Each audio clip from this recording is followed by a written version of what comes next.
Welcome in, YouTube, to part 4 of Endwalker, where the final days are just beginning. Don't forget that you can catch me on Twitch at twitch.tv/CalebGames here, where I stream Mondays, Wednesdays, and Fridays, starting between 9 and 10 a.m. Pacific time. It's very bright over here. I know I have the window open so I can get some regular sunlight in here.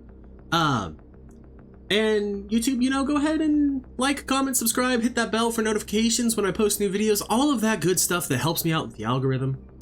I love you, YouTube, and let's get on into the gameplay where we are. That's the wrong one. That's the wrong one. There we go. God, we are a mess. It's a Saturday morning. I don't stream. It's actually a Saturday, like, middle of the day. I'm going to open my drink real quick. And then we have Tataru to talk to get everything started. Come on. There we go. All right. That's not ominous looking at all. Oh, Morrighan, I was just about to call for you. I'm afraid we've received another call for assistance. This one comes from Thavnair. The others have assembled in the main hall to discuss the situation. You must join them at once. Okay. Bleep, bleep, bleep, bleep, bleep, bleep, bleep. Voice acted or no?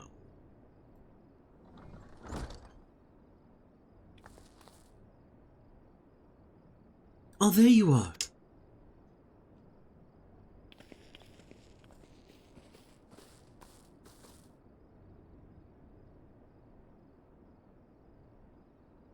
Our worst fears have come to pass.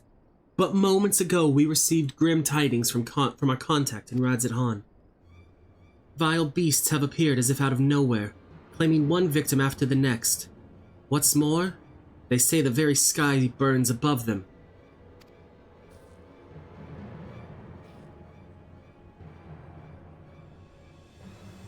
Dun, dun.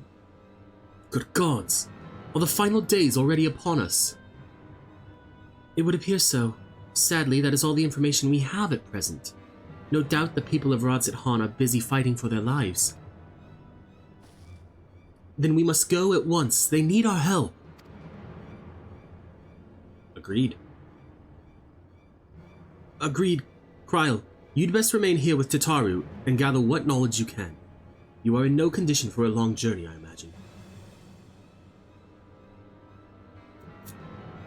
Very well. Similar phenomena have been observed elsewhere, and if so, we must know about it at once.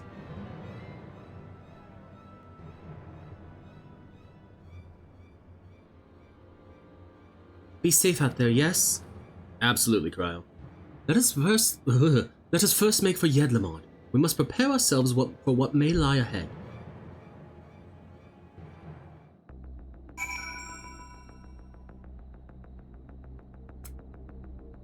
Okay. So, we're gonna do this one way because I want to see something. I want to see if you go through here to get to Thavnair. If, just maybe, you get, ether sickness. You ready for another round of etherite testing? And please, by all means.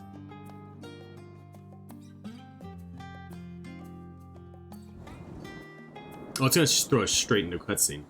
And lo, vile beasts did rise. I should have seen that coming.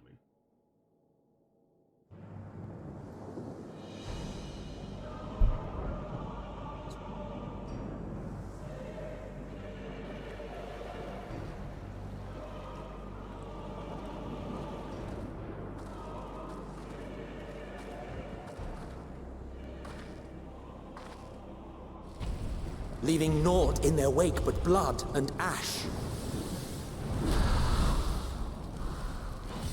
Sun scorches earth and boils seas. That beast is Our sins terrifying. ascend unto the heavens. When you realize what it is. 3 dooms to unmake all we were.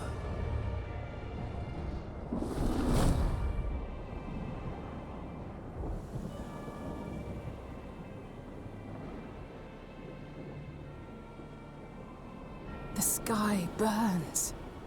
The final days are truly upon us. My friends, I trust you have heard the news. Why isn't it clicking through? Why? We There have. we go, sorry. What can you tell us of the situation, Your Excellency?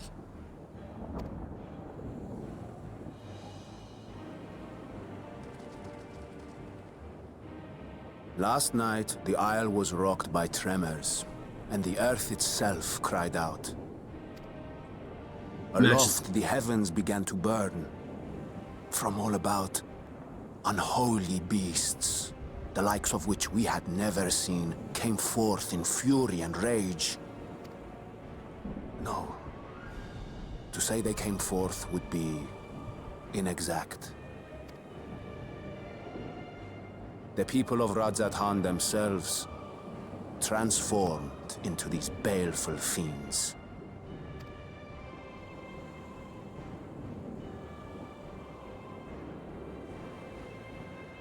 Though the phenomenon was observed throughout our lands, the first creature, the largest and most dreadful of the lot, wrought havoc upon us here in our fair city. Though they bear superficial resemblance to divinities of legend, they are ungodly abominations. The people decry them as blasphemies. The Large One's rampage has since taken it to the northern reaches of the island. I mean to dispatch our radiant host in an attempt to quell the threat. And what of Vritra? Vritra too makes for the north of his own accord, and yet he knows the blasphemy and its minions were but yesterday his beloved people. Damn.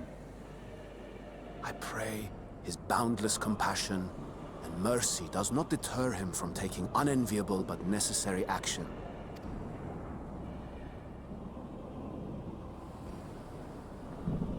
Understood. I ask that you allow us to aid you in quelling this threat. You would risk your lives to help us yet again? I have no words to express my gratitude. Our regiments approach the north from several directions, with a number of units set to depart from the docks of Yedlimad. They will make landfall in an area of dense jungle, where one can expect to encounter dangers even beyond the fell beasts we hunt. I leave you to your preparation. You will find me at the docks when you are ready to depart. Okay.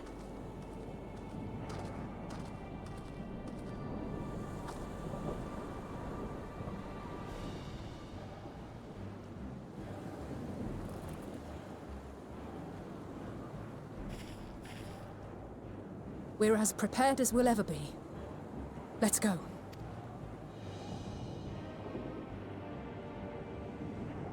We're unlocking the level 75 dungeon now. Or 85 dungeon. 75 would have been Shadowbringers. Would have been the Raktika Greatwood.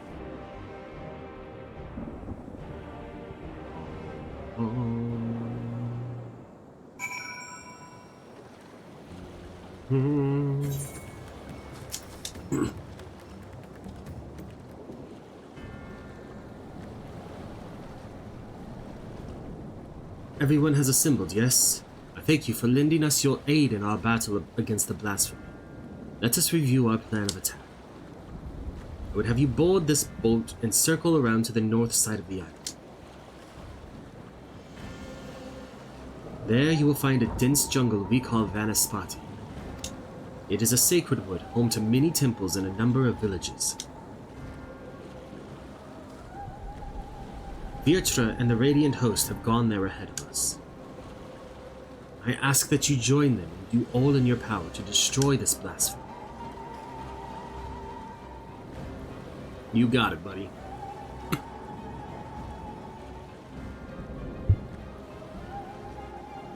Vanaspati now accessible. Yep.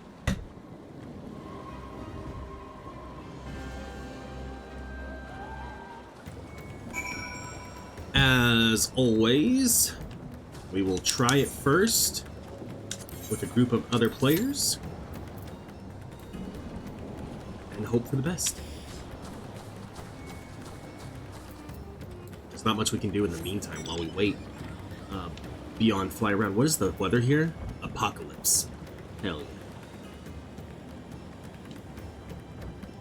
I wasn't sure if it would say like apocalypse or final days or honestly what exactly it would say.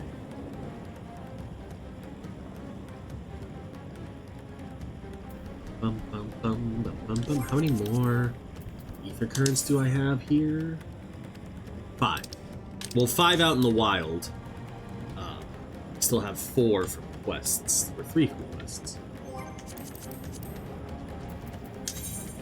3 from quests. One of which will be in the MSQ, and 2 that I have yet to unlock.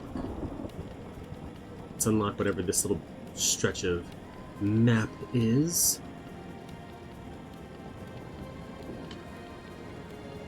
I think that's pretty much everything on this half that we can unlock, except for out there, but I'll wait till we can fly to get that little bit. I guess in the meantime, nothing's stopping me from teleporting to the gold saucer. Oh, we just need a healer. This is gonna pop like instantly. Hopefully. We just need a single healer of high enough level to have queued for a roulette.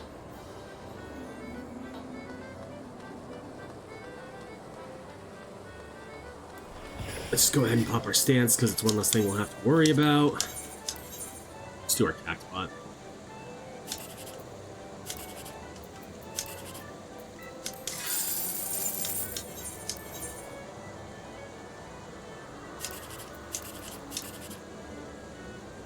Huh. Sure. Because, like, none of those are great numbers. Go there. Damn. Uh-huh. Da-da-da-da-da-da. There it is. We've had much better luck with Endwalker dungeons popping than Stormblood or Shadowbringers, honestly.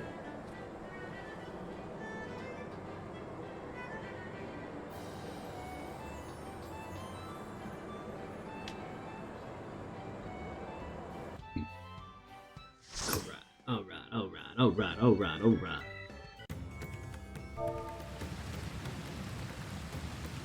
Ilsabar, Vanus Spot.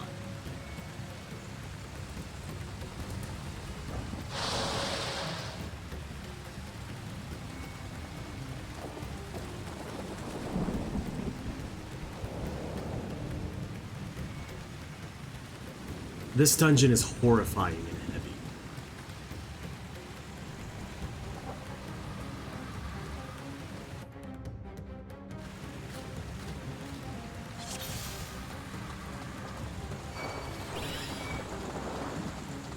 My stance is still currently on.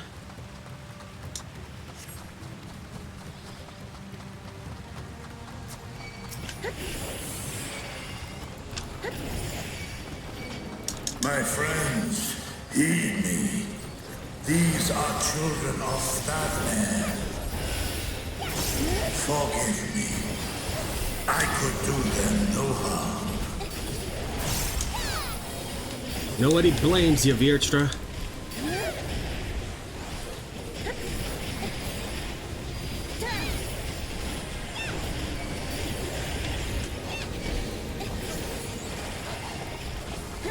I was working on getting my stun ready to go.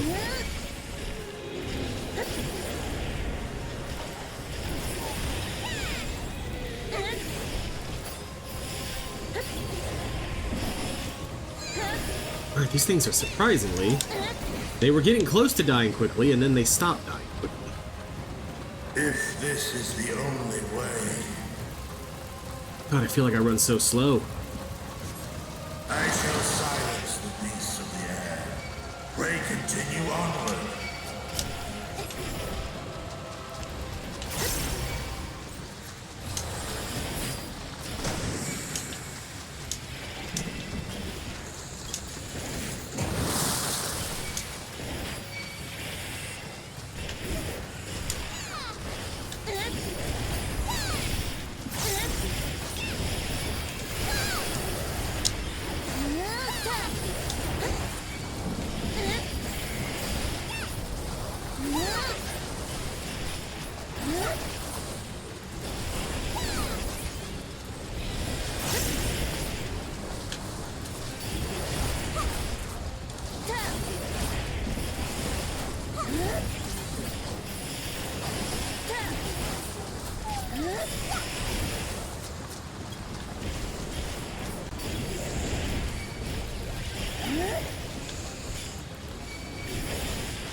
Are my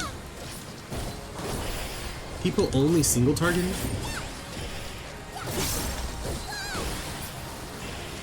I honestly can't tell.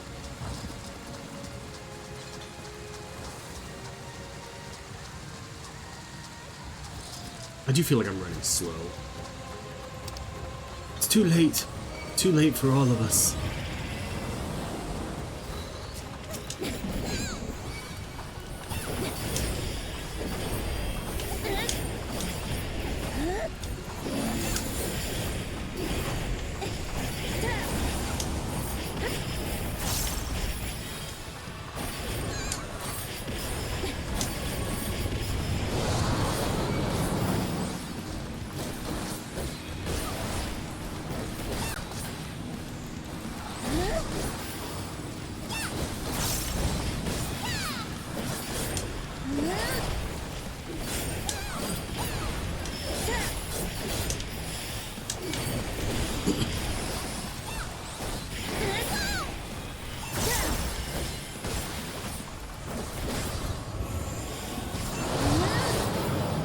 Okay, which one is it moving? This one over here.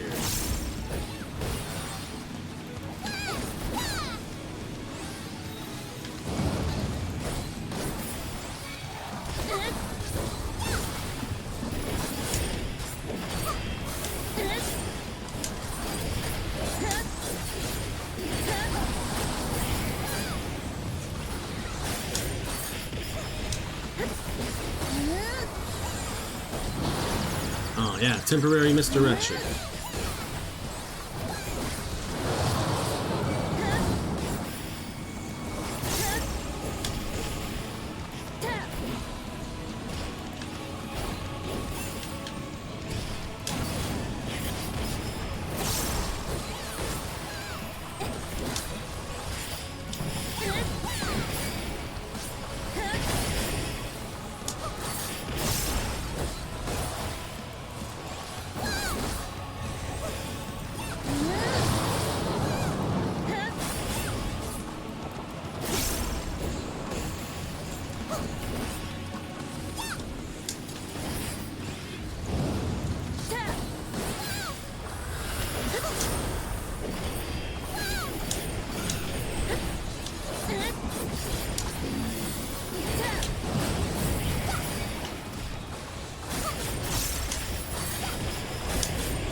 These fights also do feel to be taking a little bit longer.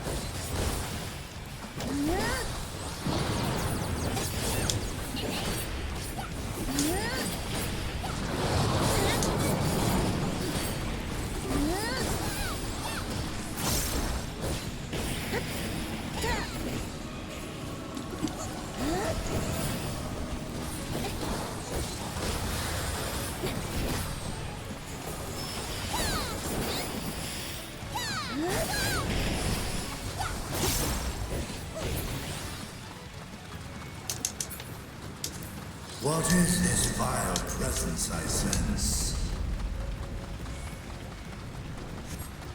The horde draweth near. Be on your guard.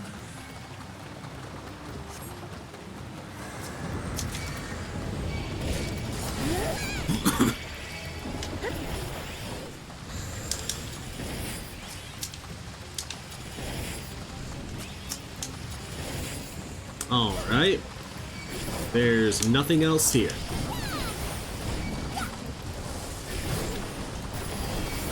To pull, so that's fun.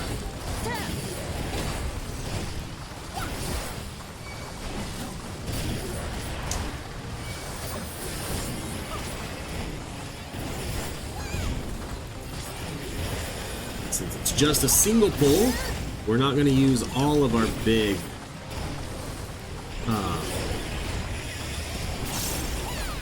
mitigations.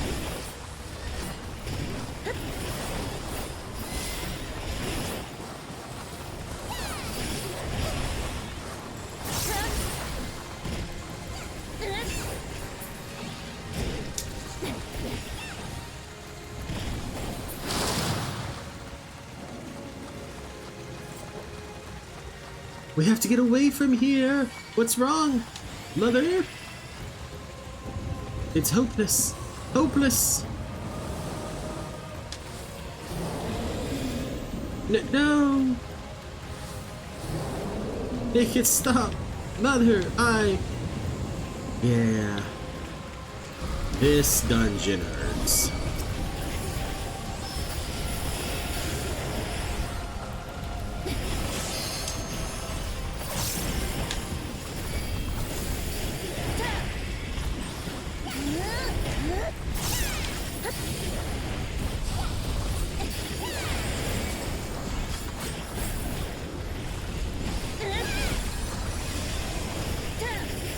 I'm still not gonna use fucking my arm's length just yet. There's no point in using it when it's not a big pull.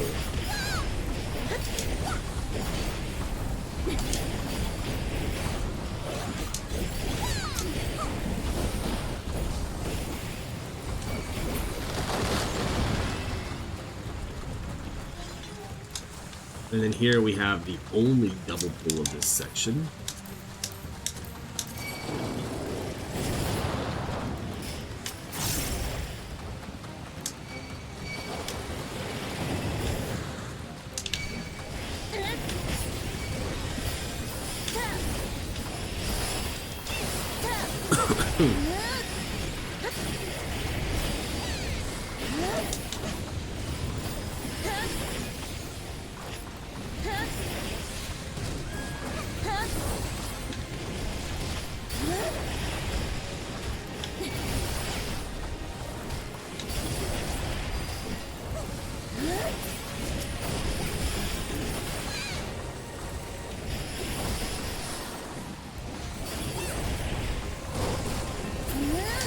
Okay.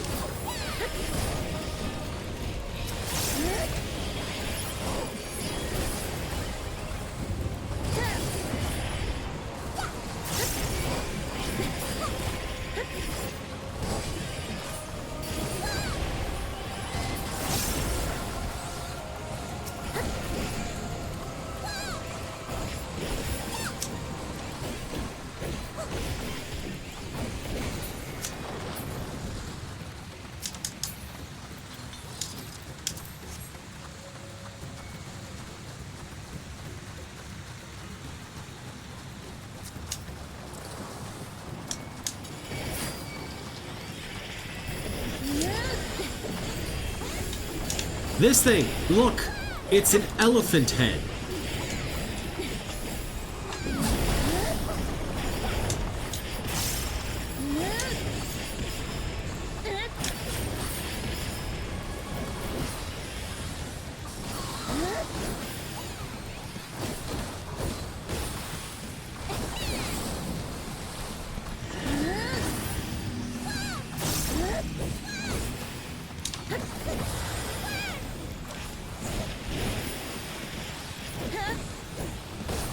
Was there no knockback there?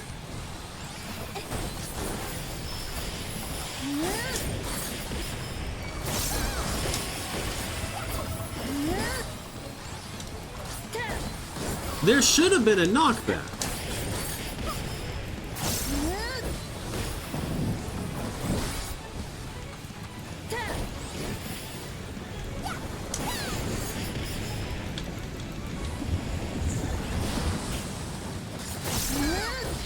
Oh, I did it too late.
I think it was a post on Twitter that showed me that that thing was a fucking elephant head.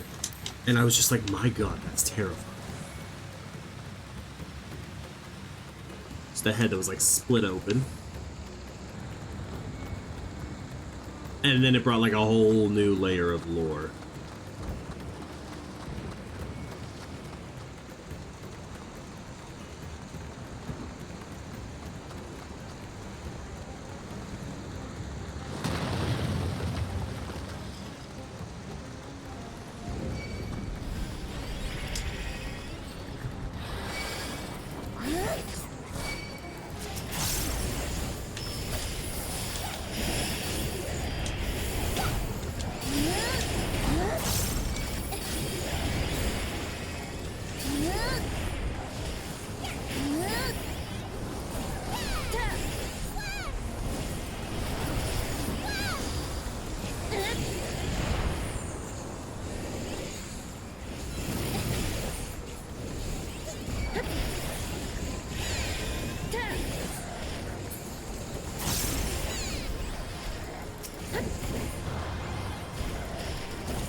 Come on.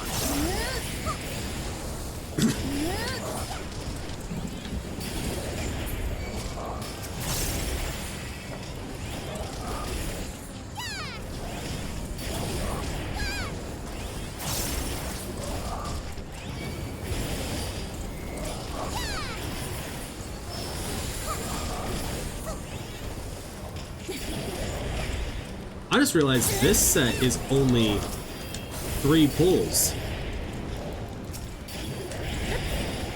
Like 3 mob groups. Which is an interesting thing.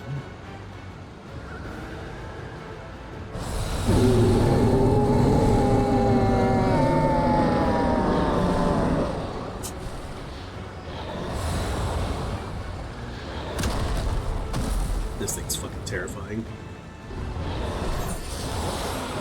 Blasphemy, Svarbanu.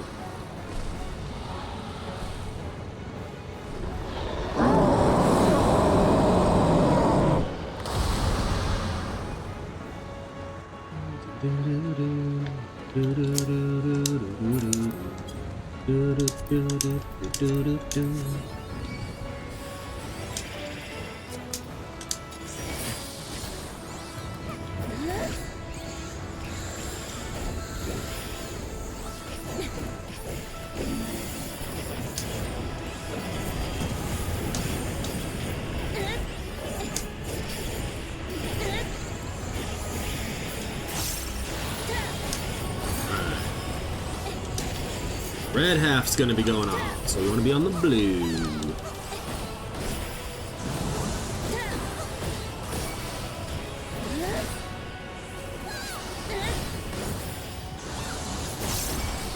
This time it's gonna be blue half, I think. Yep.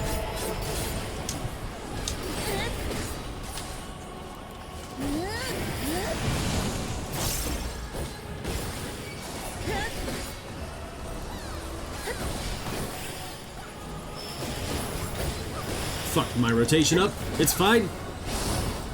I basically just missed out on a cartridge usage. I overcapped it. Which is ideally something you don't do, you know?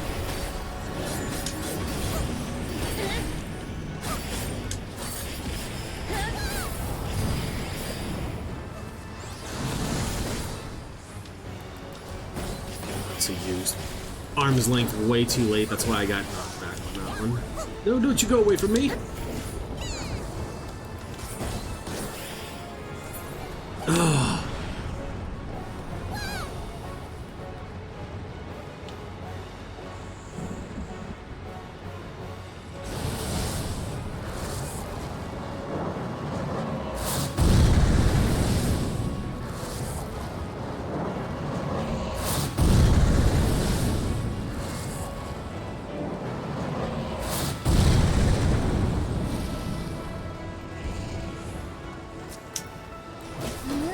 Damn it. That sounds about right. No, come back here.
Honestly, at the speed we're killing these things,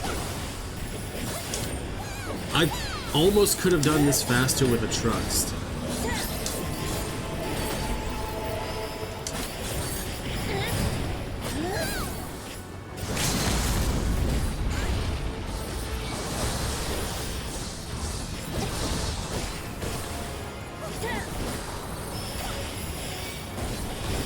And that's kind of crazy.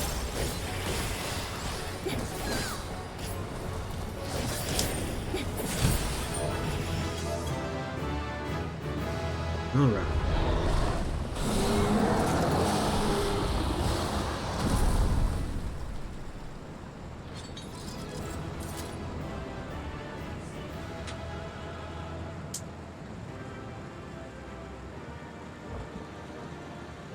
Everybody comes running in.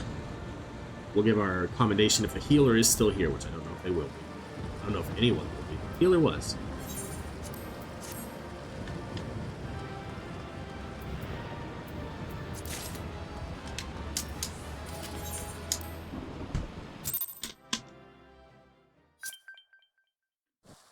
Oh, that's right.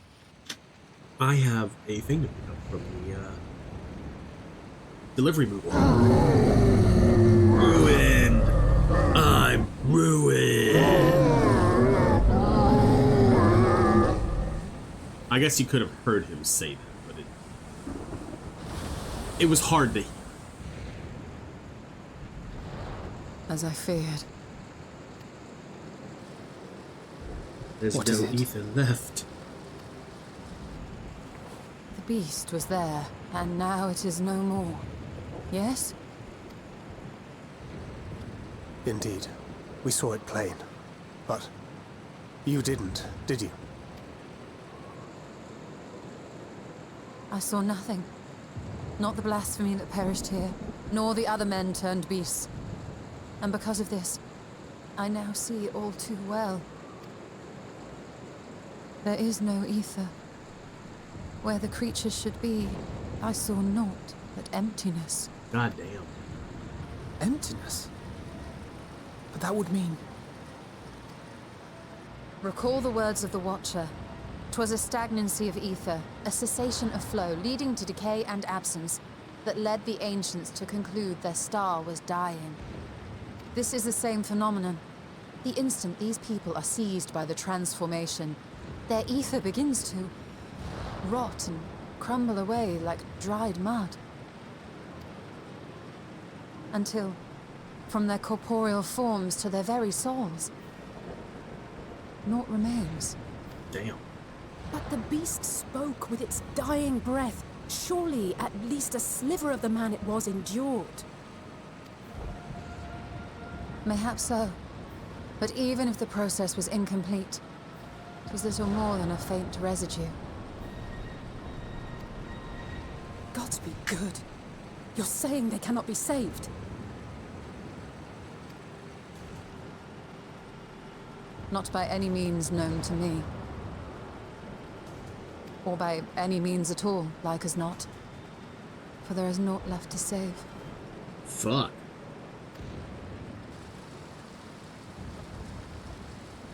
They return not even to the ethereal sea. Maybe they already went to the ethereal sea.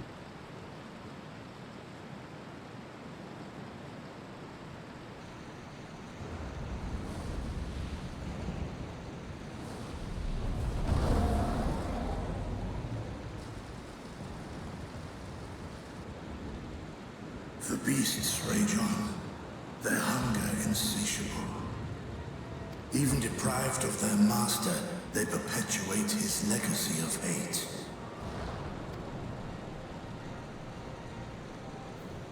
Once proud sons and daughters of Thavnair, all of them, and now I spill their blood.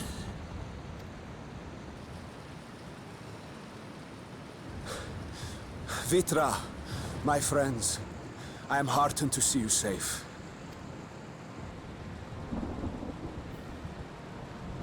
You put your secret at risk. Those closest to me already know the truth. A truth I must now share with one and all.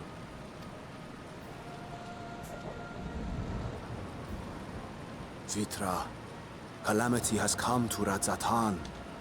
Our fair nation is rent by screams of pain and despair.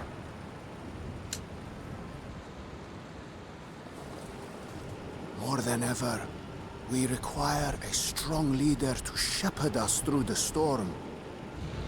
Reveal your true self to our people, Vitra, and guide us to salvation. What madness is this, I One? Thou dost forget thyself.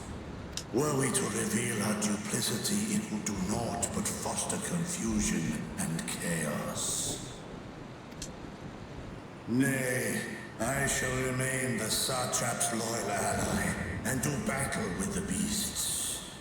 Easing hearts and leading the people to safety is thy task, and thine alone.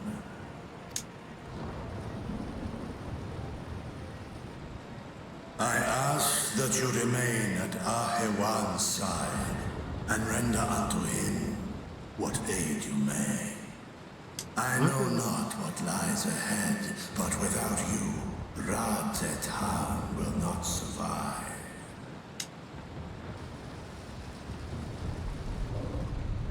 Take me with you. I am as at home fighting in the air as I am on land. Take me with you. Were my words unclear? I require no assistance. Thy place is at Ahewan's side. Estinian, here.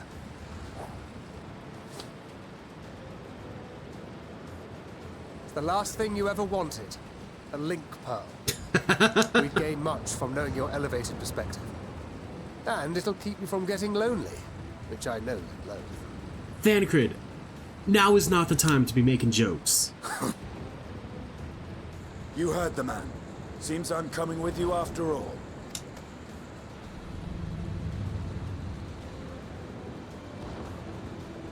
Then I pray thy grip is iron. Be it on thy head if thou dost chance to fall. Fair enough. Now, shall we?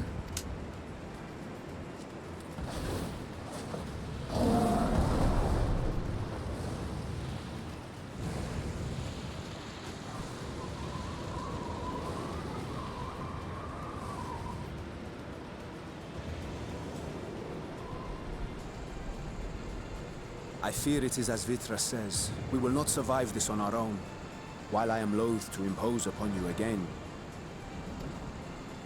I would insist if you did not. 'Tis the very reason we have come. Fair.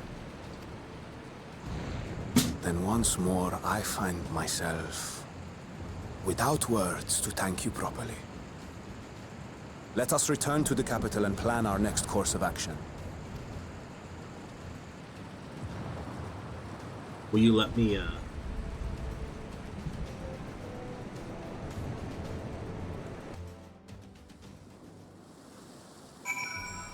Can I attune now? Will you let me attune?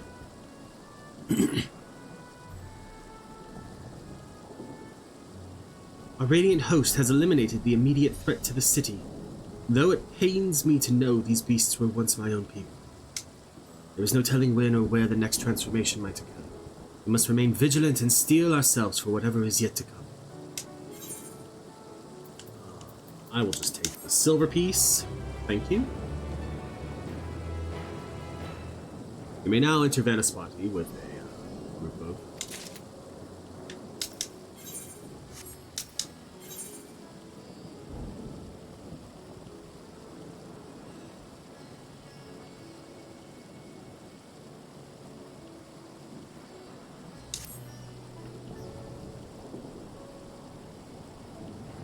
Forgive me, my friends, but I must return to Mekaduta for the time being. There I can better manage this crisis and dispatch my troops as the situation demands. I'm also going to adjust my hood in a second. In that case, we shall carry out an investigation of our own here in the city. Mayhap the residents can tell us more about the first of the transformations, and the conditions under which it occurred. If we can ascertain what exactly triggered these tragic events, it may give us some insight as to a possible solution. Time is of the essence. Let us split into 3 groups so we may cover more ground. Alize and I will see to Pax's path. Thancred and Y'shtola pray make for Dharma. I leave Arthur to Graha and you, Morrighan. Any information you can gather on the first blasphemy or the manifestation of the final days here in the city would be most helpful. When we have completed our respective inquiries, let us reconvene in front of Mekaduta, that we might share what we've learned with the satrap. You got it, buddy.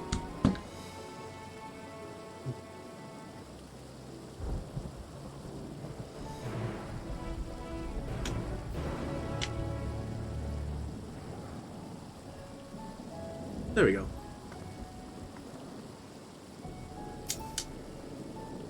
Shall we be off then? Arthur is home to the High Crucible of Alchemia, whose alchemists forge many of our warding skills. It seems as good a place as any to begin our investigation, don't you think? I spoke briefly with New Hadin, the chief alchemist there on our last visit. He should be happy to answer our queries. Graha's now accompanying me. Please let me attune. Please let me attune.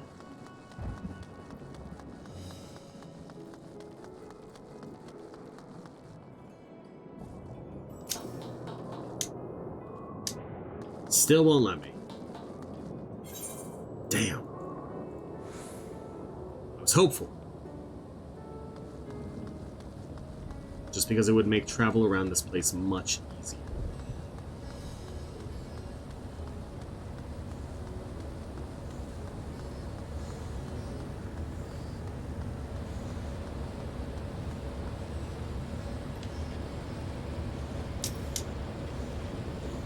I remember those red eyes. You were with those scions who commissioned the scales from us, yes? I welcome you back to the High Crucible. What brings you here in these troubling times? We are assisting the satrap in investigating the crisis that plagues the city. Did you happen to catch sight of any of the creatures? I did. As I was going about my work, I was disturbed by crashing footsteps so powerful that they shook the very ground. I rushed outside and could not believe what I beheld. The night sky was burning. Suddenly, I heard panicked screams coming from the direction of Balshan Bazaar. In the next instant, a monstrous beast poked its head out from amidst the stalls. A handful of the Radiant rushed to the scene, only to be sent sprawling as the Fiend and his minions propelled themselves skyward. So the blasphemy came from the vicinity of the markets. This knowledge may prove useful. I thank you for sharing your tale. Well, I do believe we now know where we should inquire next. To the bazaar, then. I can't get on a mount. Because, and I mean, it makes sense that I can't get on a mount. I'm in the... Yeah. I just wasn't thinking.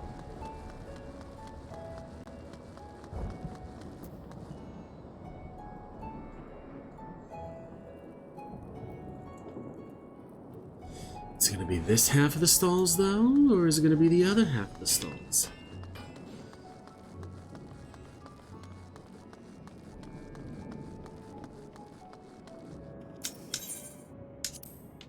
So this is Thavnair. I must say, it bears a resemblance to the traditional fabrics of Corvos. Small wonder, really, given that it's just across the water. Not that I am much of an expert in Corvosi culture. Of course, I've not had the occasion to visit my ancestral home since coming to Sharlayan. And like as not, I will never reside there again. That said, in recent days I felt more acutely aware of my heritage, and grateful for it. It is thanks to my forebears that I inherited the royal eye, and with it the wisdom of ancient Alag. And so, well, I simply hope that my countrymen are safe, and one day when the calamity is but a memory, I would like to see Corvus again, if only once. I'm gonna try something real quick. I have to adjust it from another menu. I'm not gonna open it right now. Forgive me, but my shop's closed until further notice. Needless to say, we've more pressing concerns these days. We have not come in search of wares, but information concerning the enormous fiend that tore through the bazaar. Did you perchance witness anything? Afraid not, my friend. I was here the whole time, so I only saw its little minions. Made a mess of the place, they did. While that was all going on, the great big one tore through the west side of the bazaar. You'd have better luck asking there.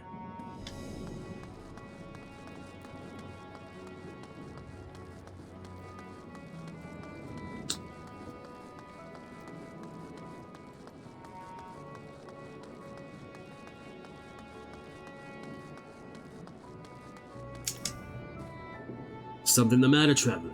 If you are lost, perhaps I could be of assistance. Your offer is most appreciated. We are not lost, but we are in need of information. Might you know anything about about the gargantuan beast that rampaged through the bazaar? Aye, I saw it all, though I wish I had not. I was going about my work when all of a sudden a piercing scream cut through the air. I turned around and there was the fiend, its massive body bursting through that entryway with the force of a tidal wave. And then it was gone as quickly as it came. God, it's so good with the music in the background and everything. Sisters, have mercy. What is happening to the world? What am I to do? Is nowhere safe? Settle down, friend. The danger has passed, at least for now. If it's not too painful to remember, could you tell us what you saw? First I heard the screams. Then a horde of ravening beasts came charging towards us. One of them was huge, bigger than a Merid, throwing people about like ragdolls, and it was eating them. I hid under the counter, saw others do the same, but the shrieking and wailing kept getting louder. More voices in the throng. Beasts or victims, I couldn't tell. I knew not what was happening. I still don't. That is enough, my man. My good man. You were brave to share with us your tale. Many of your fellow merchants are safe. The High Crucible, too, has survived mostly unscathed. Pray stay close to your friends and loved ones, and rest your body and mind while you are able. I suspect that is the most we can expect people here to tell us. I think it best we find a place outside the bazaar where we might rest and review our findings. Okay. Can I see people here? No. Those people are talking to someone invisible! Same with this person. There's no one in that stall. Is there like a meeting going on there? I don't know. Keep up if you can, Graha. Judging by their accounts, the transformation had already occurred by the time the beast reached the bazaar. It tore through the west side of the bazaar and headed towards the Initari plaza. In other words, the blasphemy may have first appeared in this vicinity. That being the case, the people in that mayhem can surely tell us more. Alright. I'm glad I didn't run this way earlier. I was thinking of running over here so I could attune to the ether, right? But I was like, no, I swear there's something that brings us this way.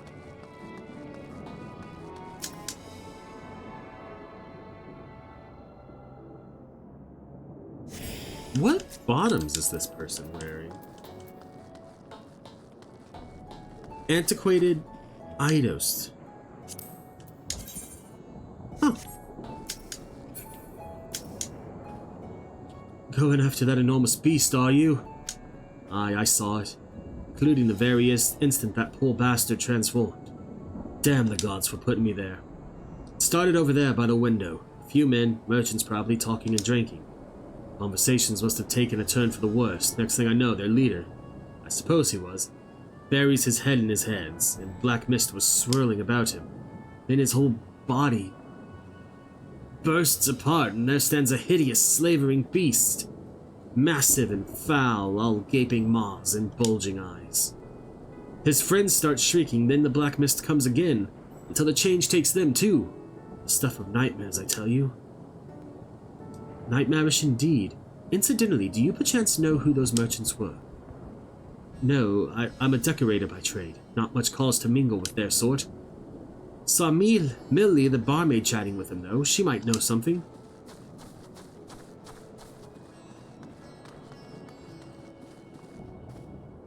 Well, we gotta talk to this person first. Even after repairing all that damage, it'll take a while for business to pick up again. You mean the blasphemy? That's what the Radiants have been calling it, anyway.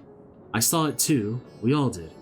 I was standing here at the counter as Morrighan poured me a drink, and suddenly there came this dreadful sound, like a pained, angry groan. It was unlike anything I've ever heard. I turned around in shock, and from an ominous cloud of black mist rose the creature, enormous and ghastly to behold. As for what happened next, to recall it sends shivers up my spine. By some stroke of fortune, I was able to slip outside before the beast got its claws on me. But the sight that greeted me offered no solace. The blue sky above turned red as blood. Morrighan, myself, and the other survivors clung to each other for dear life until the Radiant host came to our aid. Wait, did I hear you correctly? The beast manifested before the sky began to burn. I'm certain of it. The windows here offer a clear view of the sky, and I saw nothing out of the ordinary until the beast appeared and began to rage. I mean, that matches with what we saw in the cutscenes, like back in Ishgard and Alamigo. The mist was starting to swirl before the sky was turned. Oh, hello there. Welcome to Morrighan's Mayhem. What can we get you? We have not come for libations, but rather for information. You are Milil, yes? We are investigating the so-called blasphemy on the satrap's behalf. We hear it was one of your customers, a merchant that first underwent the transformation. What can you tell us about him? He was something of a regular here, especially of late. Kalzal was his name. Aw, fuck, it was Kalzal. I forgot about that. The guy that was, Matzia was trying to sell his fish to at the start when we were in Thavnair. He ran his own consortium, dealing primarily in the exports of Thavnairian specialties. It's through him we met Matzia. Yes, the names ring a bell. Didn't you meet them both on your first trip to Thavnair? If I recall correctly, Kalzal ran a trading operation in Yedlamar, and it was there that you made Matzia's acquaintance. It's literally what I just said. Yes, that is the same Kalzal, no doubt. A rather successful man, from what I gather. That said, it was clear that he had fallen on hard times of late. Those ghastly towers popping up everywhere could not have been good for business. Even now, with the towers gone, the collapse of the Empire has led to all sorts of problems elsewhere. The market for luxuries is surely not what it once was. Trying times for the head of a trading consortium, indeed. Kalzal was a compassionate man. Even as his own business suffered, he did what he could to provide for the artisans, fishermen, and many others who counted on him to sell their wares. Indeed, that was the very topic of yesterday's meeting, as far as I could hear. Yet as they discussed matters further, Kalzal's tone grew grave and grim. It was then that... Forgive me. I would not have you recall the memory if it brings you pain. If I could, I would ask just one more thing. Did you notice anything unusual about Kalzal in particular? Please, anything at all. Sorry, nothing springs to mind. Perhaps someone else can help you. Kalzal lived for his work, and had no family that I know of. His employees and associates know him best, but they too are lost to us. Still, perhaps his neighbors know something I do not. I can direct you to them, if you believe it would help. What do you say? Of course.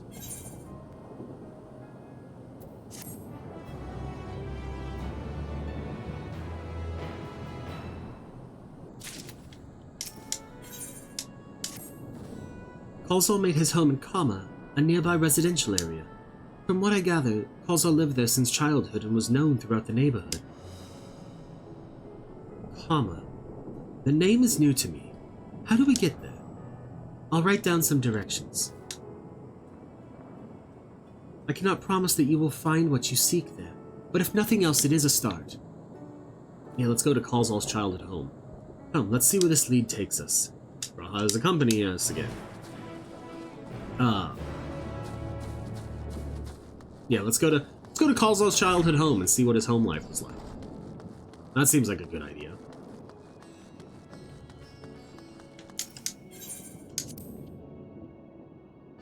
Let's see. After leaving the Mayhay, we are to retrace our steps and head back towards the Aetheryte Plaza. Is this gonna... Are each of these things just gonna be different ways of asking for directions on where to go?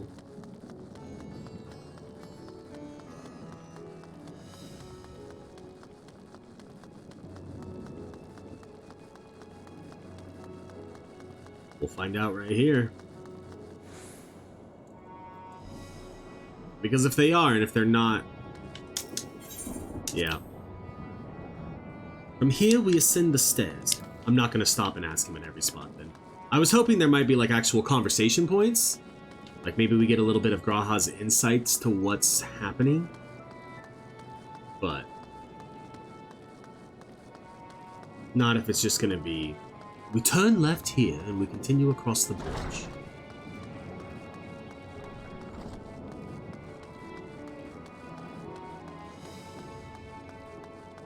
To the Kama.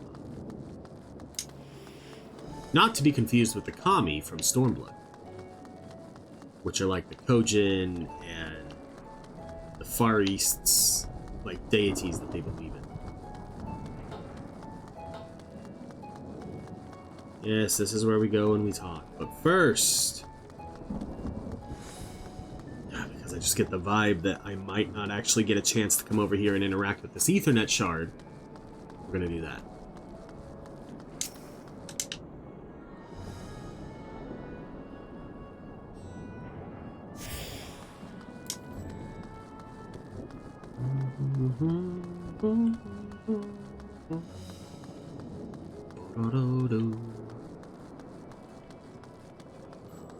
Okay. What do you got for me, Raha?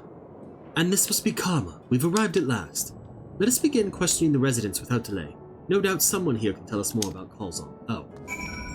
I absolutely would have had a chance. Whoops. I just feel like I remember there being a cutscene. Hello, Mati. Kalzal, you say? Yes, I've known him since he was a boy. If there was ever a man who was born to be a merchant, it was him. Always early to depart and late to return. He'd spend his days procuring the finest wares and seeking out willing customers. You could say it came to him as easily as breathing. Sadly, business was flagging of late. No surprise, really, what with how dangerous travel has become. He was cooped up in his house from dawn till dusk the other day, no doubt racking his brain for a way to turn his fortunes around. Then at night I heard the door open, and looked out to see Kalzal sitting on a bench, his head hung low, a man with the weight of the world on his shoulders. I see. The situation must have been quite dire indeed. Did you notice anything else out of the ordinary? Nothing to speak of other than the troubles with his consortium. He was the same old Kalzal, cordial and honest like always. These questions you are asking. Has something happened to him? He wasn't caught up in that terrible incident at the bazaar, was he? I don't travel much these days, but my daughters told me not to venture outside. Stuck in here as I am, I've heard little about these bizarre goings-ons. Rest assured the city is safe for now, but the situation may change without warning. I urge you, stay close to your daughter and be prepared to take refuge should the satrap order it. Astra.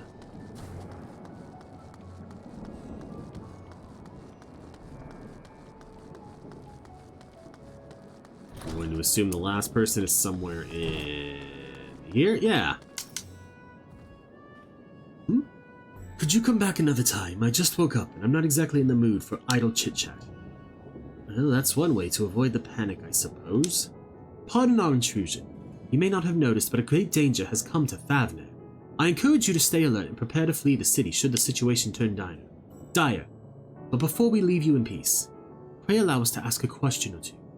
Did you know a local merchant named Kalzal? If so, did you notice anything unusual about him recently? Kalzal? Aye, I know him.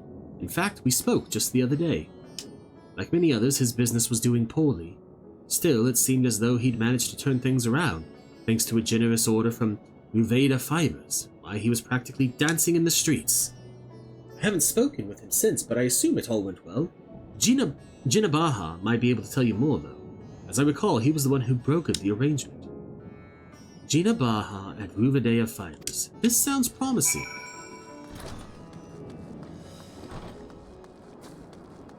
Oh wait, we can teleport now.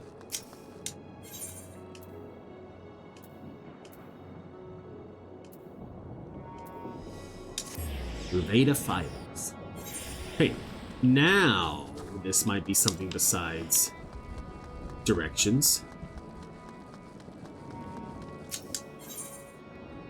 Discuss the way to Dharma.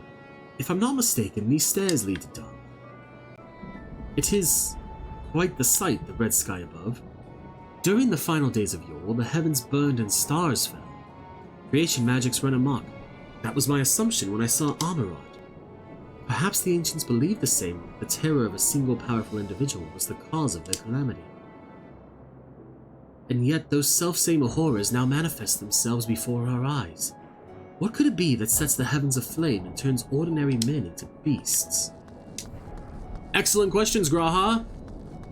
Hopefully, we can find the answers, because I believe that is truly how we will solve all of these problems and end the final days.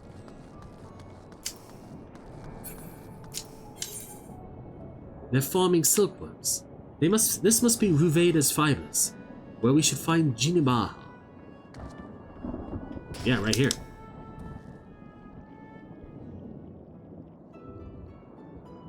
And hurry, I say, there's no time to waste.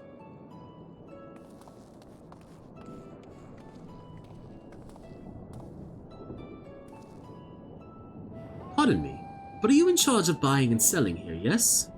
We have a few questions that we'd like to...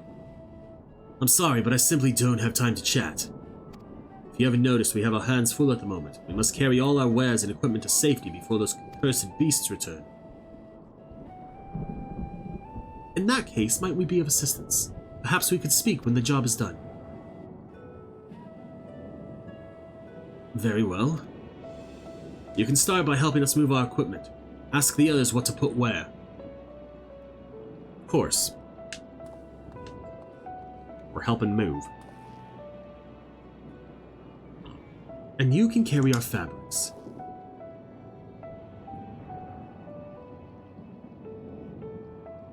Go through that door and speak with Kamala. She'll tell you the rest. Remember, these textiles are our livelihood. Handle them with care. You got it, buddy. I will handle them with the up.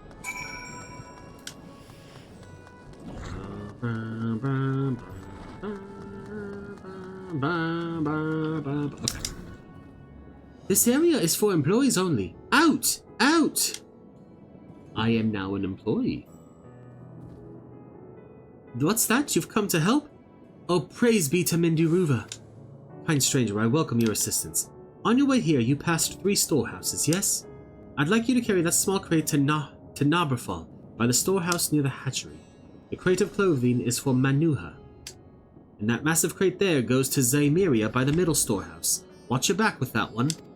Those are all the crates we have ready. Once they've been delivered, consider your work here complete. You will have a limited time to... Yeah. Pick up the light crate.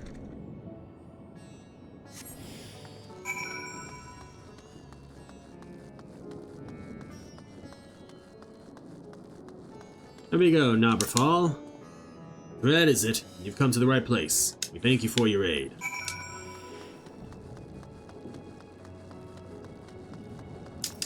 Ordinary crate.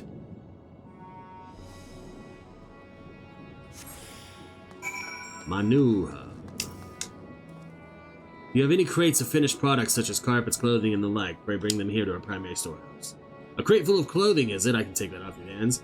Many thanks for the delivery. Weighty crate. Of course, it's going to take longer to interact with. And I bet you we walk with, like, the heavy debuff or something. Yep. I say, you're quite the brawny one, aren't ya? A good thing, that. Never know when you'll need to defend yourselves in these unpredictable times. A crate full of fabrics, is it? Exactly what I was hoping to receive. Here, let me put that away for you. You've carried all the crates to the storehouses, you say? And so quickly, too. Why, I've never seen anyone so strong. I and my associates will see to the rest, so please return to Jinabaha and assure him our work is proceeding apace. To tell the truth, we're grateful for this distraction. Too many terrible happenings of late, but generous souls like yourself give me hope that we may emerge from this trial even stronger. I pray we meet again in more peaceful times. Bum, bum, bum, bum, bum, bum, bum, bum, bum, bum, bum. Done as I asked, have you? If Kamala is satisfied with your work, then so am I. You have done us a great favor, traveler. Hell yeah, I have.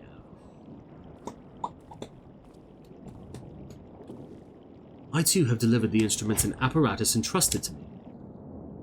You both have my thanks. With our wares safely stored away, we'll not lose any more to those fiends. I take it that your establishment did not escape the attackers unscathed. Oh, we did not. Thankfully, most of our workers had already left for the day, but those of us still here, saw it all. We looked to the burning skies in confusion. Then, before we could even begin to make sense of it, a hideous creature burst through the doors, shrieking. We ran for our lives, but one of my colleagues was not so fortunate. He cried out, a scream of such agony, such terror, and in the next instant, he too sprouted fearsome claws. The sight of it caused another fellow to panic, and then he too transformed.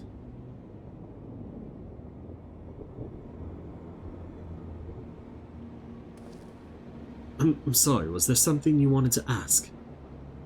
Indeed, you knew the merchant Kalzal, did you not? I believe he had some dealings with your establishment. Kalzal? I knew him well. We'd arranged for his consortium to deliver a large shipment of fabrics, but in the end we received a better offer and had to turn him down. I understand his business is struggling, but so is ours. Another of our most reliable trading partners agreed to transport the goods for a much smaller commission, and we'd have been fools to refuse. I felt terrible for withdrawing the offer, but you must understand we simply had no choice. He tried to put a brave face when I delivered the news, but his dejection and despair were plain as day. He said he'd discuss it with his associates, but I could tell he'd all but given up hope. Dejection and despair. You remember what we saw in Vanaspati, yes? Soldiers and jungle dwellers pushed to the very brink, turning into beasts one after the other next. It would seem the same phenomenon occurred here. The poor craftsmen attacked by the fiends as well as those that witnessed it all undergoing the change. I suspect that everything began with Kalzal. By all accounts, it was he who suffered from the most profound and piercing despair. Wait, could that be it? That such intense emotions were what triggered his transformation? Could it be? Much remains unclear, but I believe we are drawing closer to an answer. At any rate, we must discuss our findings with the others.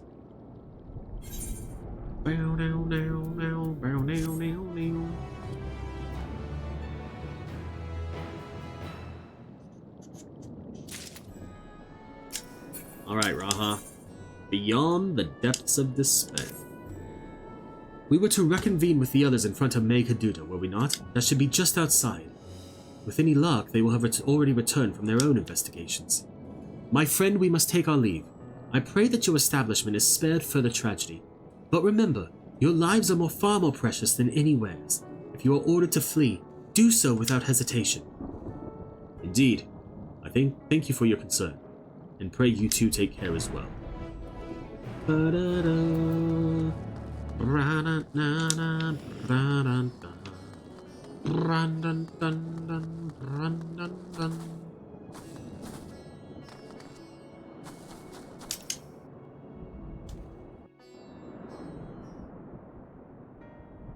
Is this one going to be voice acted? I feel like we're coming up on a voice acted one soon.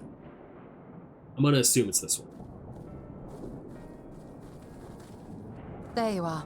You've spoken with the survivors. We have. Indeed. We thought to share what we have gleaned, that we might together gain a greater understanding of present circumstances.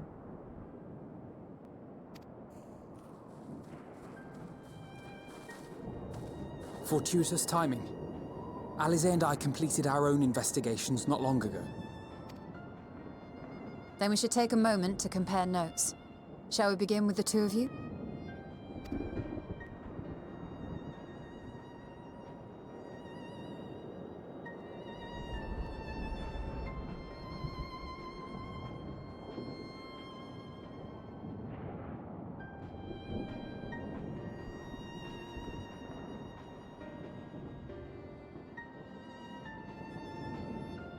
So the merchant Karzal was gravely concerned about his business in the days preceding his untimely end.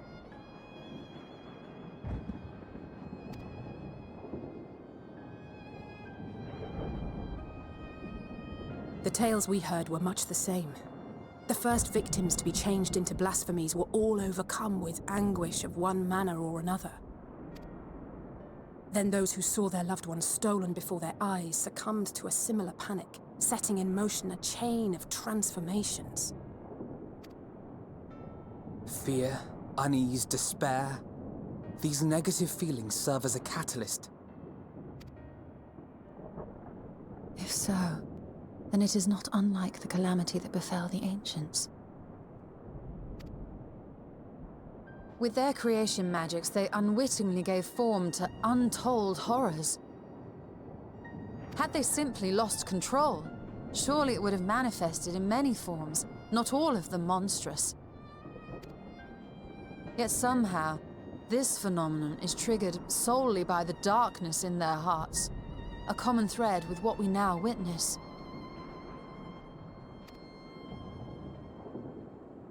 Common, but not identical. While the beasts the ancients faced were forged with magic alone, those of today are born of sentient beings. Why remains to be seen. But there is one fundamental difference between us and our predecessors. Our souls are sundered, whereas theirs were not. Perhaps that single variable makes all the difference. If I may, there was another detail that troubled me. We have it on good authority that Karzal's transformation took place before the skies began to burn. What? If that's true, then the situation's more dire than we realized. It means even if there's no ominous sign presaging the final days, anyone, anywhere, has the potential to become a beast. Even in lands we thought safe, even as we speak.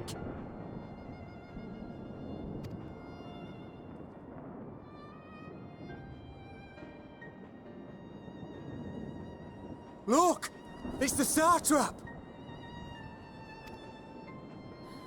The Satrap! Thank the heavens.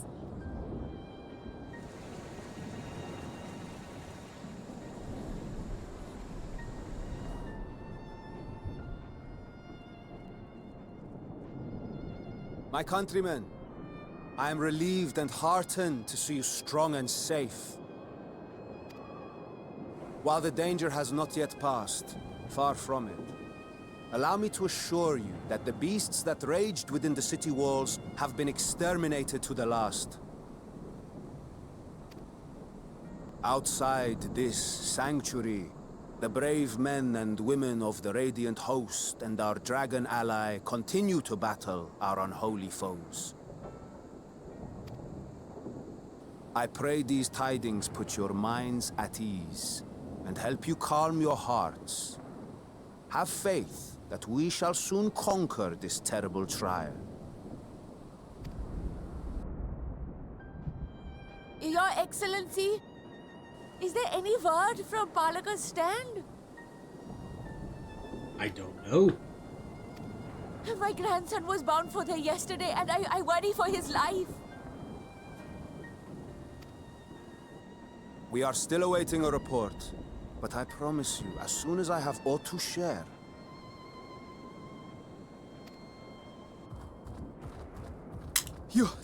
Your Excellency, I bring grave news. You are? I'm Matya of Akyali, a humble fisherman. Ah, I remember you from our first visit. Wait, you're... But no, that can wait. Can it? When the skies turned red, I set off for Palaka's stand, fearing for the safety of a friend. But as I drew near the village, I saw dreadful beasts all about. No! Gods have mercy! You gotta chill, buddy. Your Excellency! Save my grandson, I beg of you! we will spare no effort to save all we can, but you must remain calm. Calm? You tell me to be calm? You saw those beasts? They tore our bravest warriors limb from limb! What if we are too late, huh? They catch him, sink their fangs into him? Oh no, she's gonna turn. Fangs! The screams! Get away from her, now!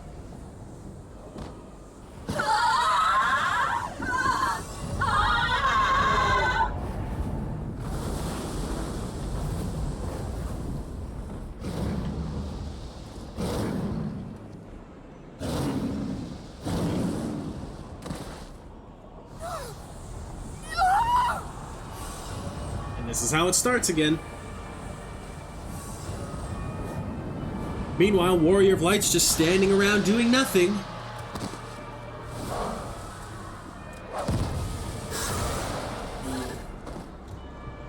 Damn it! We've got to kill them before it spreads. We'll handle this. See the townspeople to safety. And everyone else remember to remain calm. Run! As fast as you can! Ah! Ah! Ah! No! Ah! Ah!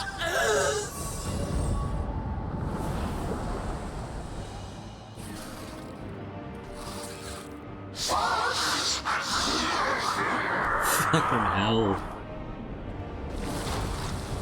Oh, that's even worse. I forgot about that. Oh.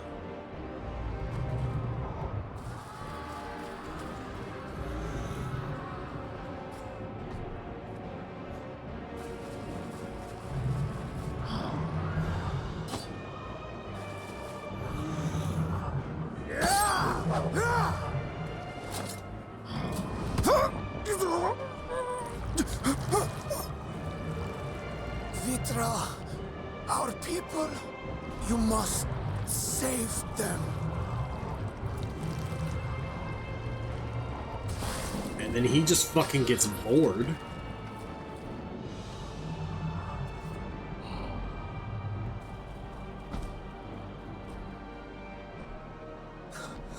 My son.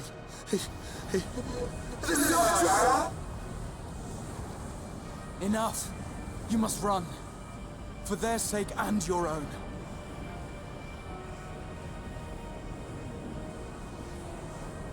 Deep breath, buddy. Yes. You will survive.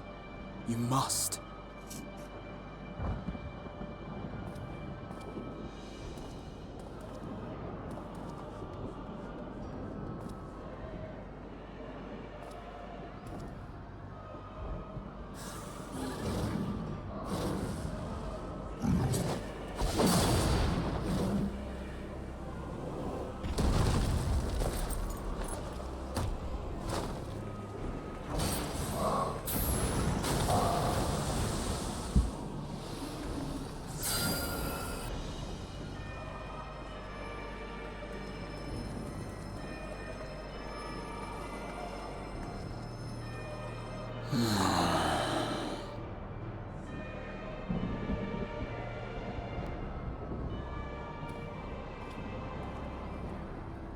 Does he break everyone?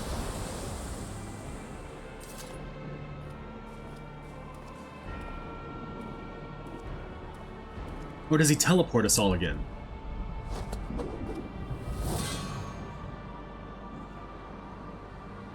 Be strong, my friends. Fear not, for we will defeat these abominations. Oh no, he's going all Crystal Exarch again. Rallying people. Brave men and women of the Radiant Host, lend your Stolar and Thancred your aid. Let not a single beast escape. The rest of you, flee this place. Carry the wounded if you must. Head indoors or underground. Above all, stay calm. No beast will follow you. We will see to that.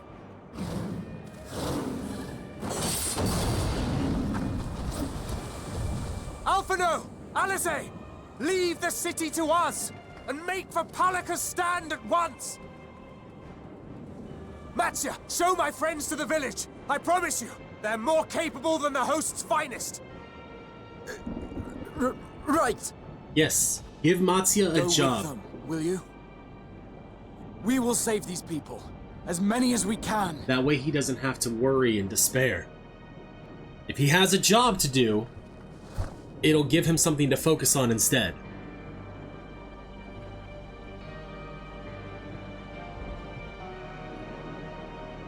Okay.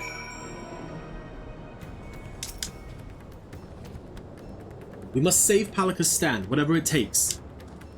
Matsya, it pains me to put you into harm's way, but I would ask your aid as well.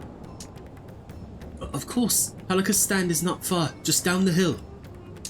But as I told His Excellency before, the path was blocked by terrible creatures. I had no choice but to turn back. In that case, this is what we shall do. Morrighan, I ask that you take the lead and dispatch any beasts you encounter. Alize and I will come behind with Matsya. And something else he said.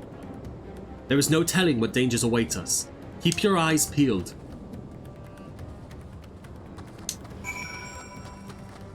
Also, while we're doing this, 403 yalms to the south. It's quite a ways away. Bum, bum, bum, bum, bum, bum.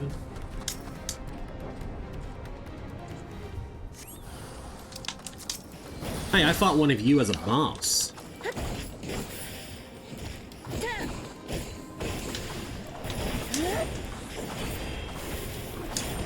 However, this one is not a boss.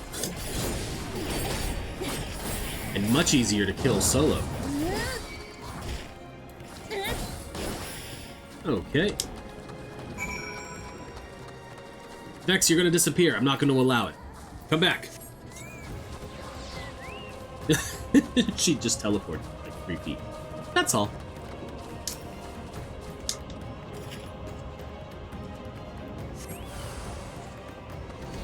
Terminus Stalker, Terminus Pursuer. Let's take one at a time, because it's actually going to go quicker if we do it that way as opposed to trying to AoE them down.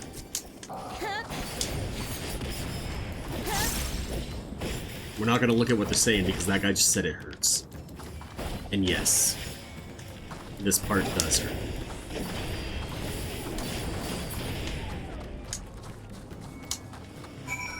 Alright, we gotta speak with Alize at Palakistan.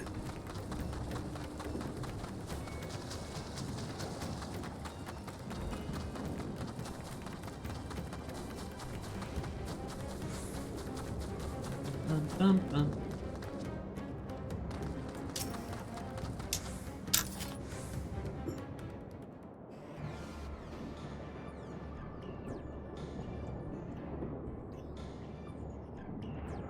It cannot be. Textures loading funky.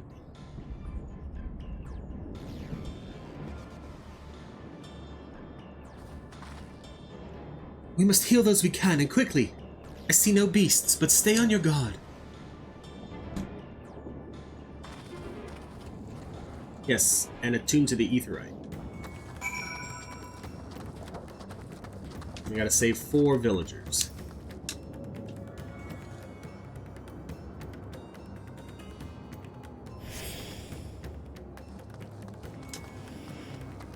Collapsed and motionless. No pulse, nor do they appear to be breathing. Hopefully not the same. Already begun to stiffen. Massive wounds suggest gored by a terrible beast.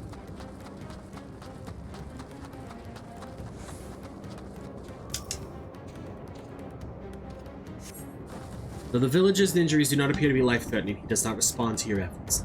His breathing goes more ragged and shallow, and his vacant eyes are those of a man who has lost the will to live.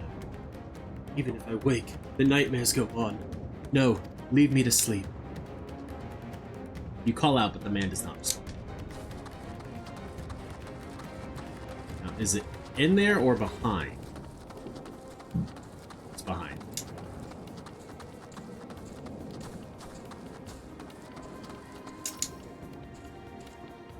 The one person we could aid. Have you come to help us? Too late. Too late. My family, my friends.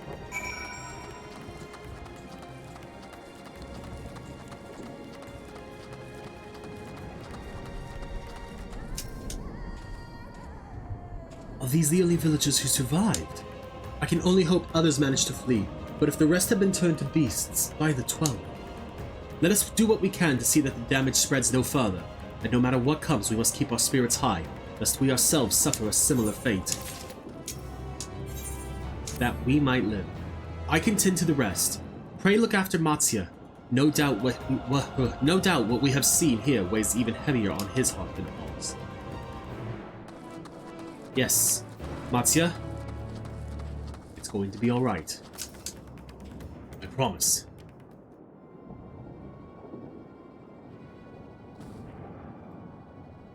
Oh, Morrighan. This is Yeruvet, the elder here. He is hurt, but praise be to the sisters, he still lives. Young Matsya here has told me everything.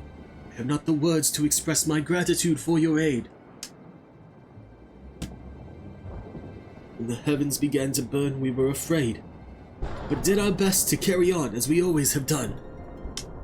Until today, when those unholy beasts came pouring into our village, a flood of midnight and death.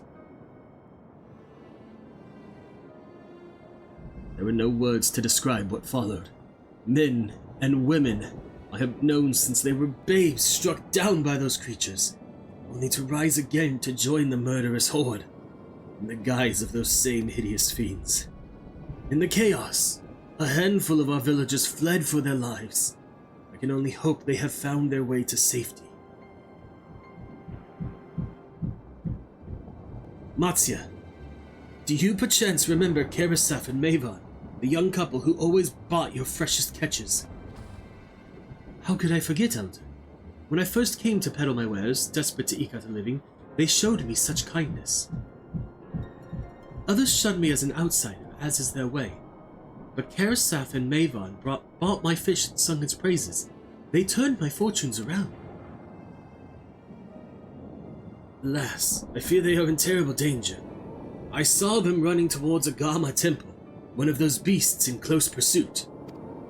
They had their child, still but such a tiny babe.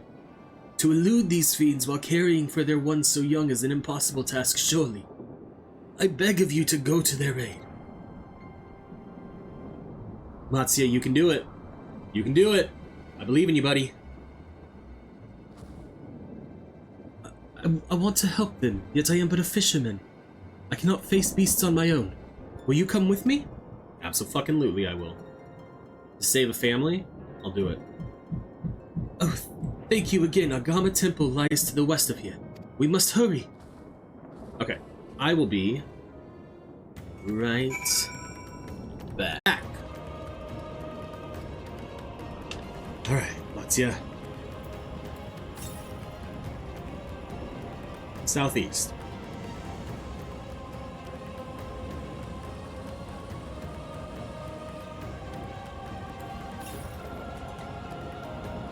Just straight west now, huh?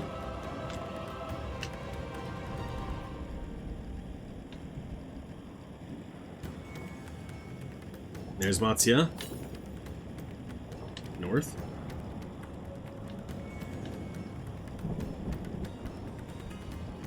Hold on. It's literally right there. Whoops. I just didn't look hard enough. That lightning strike was terrible.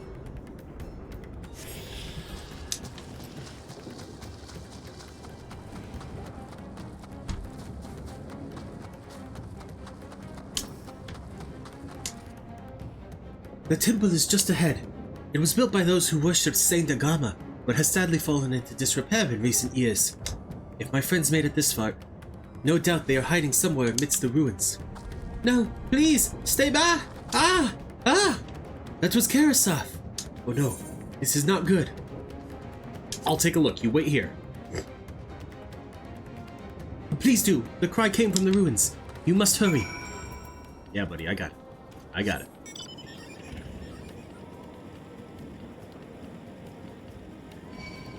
Trying to, like, not aggro stuff. Yeah, look at this thing. I'm gonna get it from the back over here. Look!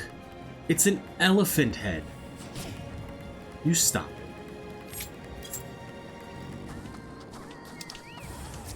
it. Like, that's terrifying. 14 went so into, like, body horror and just everything with the Shadowbringers and Endwalker expansions and everything involving the final days.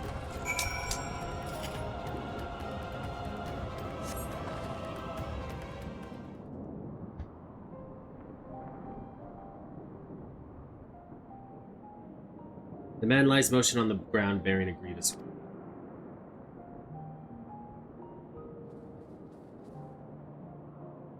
I'm sorry, Morrighan. I tried to stay behind, but I couldn't.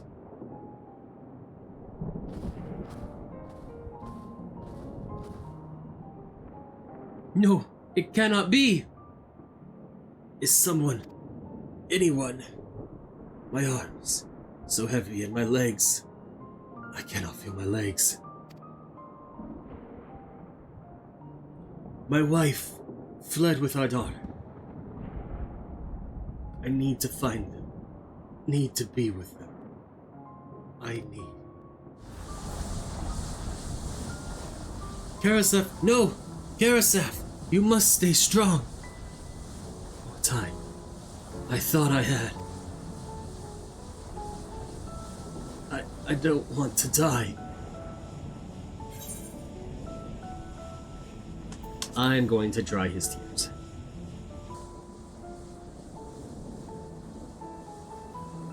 I have nothing to say to him. Beyond he did what a father should do. Thank you. Please find them.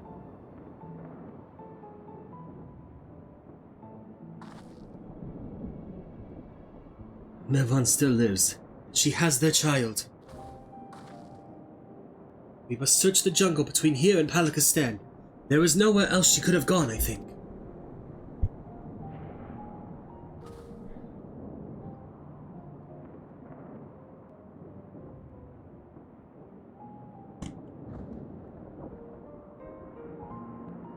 Forgive me, Karasan.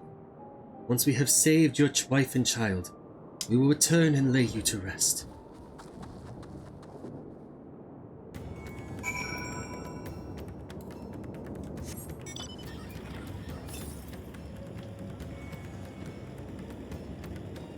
Northeast, huh?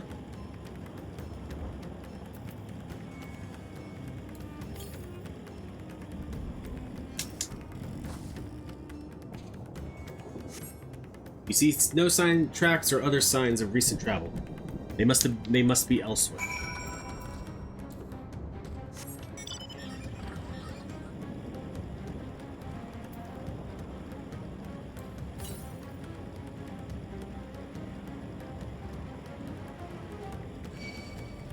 Stop it. Asvata, turn around.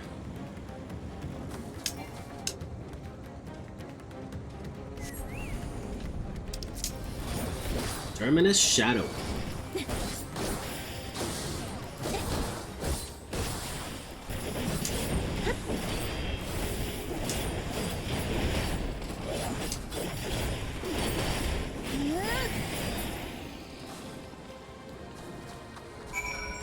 Continue to survey the area. Division 37 to the northwest, huh?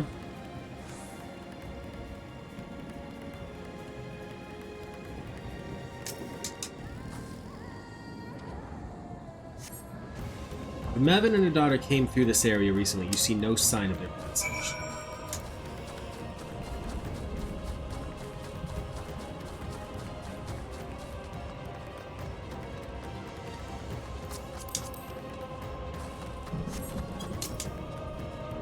Did you see any sign of them?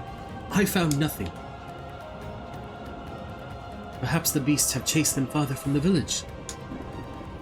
Oh gods above, I beseech you, pray deliver Maven and her little one to safety.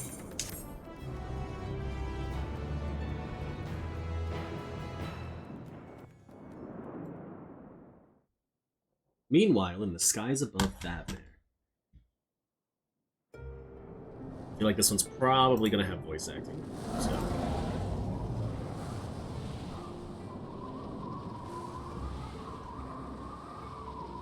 No more enemies to trouble us here.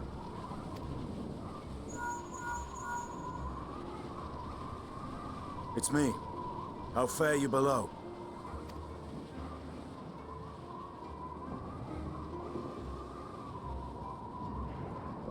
Understood. I will inform Vritra.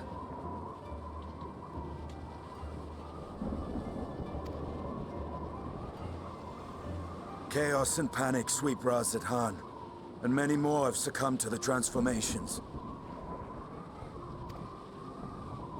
Amidst the fray, Ahawan fell, protecting a grief-stricken father.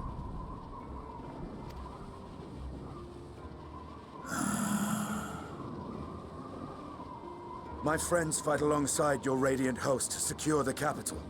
Beasts have been sighted in Palakistan as well. We have divided our forces in hopes of quelling the threat there. Of small solace is that we now know what triggers the transformation. As my companions tell it,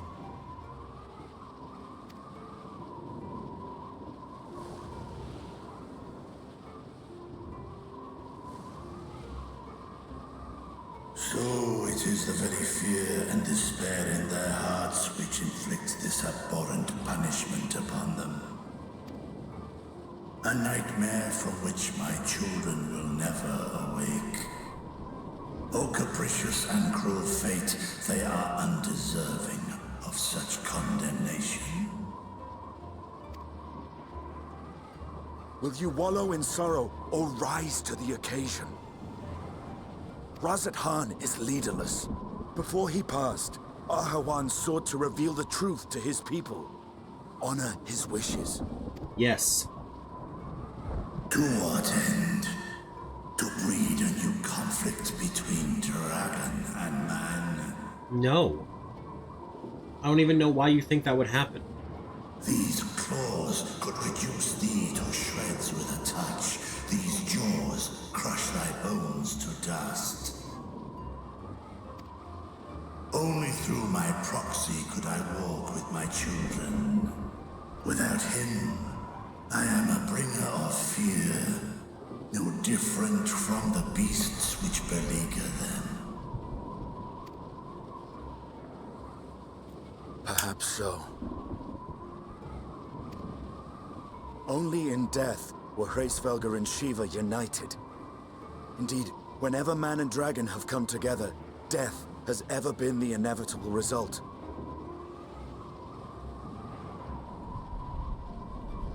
Come on. It was our There we fear go. of your kind that sparked a nigh-endless war. Fear and hate of which Nidhogg drank deep as he laid waste to my homeland.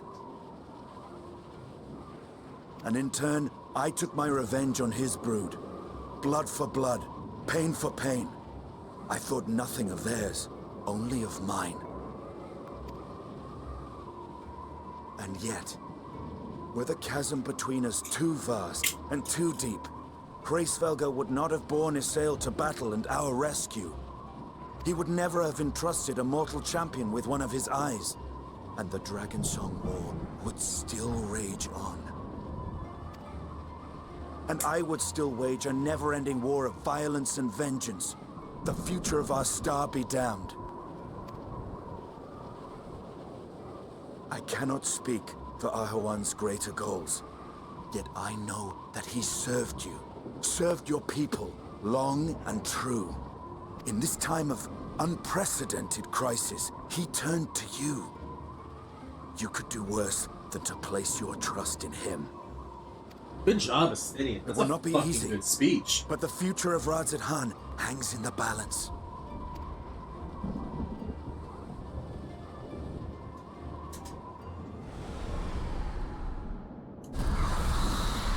We have company.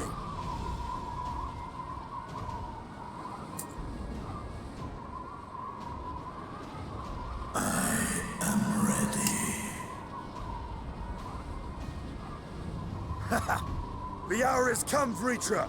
It's all or nothing! Hell yeah.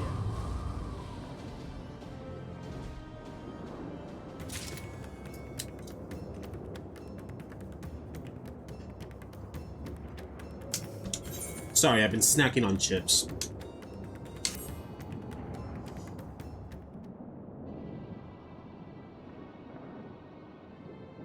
If Mavon fled deeper into the jungle, she and her child are in grave danger. But whatever are we to do? Gods have mercy. You cannot let fear consume you, Matsya.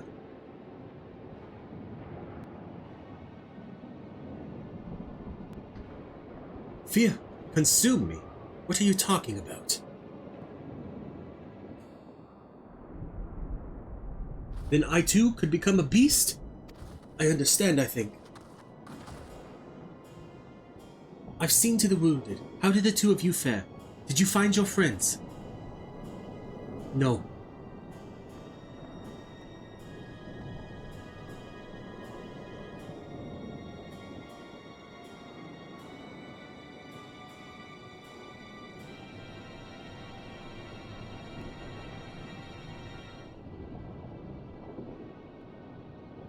I see. In that case, let us help you find the mother and child. Before we leave, we must ensure the village will be safe in our absence. Alize and I will patrol the area and search for more beasts. Would you and Matsya speak with Elder Yeruvet? Pray explain to him the situation and join us as soon as you are able. You got it. We will save Mavon and her child. We can do that much for Karaseth.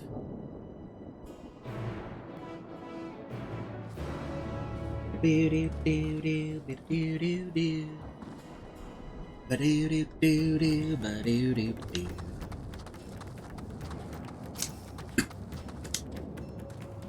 am heartened to see you both safe, but what of the family? We found Karaseth, but he... Say no more. I understand. We have lost another of our dear friends. Karaseth may be gone. There is still hope for Morrighan and her child. Please find them, I beg of you. And if in your search you come across anyone else who has escaped the slaughter, pray tell them what has happened. I will do my best to keep the villagers safe and their spirits high. Come, let us rejoin your friends at once. Okay.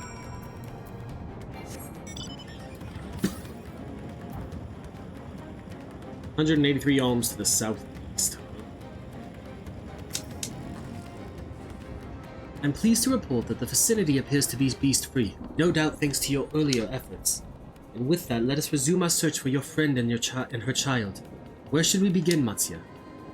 If we follow Siroda south, we will arrive at Perusa, a temple. It is a sacred place where people go to commune with the divinities. It's possible that Morrighan sought shelter there, and perhaps other villages as well. Then it's settled. Matsya, stay close to me, alright? You two take the lead. Keep an eye out for beasts and anyone in need of help. Very well, we will make for Perusa as quickly as we are able, with me.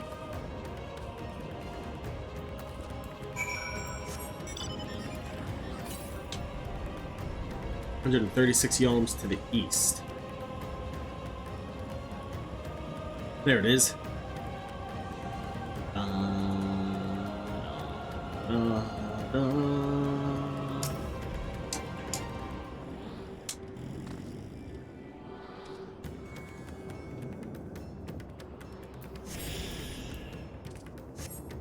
That, I believe, is a B rank. Part V or whatever? No, Iravati. Yeah. Because that's where I've seen, you know, on hunt trains, A rank spawn, so. Villager woman! Allow me to help you.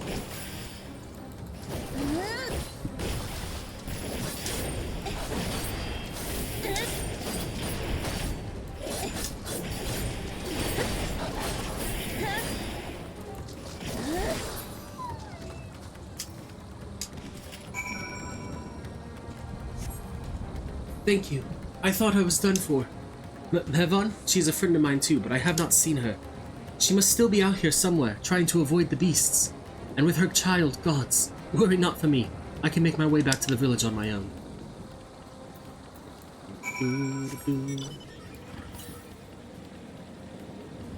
455 yalms to the southwest.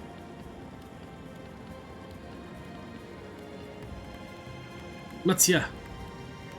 What is it? Morrighan, wait! Perusa lies just up ahead, but something terrible has happened. Alphino and Alice have gone to do what they can, but there are so many. More than I can count. You must be ready. Oh, I will. Don't you worry. We'll go up and around.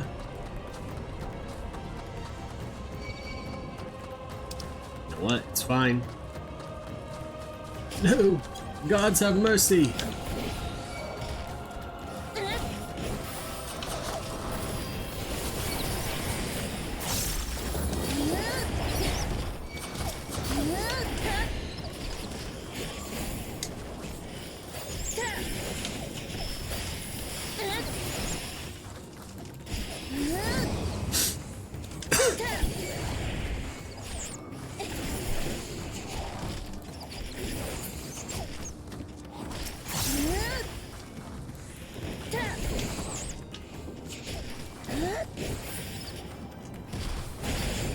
Ow.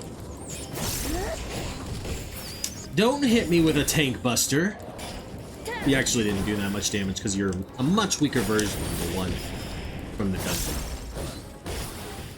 What is love? Every time they use the ability what is right or something, or what is left, it makes me think of that song.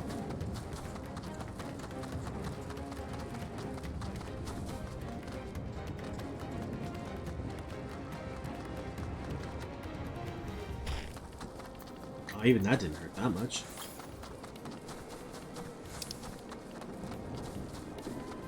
I don't want to die. Not here. Not like this. Well, it's a good thing you won't be there.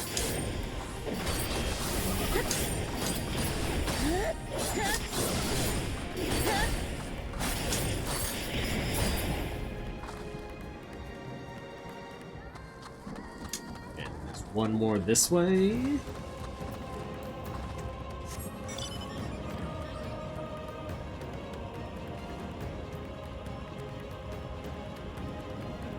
Another one of the elephant heads.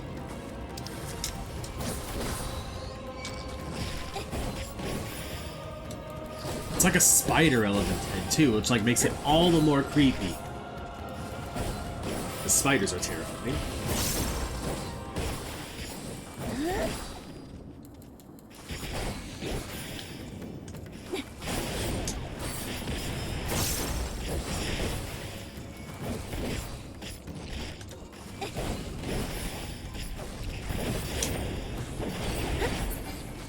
Okay. Now we gotta go back and speak with Alpha.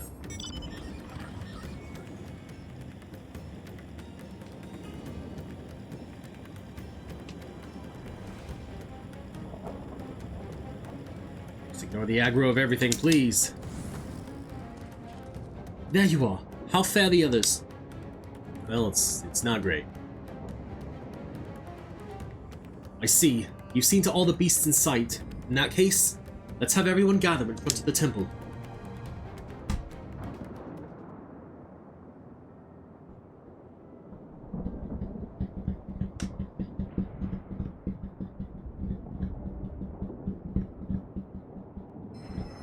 Courage, friend.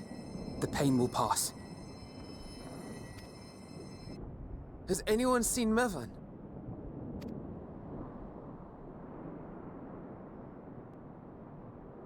Where could she be?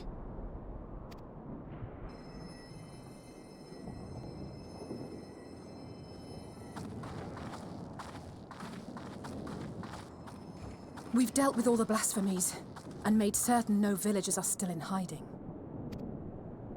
Good work. We've otherwise tended to the wounded as best we can. What will become of us?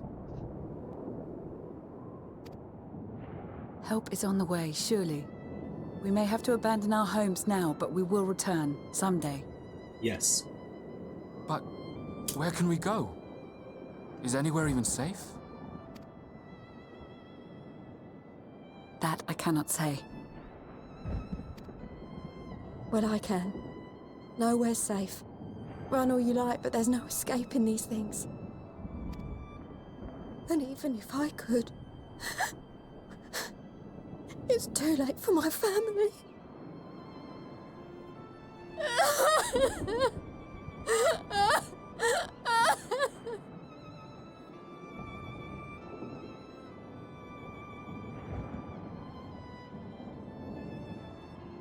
This isn't good. The more they dwell on the tragedy, the more likely we are to lose them too.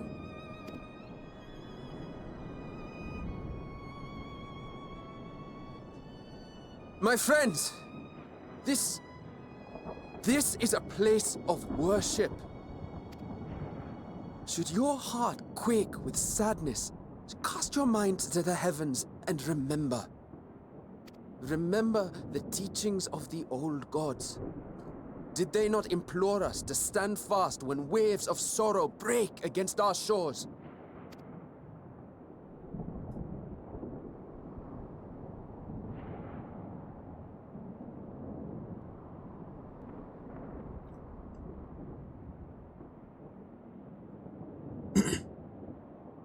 Know this, my children. There is more ugliness than beauty in this world. To live is to suffer. To drink of calamity and drown in anguish. To toil and be tested, always and ever. 'Tis a perilous path you walk. Death lurks in the dark, and is the sole promise that awaits at journey's end. You will tremble with terror. You will weep tears of anger and despair.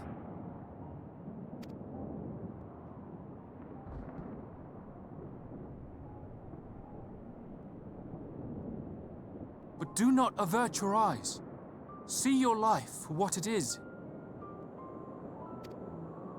Then will you see how the hardships make you strong. Matsuya did really good right here, you know? Every doubt reforged as scales for your armor. Every agony to temper your blade.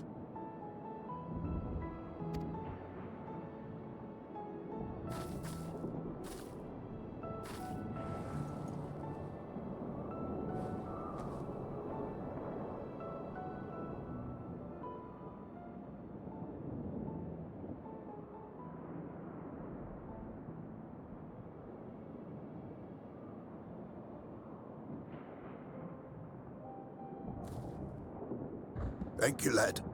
We'd almost forgotten who we are. Dude, hell yeah. He did so good right there. My undying gratitude to you as well, my friends. You were searching for Mevon, no? We must return home. I pray you help the boy find his friend. Gladly. We dispatched what beasts we could, but the roads are still dangerous. Stay together and go in safety.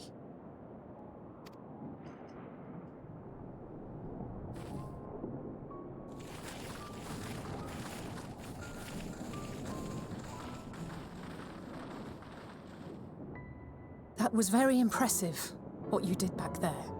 Those words seem to resonate with your people. They should. They were the first spoken unto our ancestors by the divinity of legend. I'm easily upset, and fish are wont to flee a temperamental hand, so I recite the teachings over and over to calm myself. Good job, buddy. They're lovely and inspiring to hear, though I imagine they were born of great misfortune. They are born of life. There's as much bad as good in it. More, many would attest. All the more reason to appreciate the good when you can. I won't argue with that.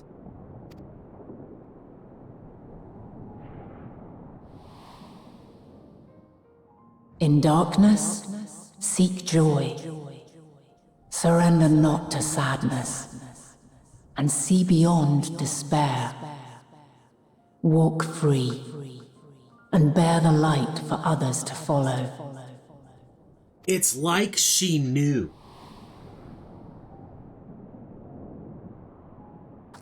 And with that, let us see if we can't find Mevon.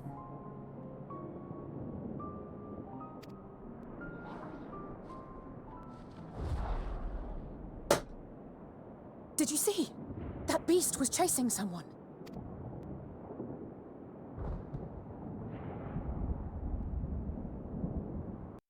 It was indeed.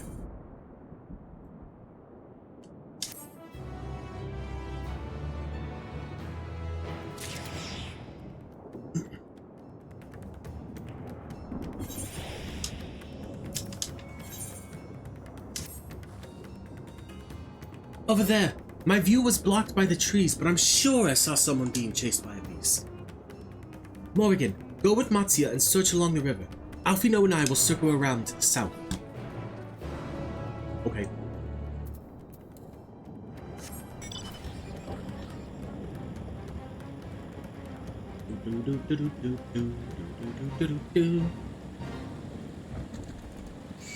No, ignore me.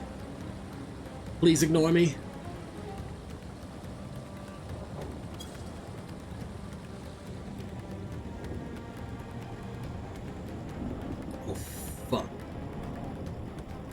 I remember where we're at.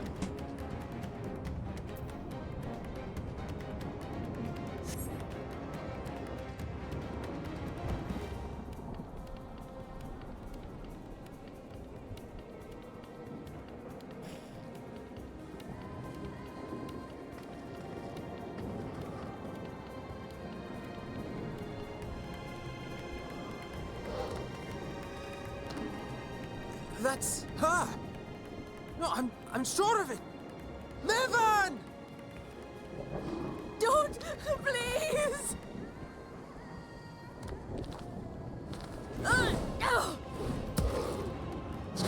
I mean, that was a pretty good arm with how much it recoiled there.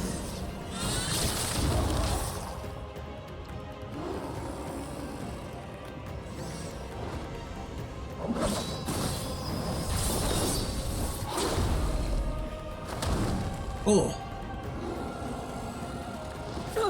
Okay, why are we just standing there, though? Why haven't we ran over yet?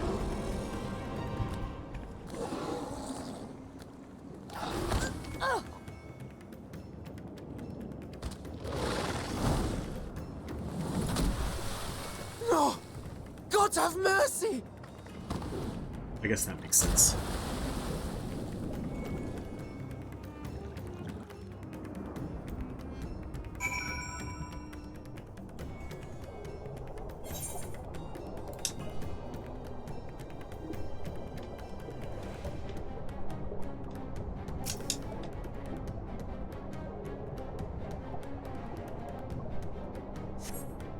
Lifeless body floats before you, battered and broken. Her death no doubt came swiftly.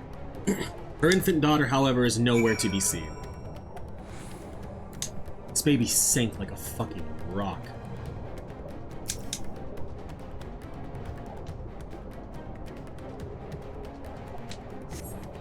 You take the baby into your arms. If she yet lives, you cannot tell, but she will surely not survive unless you carry her to the surface at once.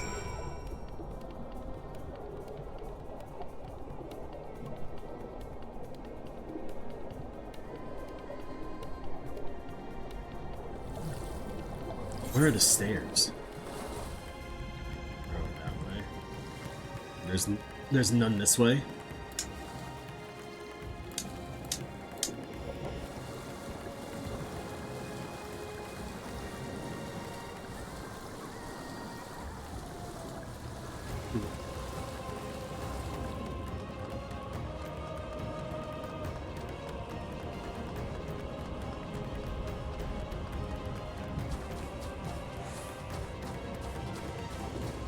Probably actually would have been quicker, you know, if we had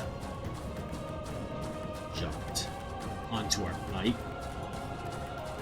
But we'll do what we can. Did you find Morrighan and the child?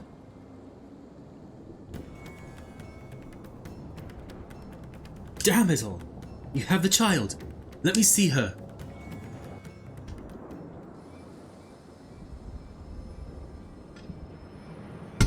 Whoops. I do that way too often, I'm sorry.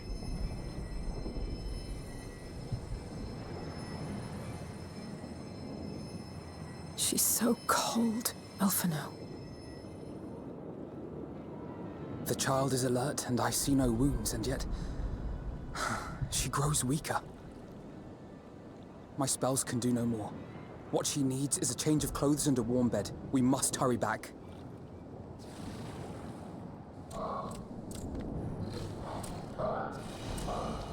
Not now! Matzia, take the child.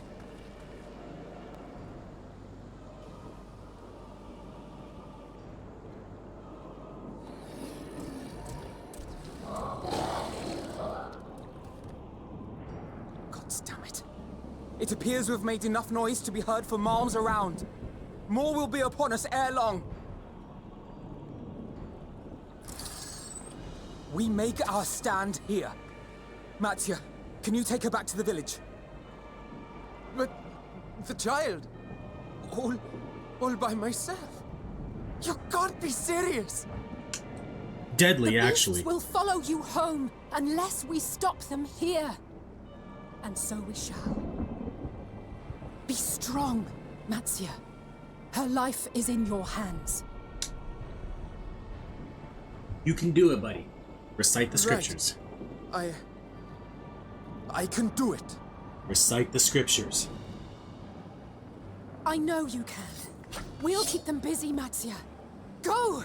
Quickly!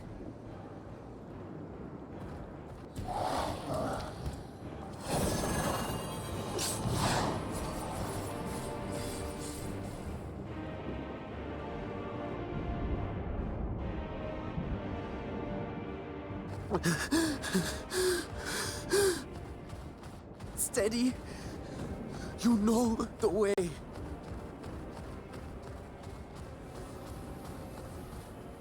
No. No! Not you too.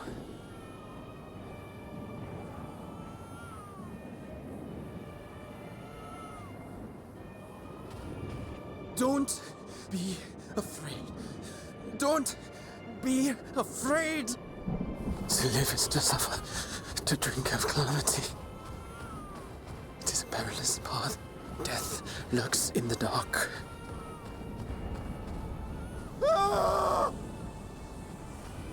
No! I'm not afraid! I'm not afraid! Ah!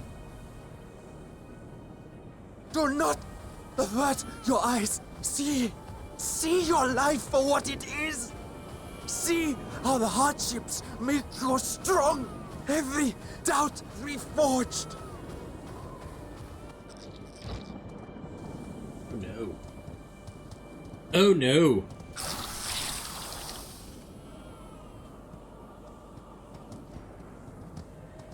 Every agony.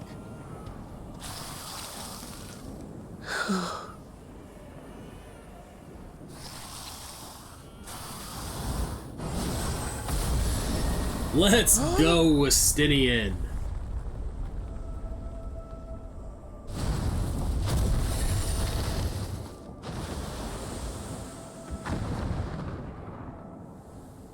The divinity?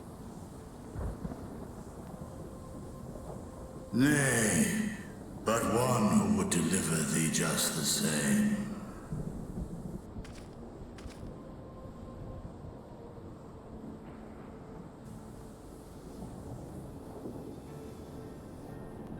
Please. You must save the child. She is all that remains of Mevan and Grasef. Please.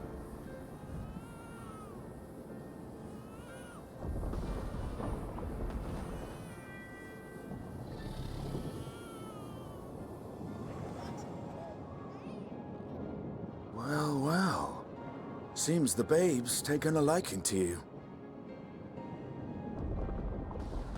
Tis only because it can't see his face. Thou art strong, little one. Let us convey thee to thy home.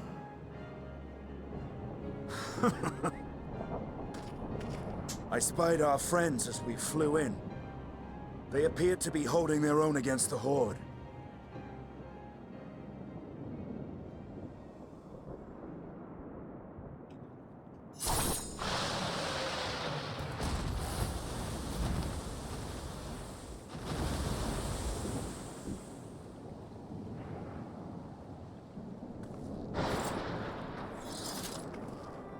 Right. That's the last of them.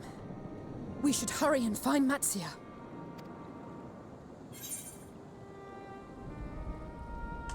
He had help from on high. What, like divine aid? No, like a fine battle it must have been. Shame I missed it. Estinian, it was you who came to Matzia's aid. I was only along for the ride. Vritra was the one who saw the boy was in need. The two are headed back to the village. Where the worm will honor Ahiwan's wishes and finally reveal himself to his people. Perhaps so. Will you go and join them? Absolutely. There's something I need to do first. Mervyn gave her life so that her child might live. She deserves better than to be left to drift alone. She deserves to be laid to rest beside her husband, at least. Will you help me?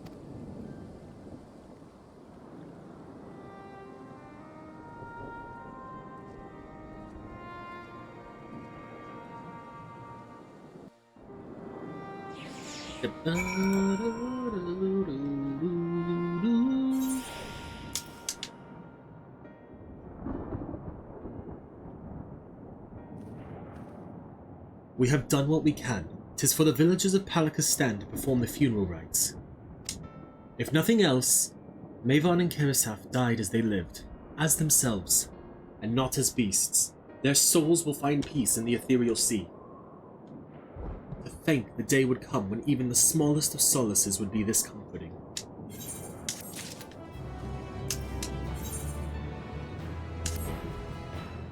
You are ready then. In that case, let's head to Palakistan. No doubt Vitra is waiting. Alright, somehow there's one like right over here that I didn't get. I never even got pings.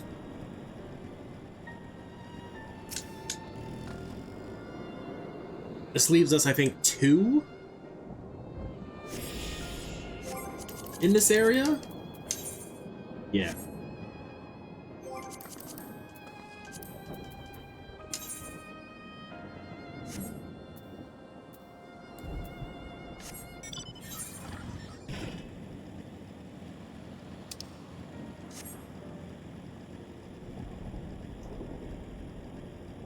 I should just teleport back there, but I mean, at this point, I'm already... By the time the teleport finished going through and loading, I'd be there if I would have just kept driving.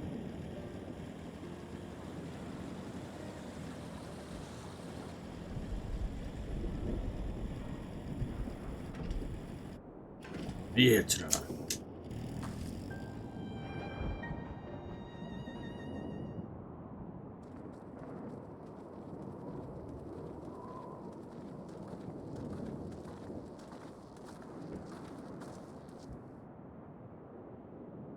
Rest easy, for all is well here. Young Matsya returned with the babe safe in his arms, owing to a warm bed. The girl hath already begun to regain her strength. Less joyously received was word of the mother and father's fate, as well as that of their transformed neighbors. How many children of Thavnair must we lose to this calamity? Mothers and fathers, brothers and sisters, sons and daughters. Every death, another void that can never be filled. We who survived them must carry the weight of their memory, as we strive to regain a semblance of what we have lost. Kerisaf and Morrighan's babe is a child of Thavnair as well.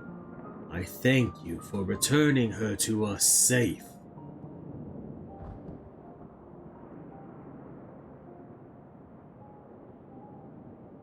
Oh, most great and merciful one, I have not yet the words to express my gratitude.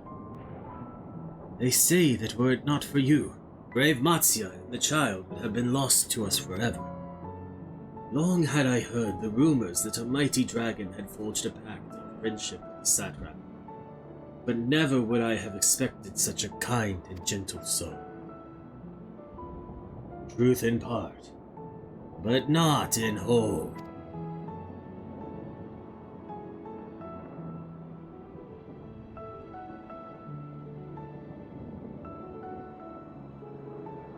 I am Vitra, and for years uncounted hath this isle served as mine abode. An isle I have ruled over as satrap, with Ahewan as my loyal host. Servant. Are my ears to be believed? You were the satrap all along.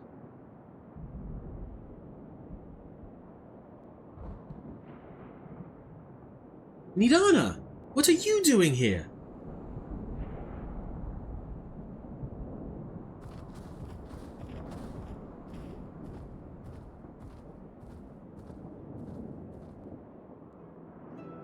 I heard from the Radiant Host that you had gone to help the people of Palakistan in their time of need.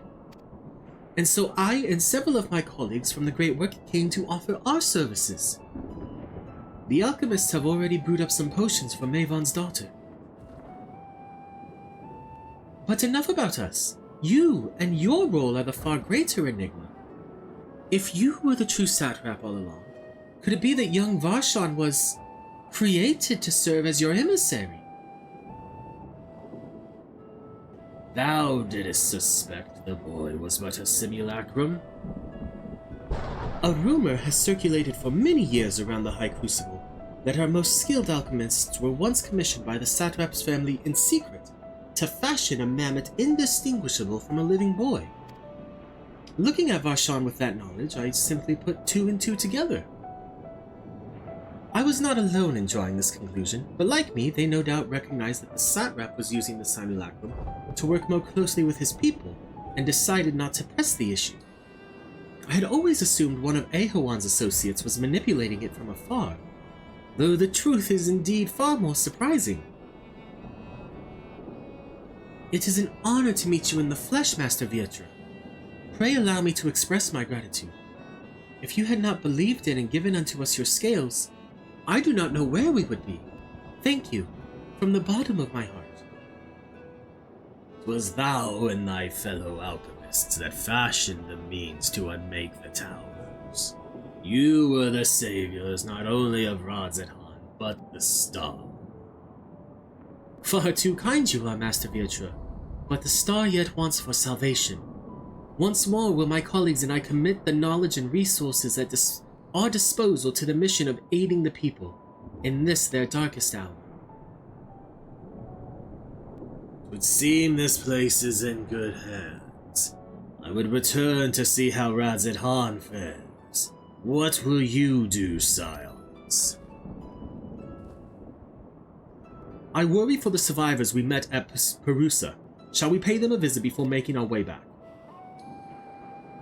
In that case, might I ask a favor? Nothing too burdensome, I promise. This way. Okay.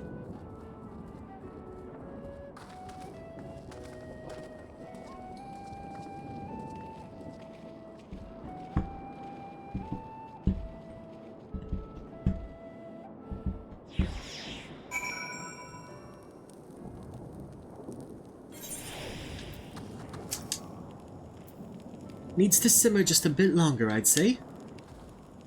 In the meantime, I was hoping I might ask you a few questions. The red sky, these terrible beasts, what in the name of the sisters is happening here in Thavnair? The final days. Anybody who despairs turns into a beast. Oh my, that's a rather lot to take in. And it would seem the situation is even more grave than we suspected. Thank you, friend. My colleagues and I will use your knowledge to see if it can further our own research. And with that, here we are. A pot of piping hot chai, brewed from my own secret recipe of spices and tea leaves, together with hearty helpings of rich milk and purest sugar. The drink has medicinal properties then, because there was something else that I accidentally skipped over. Not in the least. The ingredients are quite ordinary. It's still very tasty though, and has a way of lifting the spirits. The spicy aroma and distinctive sweetness of chai is a simple, everyday pleasure on our island. Sometimes the best medicine is the simplest. A lovely sentiment, Nidana. By all means, allow us to assist.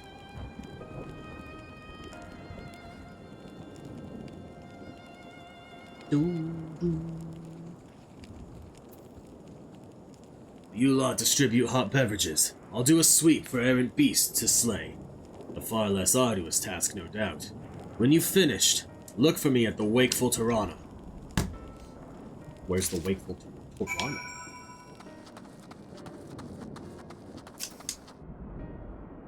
Look at them all lazing about, knowing full well the beasts might strike again at any moment. Do they not realize their lives are in danger? Well, I, for one, intend to survive. I'm too young to die. Yes, I'll leave this island behind if I must. But where would I go? Is anywhere safe these days? Here, have some hot chai. A cup of chai? Can't you see I have more important things to worry about? No, you're right. It is precisely in times like these that we must strive to remain calm and steady. I do believe I'll visit the Elder and see what needs to be done. If there is any way I can aid my village and my friends, I will do it. Is there anyone in here that needs one? No. Well, there's a Chocobo Keep, so let's talk to him real quick. I'm not hiring a Chocobo Keeper. We have one here. I'm sorry, I just want to be left alone. My best friend and I, we fled the village together. One of the beasts took him and it was all I could do to run. Oh. Whoops. It was all I could do to run. All the while I could hear this monstrous voice screaming my name. Have some tea. This is for me? Ah, we used to drink chai together often. Shared stories over steaming cups after a hard day's work. Thank you, friend. The pain may never pass, but I must press on all the same. For his memory, and for who we must remember. Now... Oh. I was gonna say, I swear one of them was like inside a building. I guess not. I must be remembering a different quest. Wait, I know you. You were the one who saved us from those beasts back at the temple. Were it not for you, well, let's not even think about that. At times like this, we mustn't dwell on what might have been, but look to the future. But what future awaits us? How can Radz-at-Han hope to recover from this? Most of my friends are gone, and I don't know where to turn.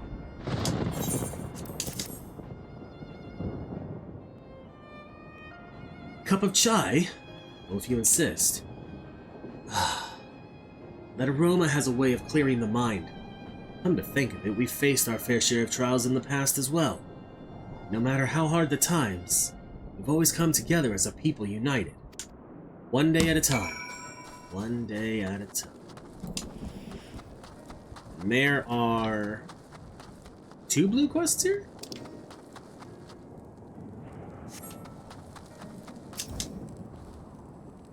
Thank you for delivering the chai, Morrighan. Did it help to lift the villagers' spirits? I think so. I think it did good.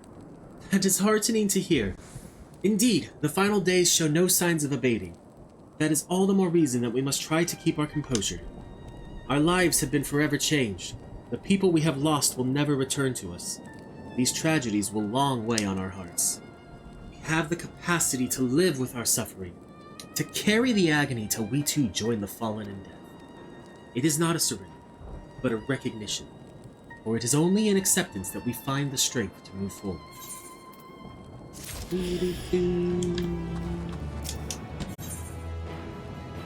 Actually, before we start this quest, I need to go use... Or we're just gonna take a short break.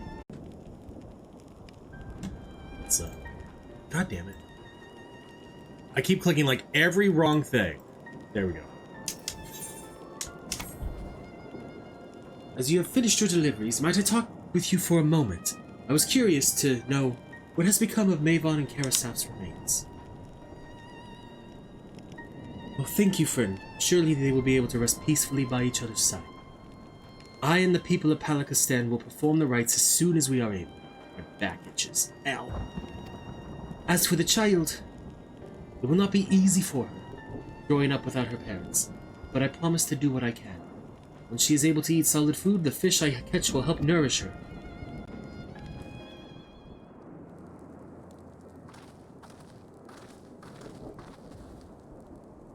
Well, we finished delivering the chai. I do believe everyone has a piping hot cup. I can almost believe there's a magic at work, how their tension fades with every sip. Let us pray that Palakistan has seen the last of those transformations. At least for now. They are still at risk, as every village in Thavnair, like as not. Still, I trust we can leave this place in the care of our friends from the Radiant and the High Crucible. Shall we return to Radz-at-Han? By all means, do not let us keep you farther. There are still many who have need of your wisdom and strength to deliver them from this terrible calamity. And I will do what I can as well. I will bring rations and supplies from Akyali. We have plenty to spare. Then let us find Estinian and be on our way. Where did he wander off to again? Who knows? The wakeful Tirana, near the bridge to Rotzidhan. As I recall very well, then. Bum-ba-do-do-do. Ba-da-ba-da-da-da-da-da-da.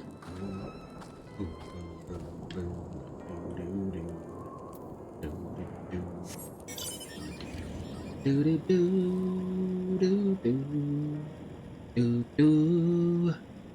music is just so good. Alright, it's over this way. Let's avoid things. Oh, he's up above, so we need to go up this little hill anyway. Do do do do do do do do.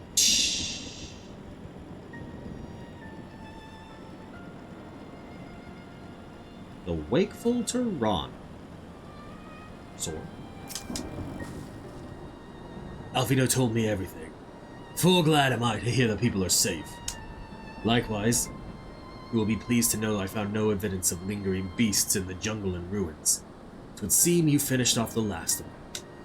Trying times yet lie ahead for the people of Thavnair. Fortunately, they have a wise and benevolent satrap to shepherd them through.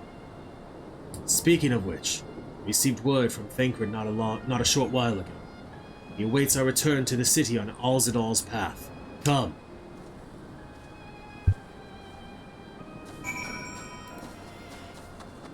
Well, then let's go speak to Thancred at Rotzidhan.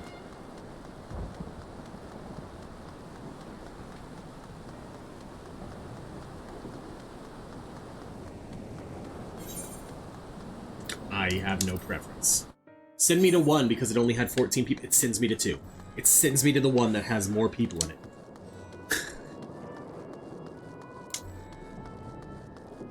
What's the point of having instances if you're not going to try and balance them out?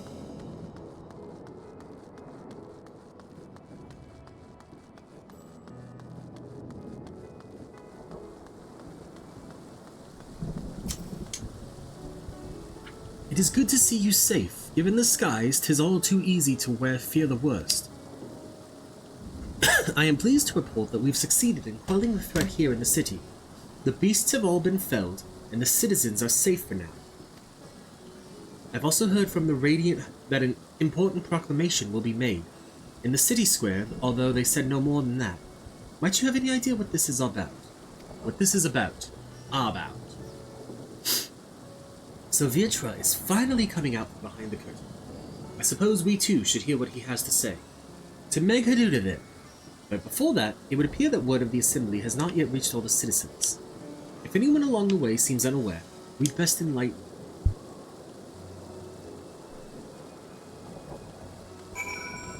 Search for townspeople who missed the announcement.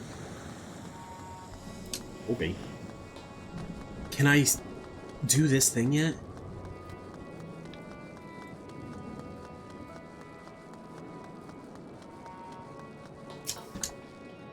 Still can't attune.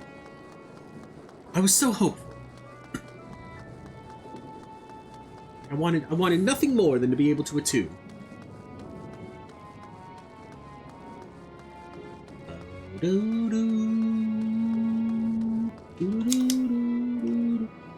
Oh, the beast's all gone. I've been hiding and I'm too scared to go out and look. The beasts are done. It's gonna be okay. Oh, that's a relief. I thought one of those beasts was going to eat me. I wonder where Varshan is. He's the slowest runner. I hope he got away. He could be with the other people from the palace. Maybe I'll see him in the square. Search for more townspeople who missed the announcement. Well, there's one right here. Yeah? What's up, buddy? Leave me be, please! I swear to you, my flesh tastes absolutely terrible. Oh gods, what are you doing? Scaring me like that. If we're not quiet, those beasts will find us. The square, you say? But that's where the satrap was killed. With my very eyes, I saw him crushed in the creature's maw. So many lives lost. Such terrible carnage.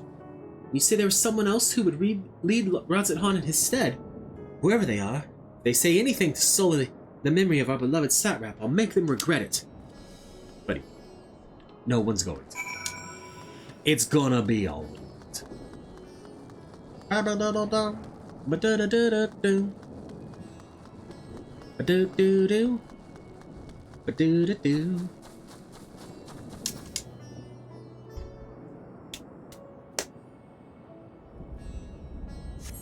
I think this one's gonna have voice acting. Because it's kind of an important announcement scene.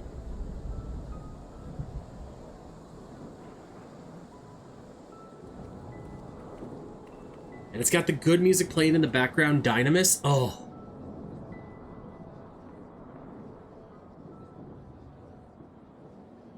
Look, someone's coming. Yeah, it's Marshawn.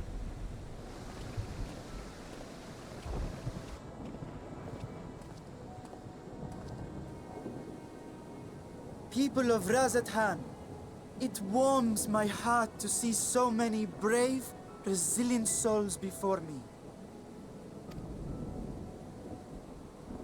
Today, I would share with you a great revelation. But before I do, I must make a humble request. Do not be alarmed, nor avert your eyes. See the one I unveil for who he is, and know that he means you no harm.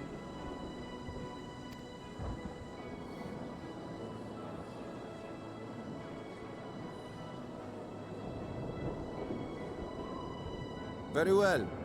I dare say it can't be worse than the horrors we've already seen.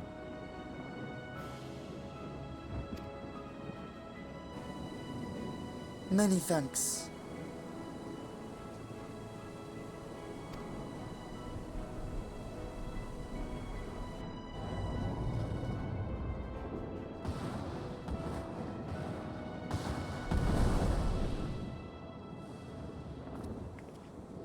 A dragon!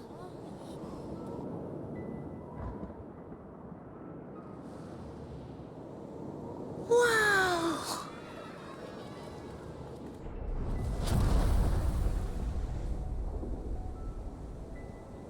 People of Razathan, I am Vritra, and for years uncounted hath this isle served as mine abode.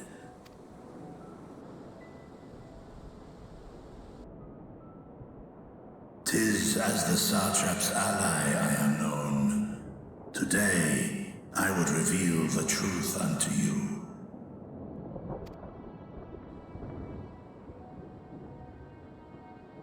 Let us hope they accept him.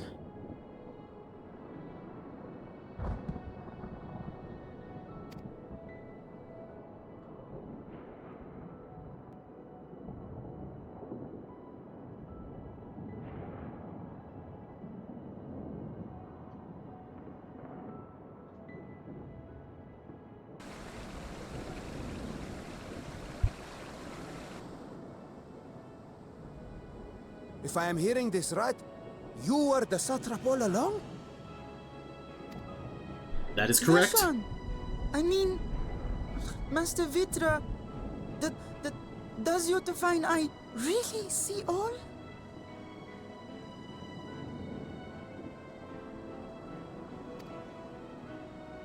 Nay, child. While mine eye hath borne witness to the whole of our nation's history, to its future I am blind as thee. Countrymen, calamity the likes of which we have never known is come to Thavnair, our home.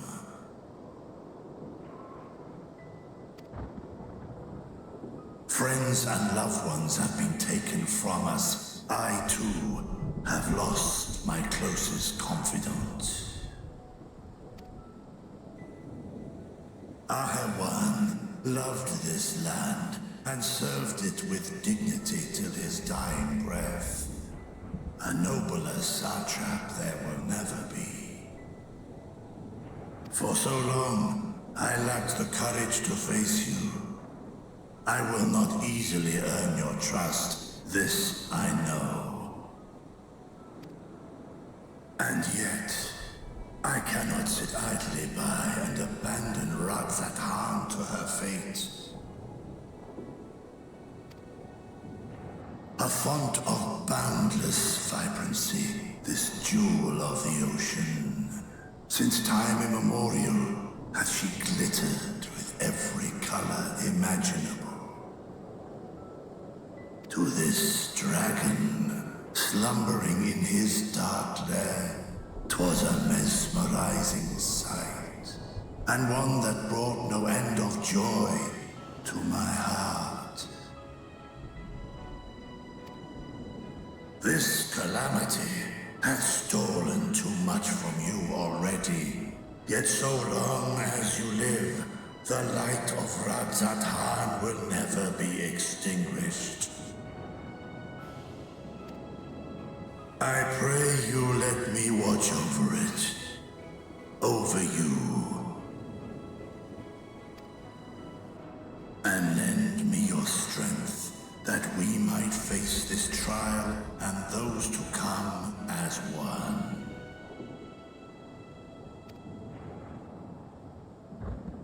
I do not know you, dragon, but I thank you for speaking the truth to us. As divinities, both Manusha and Riga once joined together, so too do I believe that hand in hand, we can overcome this ordeal and welcome an era of peace.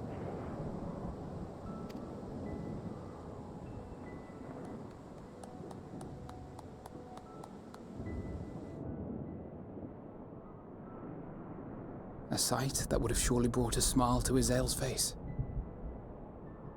Yeah, it would have. If only she were here to see it, writers. Indeed.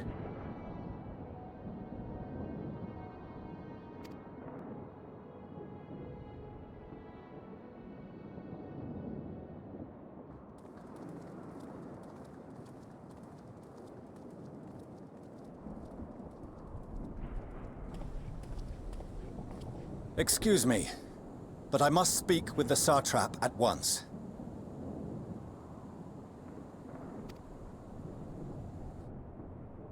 Father.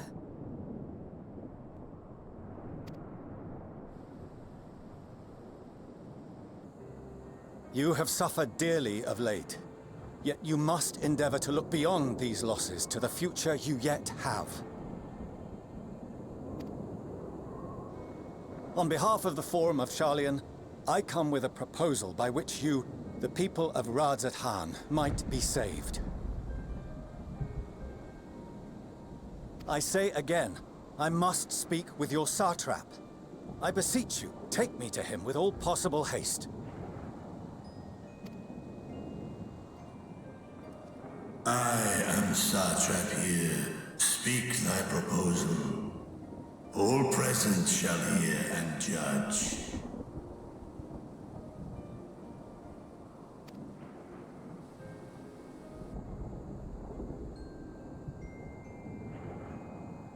If I have given offense, then I apologize. First, allow me to share with you what knowledge we have of the phenomenon responsible for your woes. The final days. 'Tis an affliction of stagnancy and rot, sown into the currents of the star. Though the first prominent manifestation was here, in Thavnair, it will invariably spread to every corner of the world. The Forum was forewarned of this apocalypse several centuries ago. Thenceforth, my predecessors sought to prepare for the end times in the only conceivable fashion, by securing a means of escape.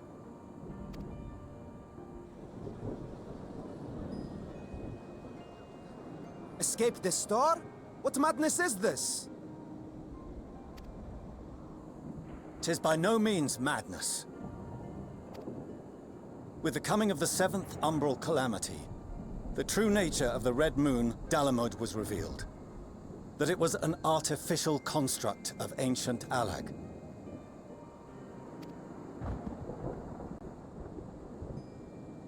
But what of the Silver Moon? This celestial satellite is yet another technological marvel fashioned and maintained by ancient allies. A ship that will sail the heavens and deliver our people from destruction. And by our people, I speak not only of Sharlayan. We mean to save every man, woman, and child it is within our power to save. Including you, our dear friends of Radzat Han. Recent events necessitate adjustments be made, and quickly, but we can and will escort you safely to the moon.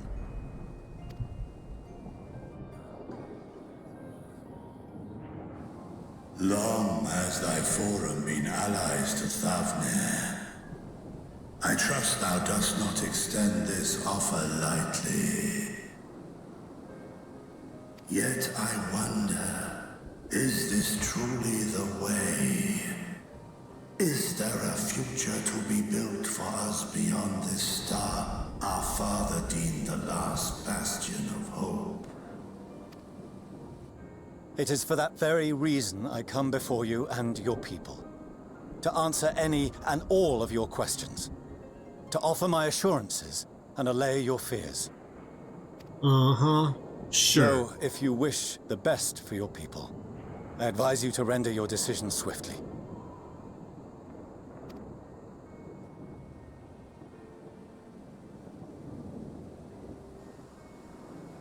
Show our friends to Megaduta. They are to be received as honored guests.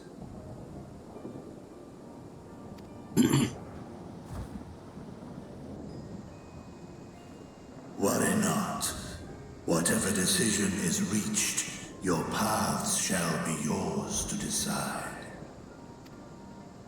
Until then, heed the warning of these brave heroes. Guard your hearts against fear and despair, for it is within such fertile soil that the seeds of blasphemy find purchase. Remain calm and attend to your daily tasks. I shall return anon. We'll do as you say, Master Vitra. We believe in you.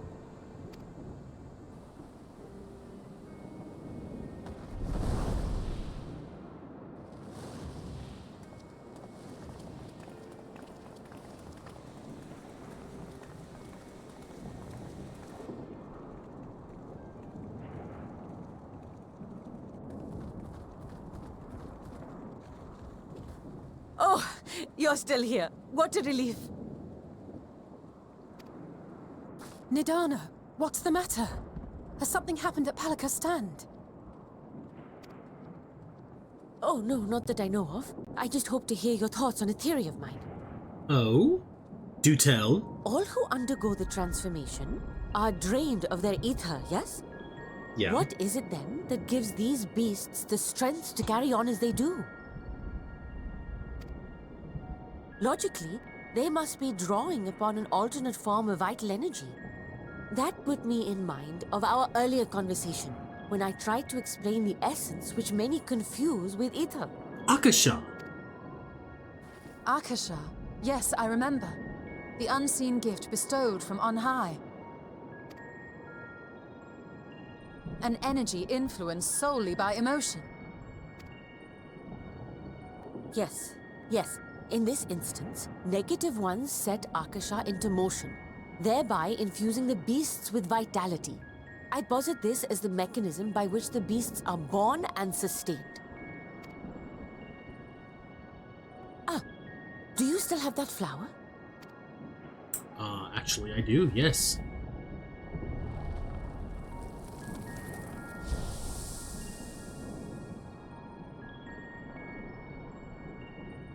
If we accept that it once shone bright by drawing upon Akasha, influenced by the thoughts of those nearby, then fear, terror, despair, negative emotions so powerful as to suffocate it, permeated the air in this place. You must be very careful. The forces which drive the final days may be beyond our ability to perceive. Oh shit.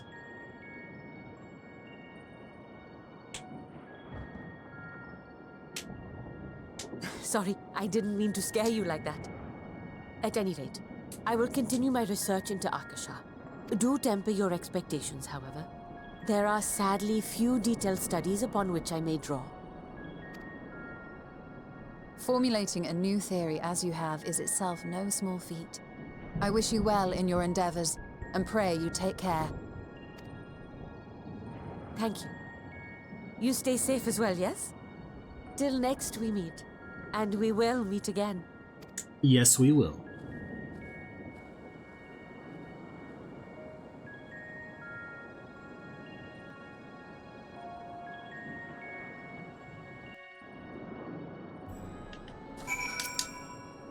As far as we have come, and after all the horrors we have seen, there is still so much we do not know about the final days. Oh, the camera is way up high. Could it be as Nidana said, that the cause of this phenomenon is beyond our comprehension? And if so, are we powerless to forestall it? Yes, you. Greetings, honored scions of the Seventh Dawn. I have a message from His Excellency the Satrap. Brave scions, you have my gratitude for aiding my people in this most trying of times. Alas, matters here at Meghaduta prevent me from meeting you all in person. As a token of my appreciation, I have arranged for a feast to be held in your honor. May it nourish you in preparation for the trials ahead. Such are the words of Master Vietra. The feast he speaks of awaits you at Mehraid's Mehain. Pray make your way there whenever your business here is done.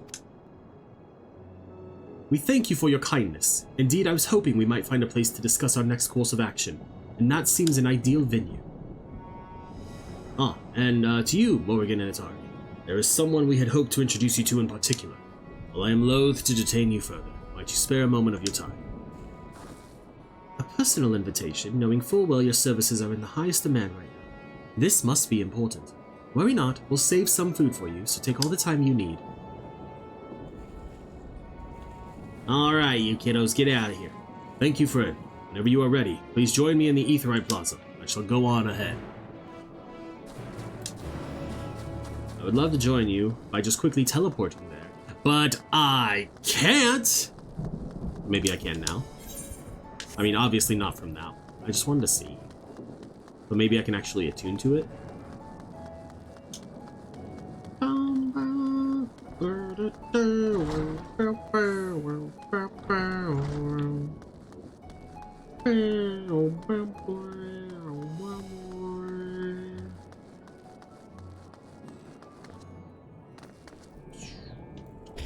Let me run over here and see.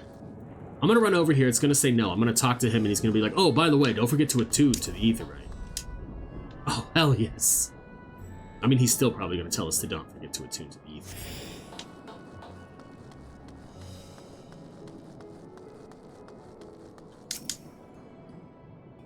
Access to the Aetheryte you see there has been restricted to a select few ever since the tower first appeared. We sincerely apologize for the inconvenience, but it was deemed too dangerous to permit the free movement of visitors at a time of emergency, a risk we could not take. In light of recent developments, however, the Satrap has decided that such restrictions would only hinder our efforts to combat the final days. As such, I would encourage you to attune with the Aetheryte before proceeding along the corridor. Yep. Follow me this way. Okay!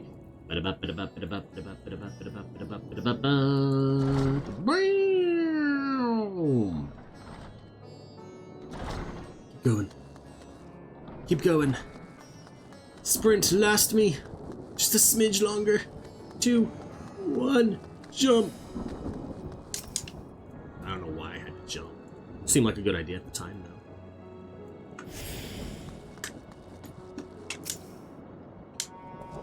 Ah, you must be wondering what this place is. You stand in the Hall of the Radiant Host, from where our leadership oversees all of Rodzidhan's military operations. Sundrop, our destination, lies just ahead. This is unlocking the Endwalker role quests.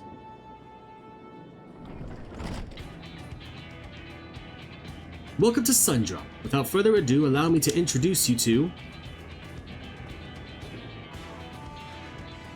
Oh, so you're the famous Morrighan Initari, eh?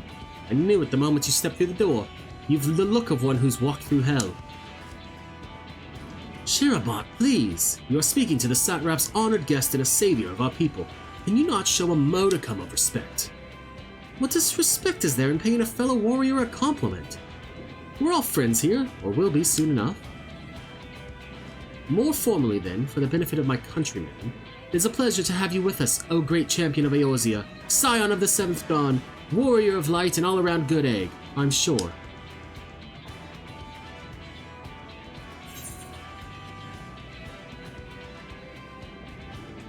This talk of eggs reminds me I'm late for dinner.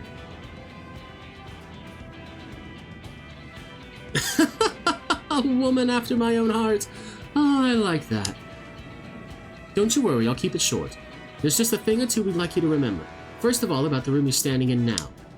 Radzathan welcomes delegates from other lands to overseas trade and diplomatic dealings. Then, there are military matters to discuss, which is why all these officers are stationed here in Sundrop. I imagine you're more than familiar with each of the nations they represent, yes? We've got representatives from Doma,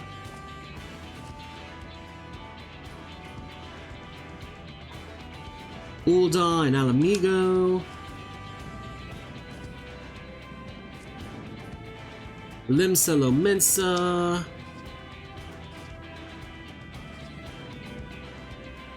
Redania, and last, but never let it be said least, Ishgar. They're the eyes, ears, and mouths that bridge the distance between Radzathan and their respective homelands. We've used this brief respite to share the details of our plight with our overseas counterparts. And wouldn't you know it, all of their leaders requested a few words from you specifically. You are a woman in high demand, and so would you mind regaling us with your own account? Indulge us before you indulge yourself. I guess. I can tell you everything I saw. I don't want to. Seems rather annoying. Thank you for the report. The conditions under which men are turned to beasts, the etheric anomalies you have observed, you have given us much to consider. It is concerning that the first transformation apparently occurred before the skies turned red. 'Tis contrary to what you would expect.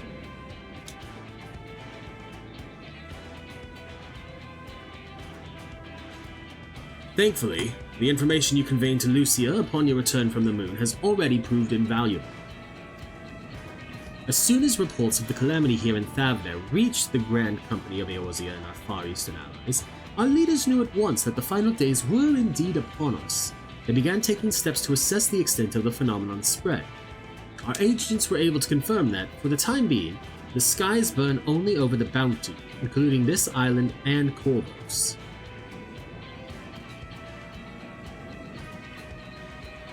Also, or alas, that is of little comfort. Aye, all throughout allied lands, there have been reports of people transforming into hideous beasts. From what little we have learned, these incidents are similar in nature to that involving the merchant Kalzal. As was the case here, the victims underwent the changes prior to the heavens being set ablaze. So, while the burning skies have yet to manifest beyond the Bounty, the transformations do not appear to be subject to any similar restriction.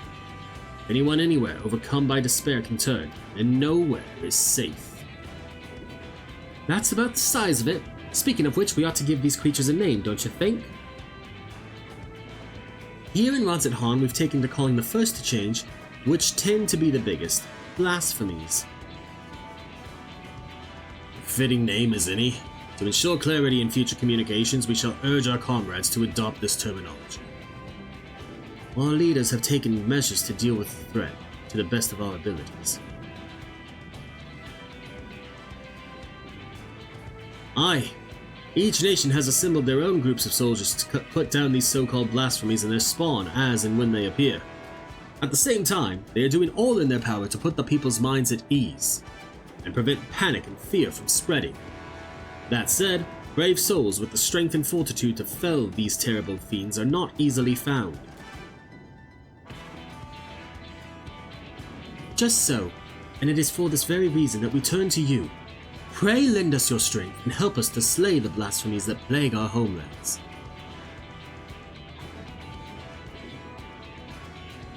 Now, you don't have to give your reply before dinner. I should also mention that each blasphemy seems to possess wildly different characteristics. What works well against one may serve you poorly against another. So before you go rushing off to save everyone's day, have a word with the delegates. They'll tell you what to expect.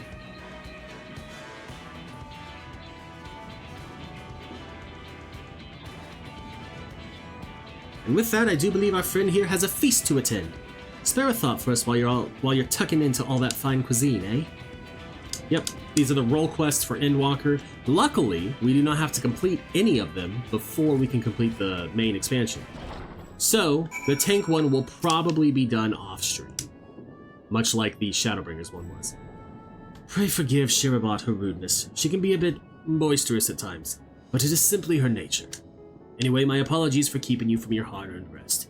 You'll be rejoining your companions, yes? You know the way to the Morrighan?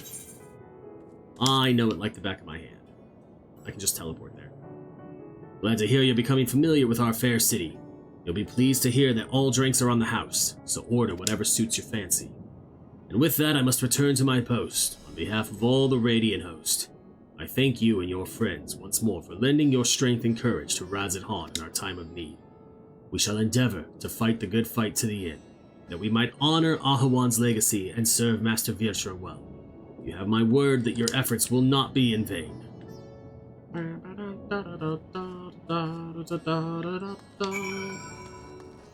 Alright, now we need to go speak with Melil.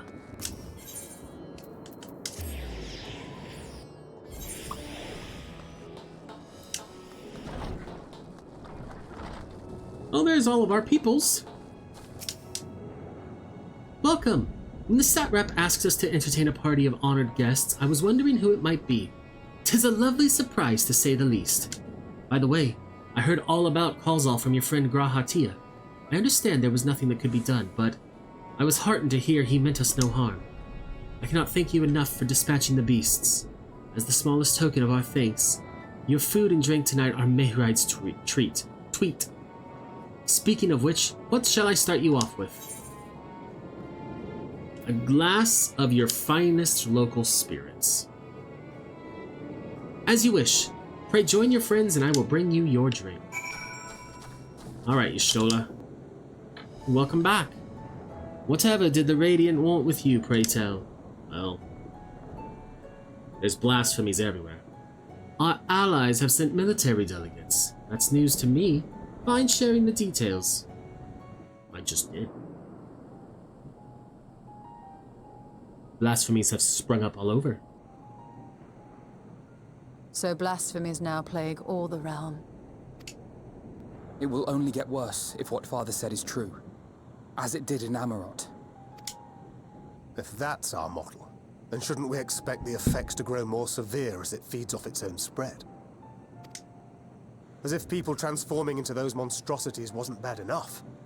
If the flora and fauna, if the land itself turned against us. No one would survive.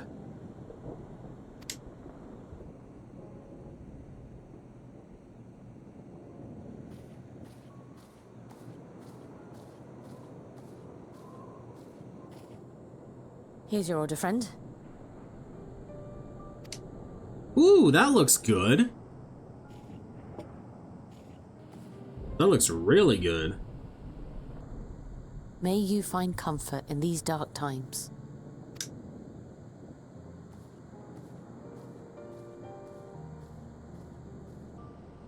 Where do we go from here?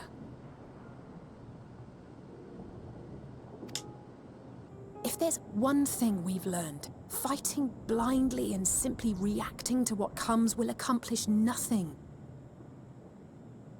We must find a solution that addresses the fundamental cause. Before our strength is exhausted, before this crisis spirals out of control. Is there something? Anything we've overlooked? If there is an answer, Hydaelyn herself will have it. 'Twas she who bound Zodiac and forestalled the final days.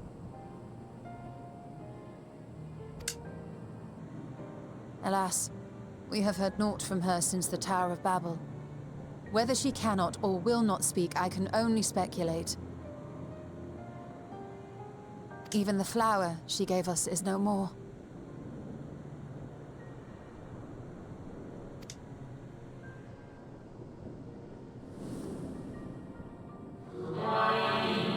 In our time, we called it Elpis. You would do well to remember the name.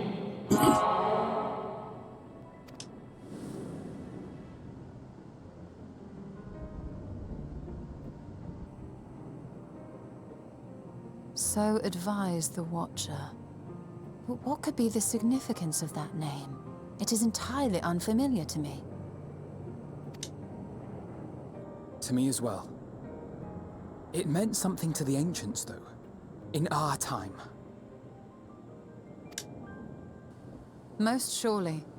Yet I do not recall a single mention of it in the records of Anida.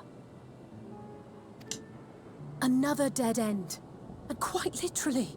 It's not as if there are any ancients living we could go and ask. But there is. Not alive as such, but not quite dead.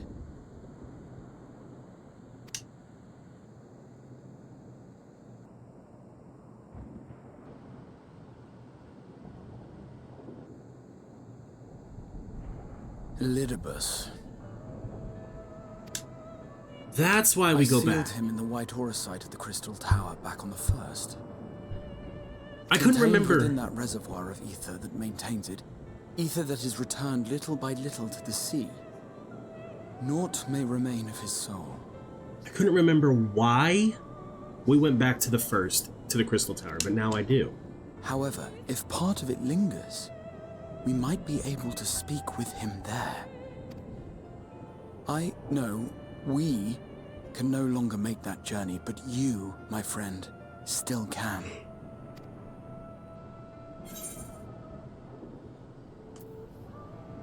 It would be an opportunity to look in on the others as well. Thank you, my friend. That would mean much to me. Yeah, I'll go talk to Lena for you, and I'll try and track down Rean. If nothing else, should we learn the first is safe, we'll have that much more reason to keep fighting the good fight. You got it, buddy. That said, the odds are not in our favor, to say the least. Which is why we're fortunate to have Urianger up there on the moon, working hard to make all the necessary preparations for our departure, should it come to it. And why we have nothing to lose by staying the course till the last instant. Indeed. To the last, let us all do what we can. I will consult with Master Matoya and see if she knows of a way to reach Hydaelyn from the ethereal sea. And I will visit the nation's leaders and attempt to ascertain how far the final days have progressed elsewhere. Keep me abreast of your findings. I can seek out and slay the worst of the immediate threats, if only to slow the spread.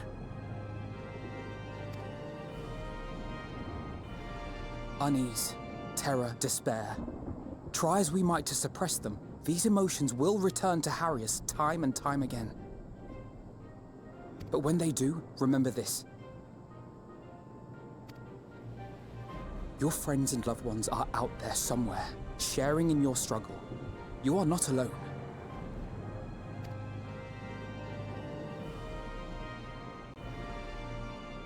So ends the brief respite before the next revelation.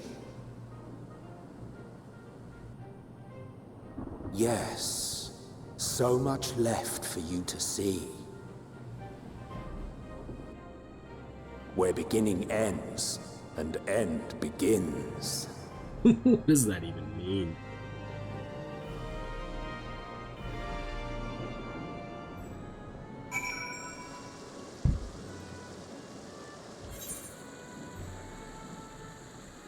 Okay. Now then, is there anything we've forgotten to mention? Are your arms and armor in good order?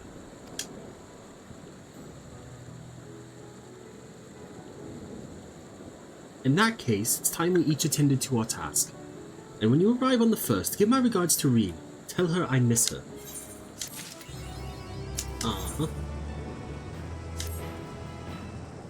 Take this, Morrighan, my spirit vessel.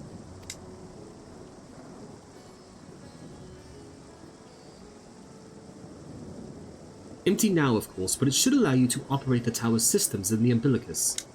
If even the smallest fragment of Elidibus's essence remains, it should be possible to locate it. As for access to the umbilicus, pray seek out Lena for assistance. Chances are she still stands watch at the Ascensor Gate. Should she or anyone else ask after me, tell them I'm living my life to the fullest, and I am happy, hardships and all. Well, we had best be on our respective ways. God's willing, we will see each other again ere long. Dun, da, da, da, da, da. Speak with Lena. Alright, it's time for us to go to the posterity.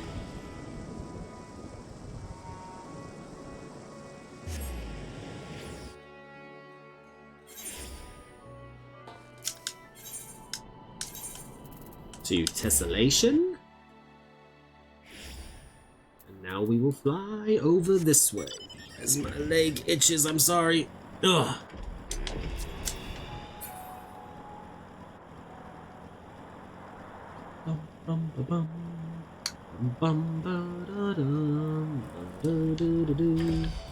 Lena! Voice acted or no? Morrighan, you are returned.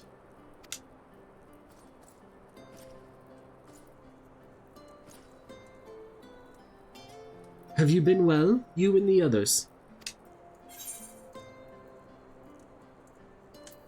We've no shortage of troubles, but we're well enough. Then things are much the same for you as they were here. My lord is doubtless enjoying himself. Yeah. Yeah, he is. With Folly, they're having a great time. He said this to you. These exact words. Oh, to know that he is happy. It fills my heart with joy. Thank you, Morrighan, for taking care of him. When next you see him, please tell him to not to overexert himself, futile a request though it is. And tell him that all is well here. The peace you gifted us continues, and we work hard to build new lives for ourselves. In the course of this, we occasionally bicker, but we've never been more optimistic for the morrow. If I had to mention one dilemma, it would be the question of our governance. Even as we speak, debate rages on over how we should run the city in the Exarch's absence.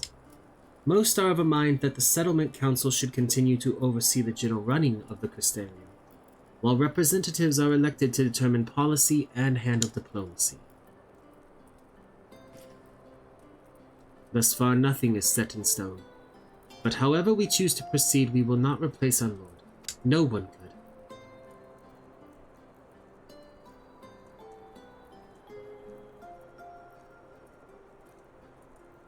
Have we recently observed any unusual phenomena? No, I cannot say there have been. Curious that you should ask me this question, though. Some days ago, Rin came and asked the very same. She was rather unsettled, in stark contrast to how cheerful she has been of late. Really? Rin has been dedicating herself to the restoration of the empty, you see. Though it will take many long years, the goal seems to have given her a newfound sense of purpose and fulfillment. So when I saw her in a state of such worry, I couldn't help but feel worried in turn, especially since she wouldn't tell me what troubled her. I dare say she would be more willing to confide in you. May I ask you to broach the subject with her? Yeah, I'll do it.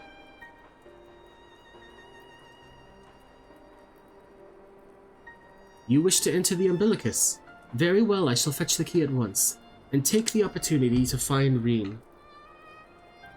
Please wait for me inside the city, in front of the Cabinet of Curiosity, shall we say. I will be along as soon as I can.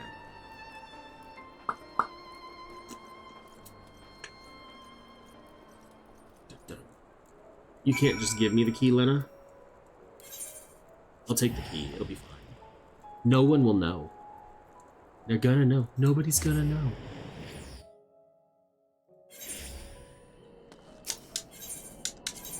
To the Cabinet of Curiosity.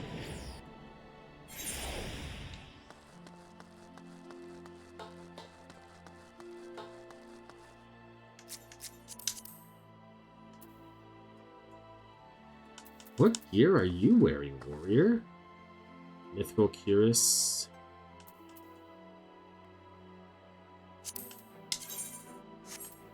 Wait.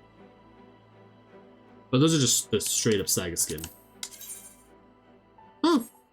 Okay. The following event cannot be skipped. You may wish to cancel any. Okay.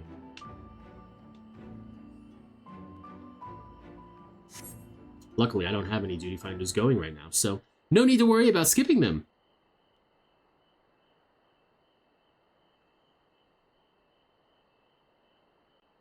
I think this is like a... Here's everybody from the Crystarium. Do my old eyes deceive? Is that truly Morrighan? Oh, it's Morin and Numau. I mean Becklug. Ha! It is! Full glad am I to see you hale and whole, my friend. What a wonderful surprise it is to have you back with us, and at this most opportune time. In case you haven't heard, we are planning to introduce a tome chronicling event from the Flood to the Knight's Return. For this project, we intend to draw upon records kept by the world's peoples. Historical and contemporary first-hand accounts will be the centerpiece of the tome, but yours would be the one to crown them all. I've been asked to contribute a chapter on the soul, a subject that is key to the understanding much of your endeavors. In the course of developing the spirit vessel, I gained valuable insights into travel beyond the rift, knowledge that will allow me to attest to your existence and deeds. Okay. That was a very enthusiastic thumbs up. There was no end to the questions I would ask you, but if you could indulge me just one for now. In your quest to restore the night, you faced many a formidable foe. Among them... shit.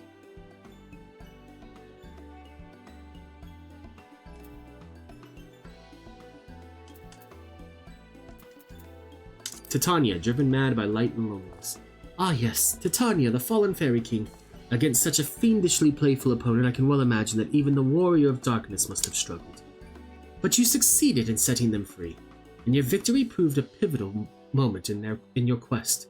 We will see that it features prominently in your tome. I know you'd love to talk her ear off, Morrighan, but we really should be on our way. Those documents from Yulmore won't collect themselves. Of course. And afterwards, would you care to join me for tea? I was hoping you might clarify a few points in your treatise. Till next time, then. Do tell the others to look after themselves. Our overzealous friend in particular. Remind him not to overexert himself. Again and again until his ears fall off. That's what it takes for him to take it to heart. Okay.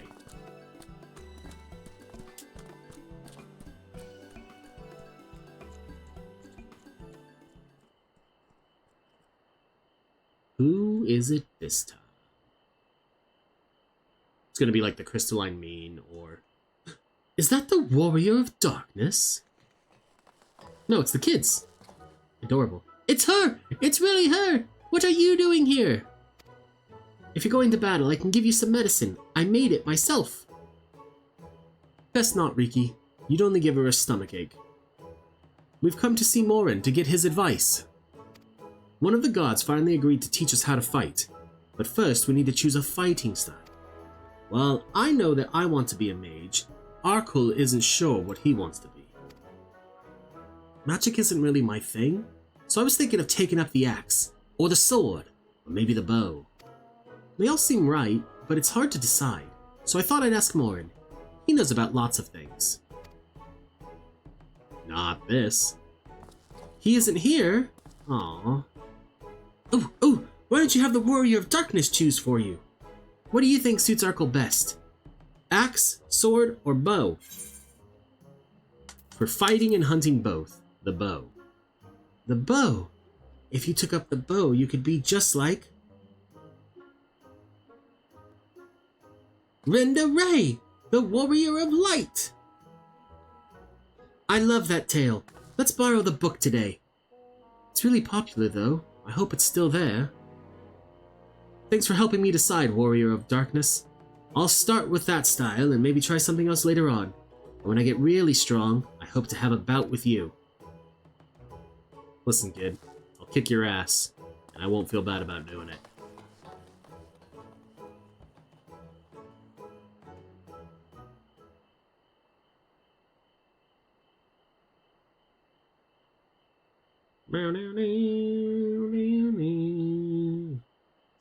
Such fun she's been having basking in the adoration of musty old bookworms and wide-eyed younglings. But does she spare a thought for me? Of course not. It's Fayoul! I waited and waited and waited, but she won't so much as acknowledge the presence of her beautiful branch, even though they're right there. Such a heartless thing our sapling is. Cold and cruel and heartless.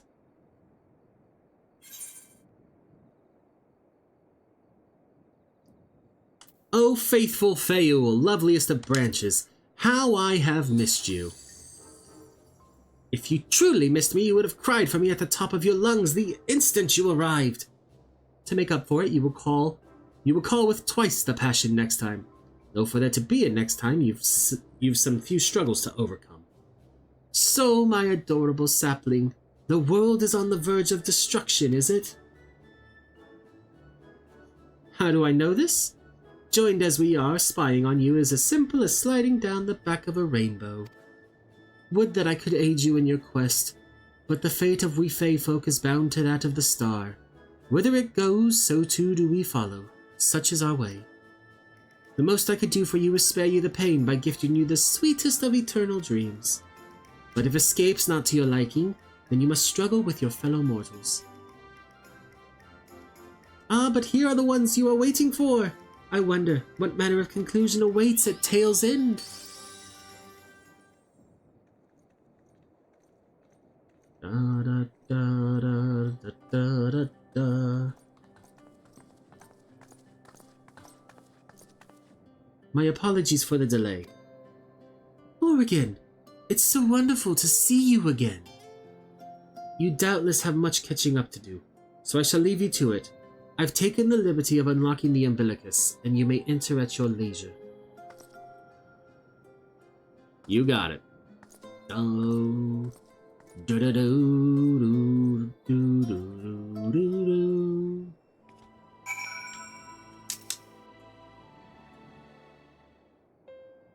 Oh. I'm relieved to hear that everyone is well. I've had this feeling, like a pit in my stomach, and I was afraid that something might have happened. Well, you're not that far off. Maybe I'm overthinking things, but it's just that I'm the Oracle of Light, but I've never spoken with Hydaelyn. Never once heard her call. Even so, I've always had this feeling deep inside of me. A connection to something immense.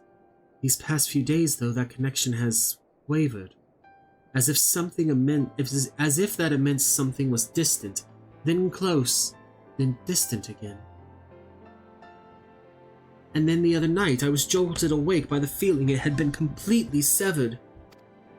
Wanting some fresh air, I went to open the window, and to my horror, the sky was ablaze like during the star shower. She saw an image of the final days. But then I blinked and everything was normal. The next day, no one said a thing. No one else had seen what I had seen. As far as I could tell, nothing was out of the ordinary. I began to wonder if it was a figment of a half-remembered dream. Morrighan, what are you not telling me? I have to know. Please, it doesn't matter how terrible it is. You're right. You deserve to know. The Source is facing the final days.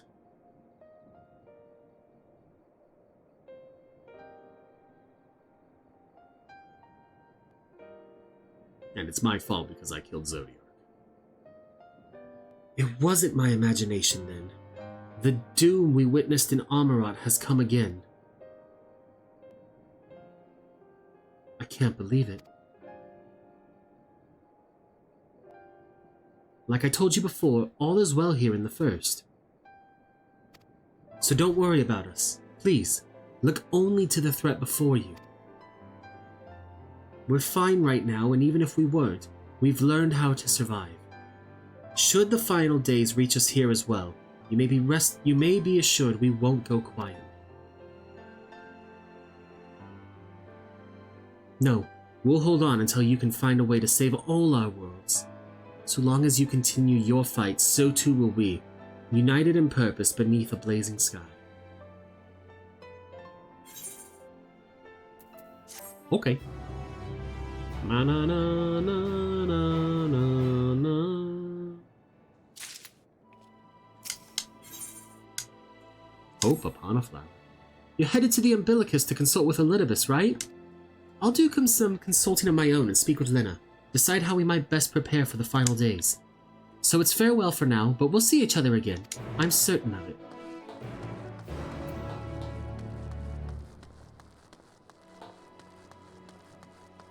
Minstrel from another mother. Okay. We're taking the longest freaking way to get to the Umbilicus. Because I could have just gone back and teleported to the Docile Gate, which I still could do from here, but no. We're gonna go this way.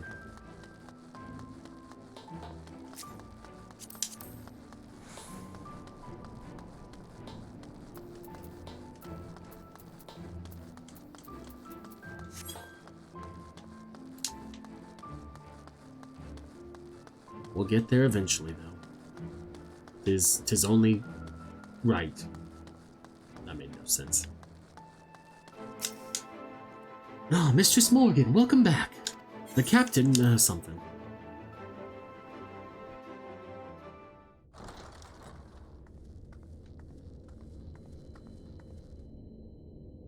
I don't remember if this one's voice acted or not.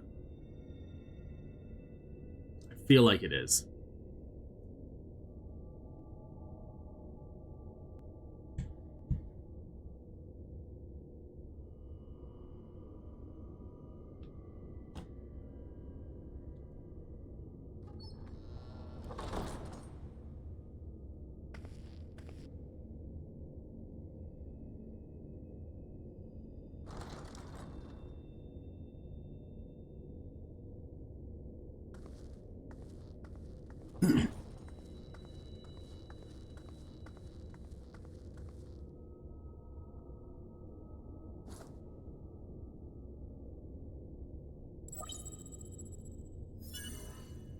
Biometric authentication complete. Please state your business.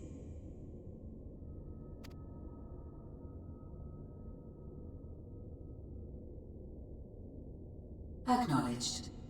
Reinitializing Circus Tower systems. Searching for Elidibus entity.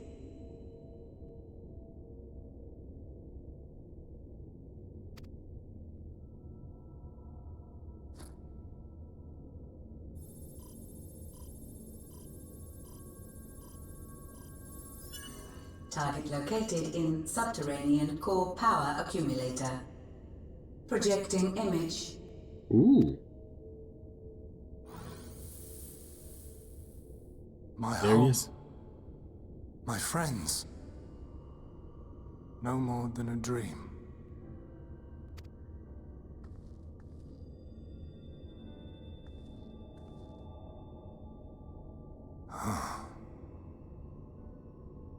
You. Why have you awakened me? Because I no longer sense those places beyond, or Lord Zodiac. You must explain all.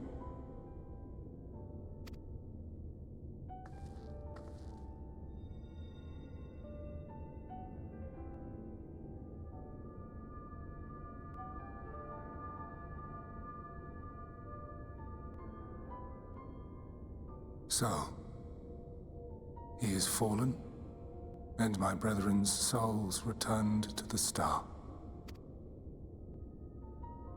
indeed.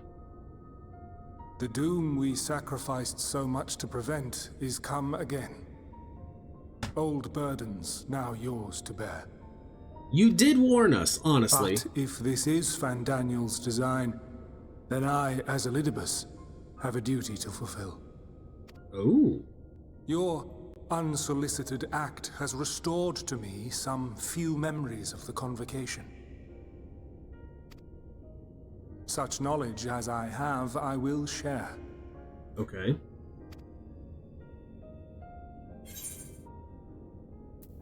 I'm sorry. Why apologize for receiving a favor of the defeated? If it sits ill, consider it payment for freeing Lord Zodiac from servitude. Okay. Where to begin? Ah, the end. Your understanding of what caused the final days is consistent with our own. The decay first took root where the currents were weakest. Yes, a conclusion drawn by him, Fandaniel. Not the him of here and now, but as I knew him, long, long ago. Having shed light upon the phenomenon, he dedicated himself to devising a countermeasure. Were it not for his knowledge of the Celestial, we would never have made the connection, and thence forestalled the final days. And though he inherited that noble soul, how different this last incarnation, so consumed by self-loathing and hate.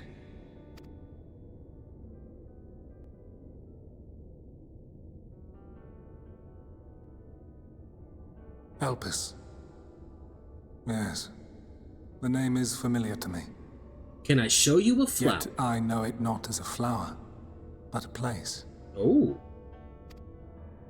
A testing facility for determining which of our creations were fit to be released into the world. Many worked there, and before joining the convocation and assuming the title of Fandaniel, he was their chief. He was Hermes.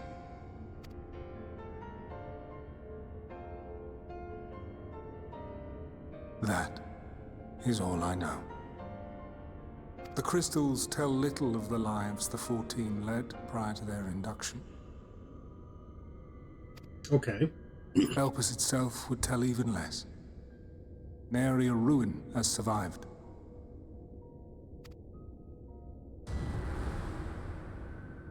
What's Wait. wrong, buddy?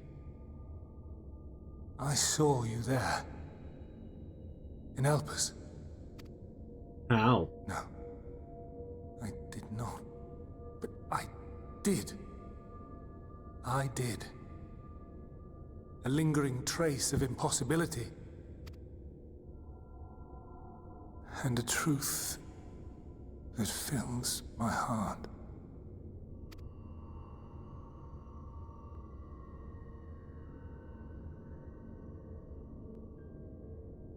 My memories remain clouded, I fear. However, they have revealed to me one possible course.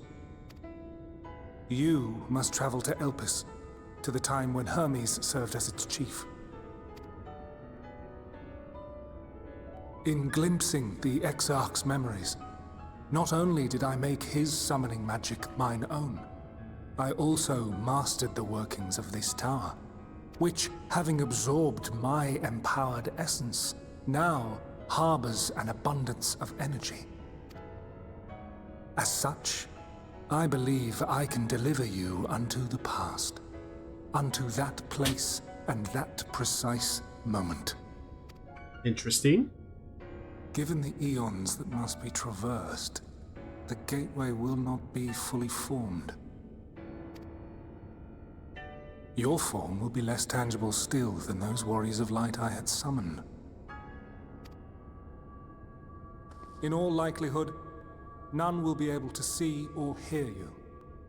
Okay. Yet even should you manage to interact with others, you will be unable to effect meaningful change. That's what you think, buddy. For the reality you wish to save, the reality to which you must return, exists as a result of the final days. You cannot reshape the past to undo the tragedies of the present. Cannot unmake the sorrow and suffering fated to come. In full knowledge of this, will you still entrust your life to your foe and make the journey? Abso-fucking-lutely.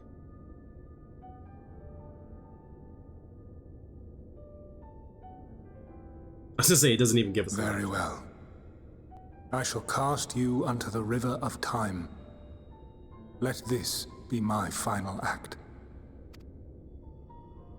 You must input the commands. I no longer have the authority. Oh? First, you must reconfigure the systems, that the tower's ether may be channeled for the magic.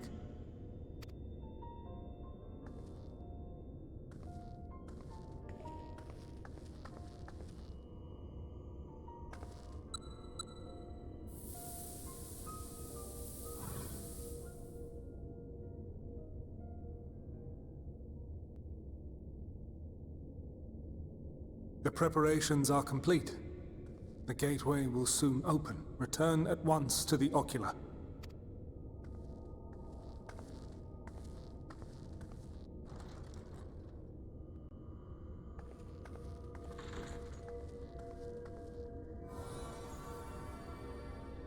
All appears to be in order. The ether flows unimpeded. The magic should consume every last mote of my essence. Goodbye, Elidibus. Why are you surprised? Did I not say that this will be my final act? He did. Lord Zodiac is no more. There is nothing for me here. The ones I love and long to see again are waiting. In that promised land, beyond memory and dream. Now go, warrior of light. Go, and do not look back.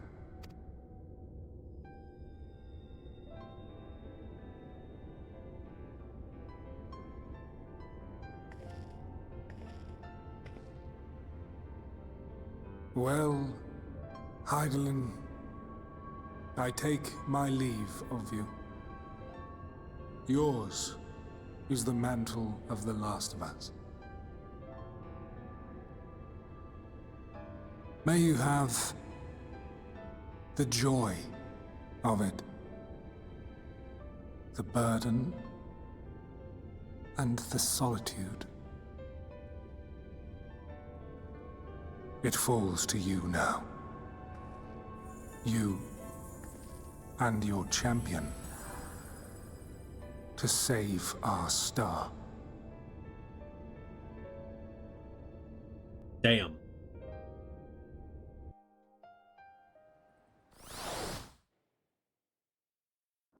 As I say, I don't think it's gonna send us right into another cutscene.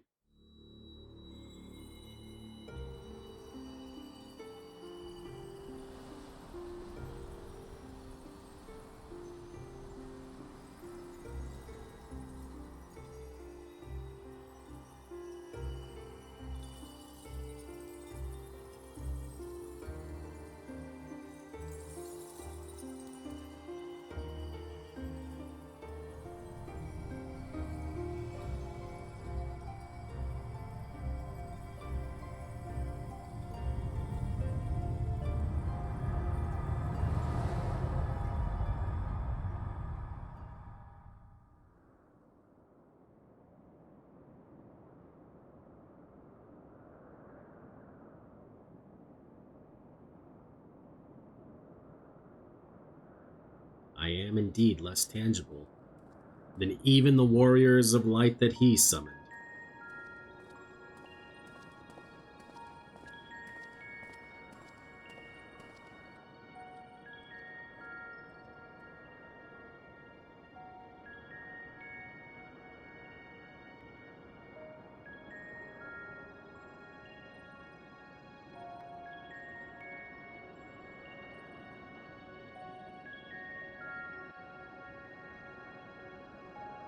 Oh! Okay. Well, real quick, we're going to take a short break. So, I will be right back. Okay. We're apparently supposed to... There's 4 things we're supposed to interact with. Not the ocular. The guide-like man. The man stands dutifully by the aetherite-like device. A guide for this facility in all likelihood. I talk to him. You attempt to get the man's attention, but if he sees or hears you, he gives absolutely no indication. As Elidibus warned, it appears your form is intangible. Let's go see the conversing woman. You! This is the right place, yes? Propylaeon? Trying to... Okay. Judging by woman's words, this facility is called Propylaeon. Who are those people over there? You attempt to gently prod the woman to attract her attention, but feel nothing. And it seems neither does she.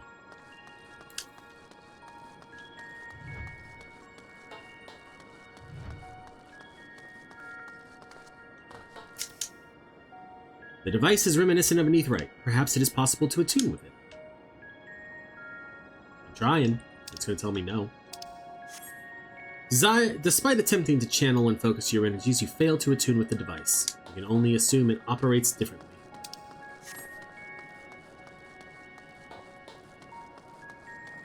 You! I thought you might have been in it. You are not. Why do you not have a mask on?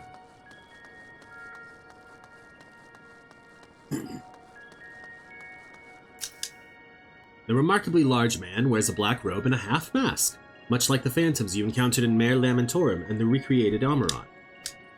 It would seem you have made it to your destination. You gesticulate wildly and shout all manners of greetings and obscenities, but the man does not so much as glance in your general direction. Well, let's go look out the door. Let us see what may happen next. You suspect this door leads outside, but how to open it? I mean, if I'm incorporeal, I could probably just walk through it. But I believe this cutscene has voice acting.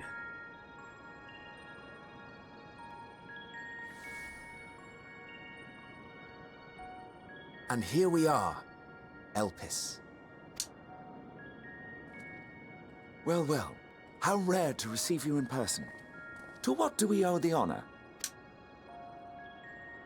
Oh, just a few odd tasks. We'll be here a while. It's Hythlodaeus. You're welcome to stay as long as you see fit, of course.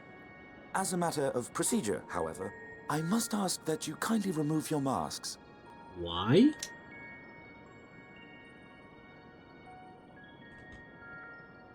Come now. Is this truly necessary? Surely you can tell who we are. Of course. Who you are, perhaps. But I am far less infamous. Regardless, if we do not follow protocol, 'tis our hosts who would be held accountable. So, please, do favor us with your handsome face.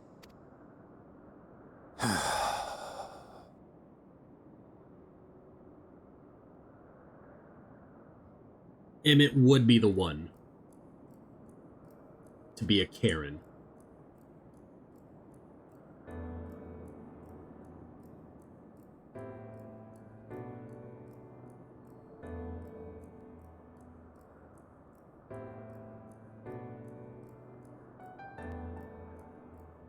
He looks right at us. Satisfied? I thank you for your cooperation. You are free to go about your business.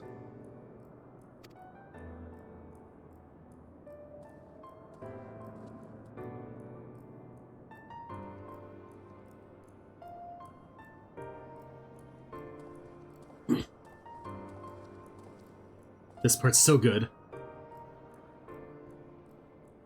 By the by, you see it too, yes?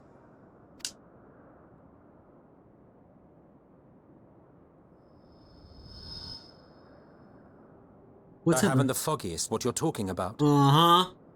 Sure you don't. That's odd.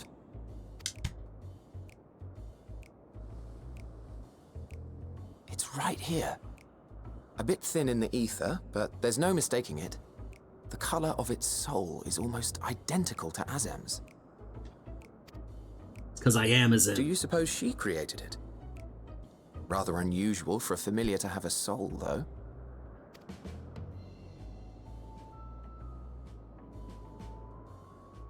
Don't ask me. All I know is that it's trouble. Doubly so if it's her spitting image. So let's leave it be. Come now. No.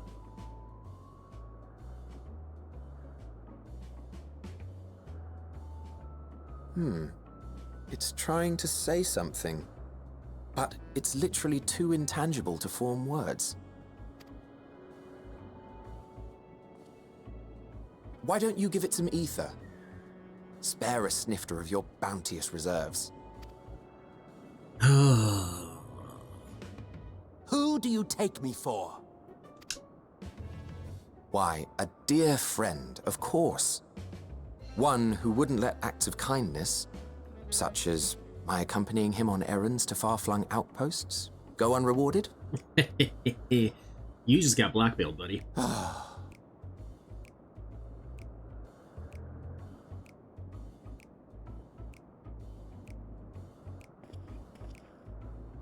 I suggest you close your eyes, or this may be unpleasant. Don't worry, they're closed behind this blindfold. I got you. And the snap.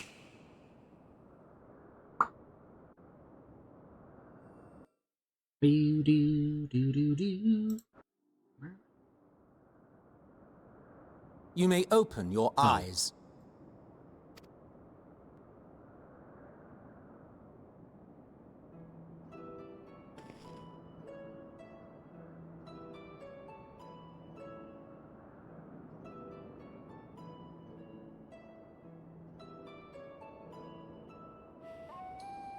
Oh, you even adjusted its size. Oh. The better to indulge your whim. This way, it will be easier to communicate. Oh, you mean you won't have to look down on me? How very thoughtful of you. And may I applaud your artful reinforcement. Without further ado then. Greetings. I am Hythlodaeus, Chief of the Bureau of the Architect. Sulking beside me is the most honorable Emmet Selk of the Convocation of 14. And how might we address you, my new friend? Do I have options? No. I just say my name, Morrighan Initari. A fine name. And I'm pleased to see you understand our words. So, tell us, whence have you come? The thinness of your essence suggests you weren't created here. Is this when I get options? You do not know? Or cannot say? Allow me to ask a different question then. What brings you here?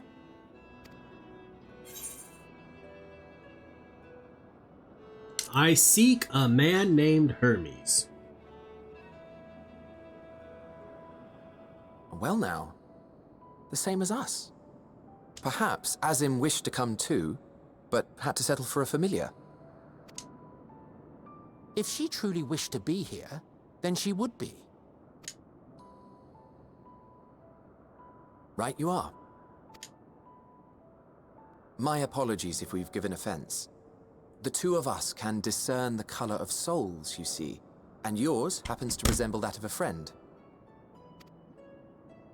And with your purpose matching our own besides, we jumped to a hasty conclusion.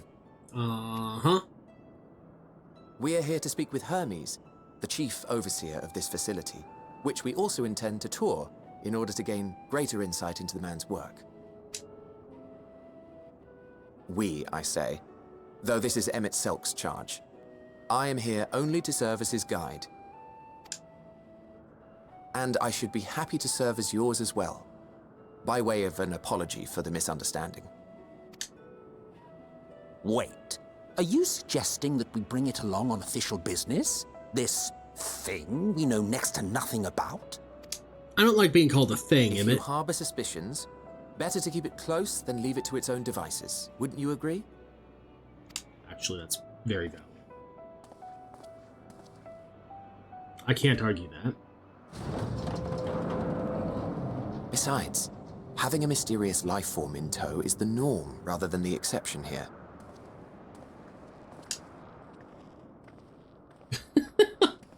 He's so done. He's so over us.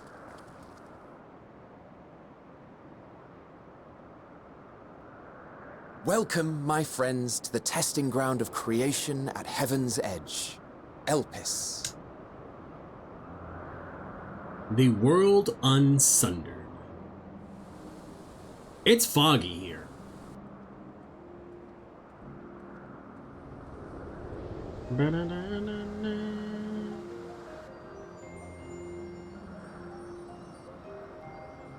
This presence.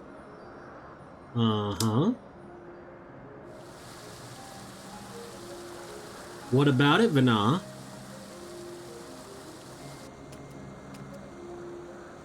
Hermes! Visitors! We have visitors!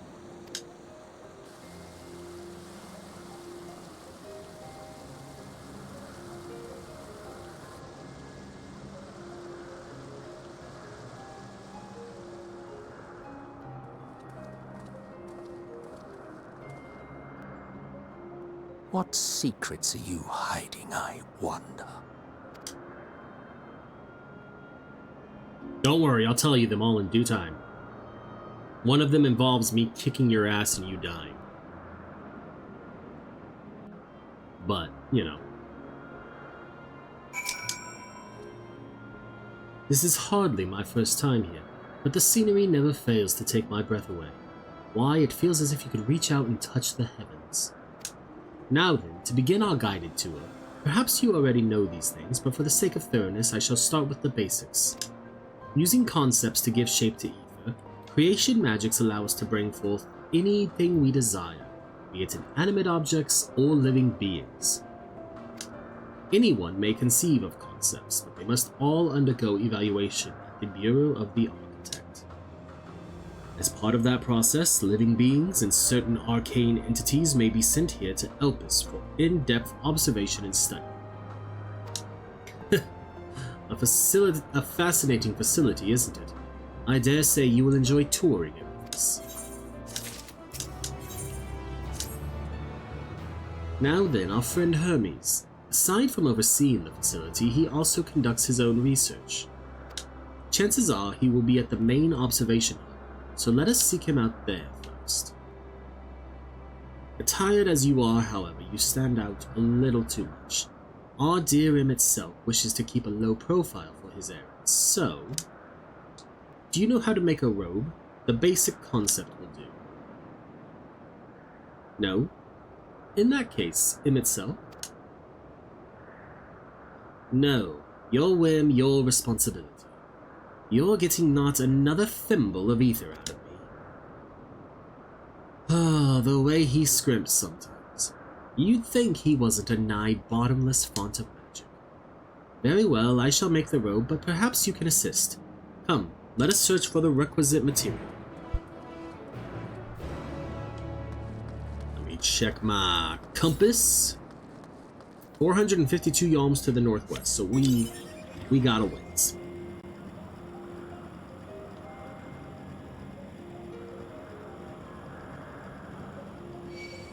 Oh.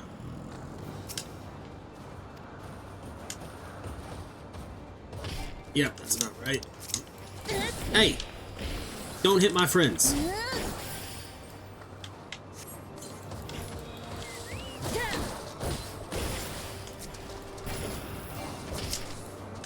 Can I target the one that's right in front of me, please? Good God.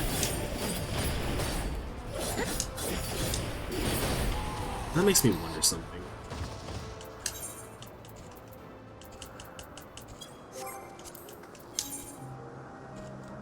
Control settings, target.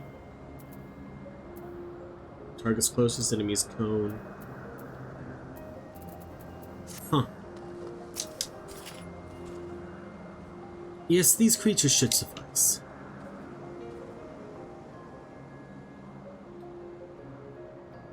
An etheric rope. I want you to use it to capture, shall we say, 2 Petalaudai? There are 3 species here, I believe. Any 2 different kinds should serve. Now, I should mention that the strength of the rope is tied, no pun intended, to the strength of its user. As your ether is still thin compared to ours, you'll need to weaken the Petalaudai first. Good luck.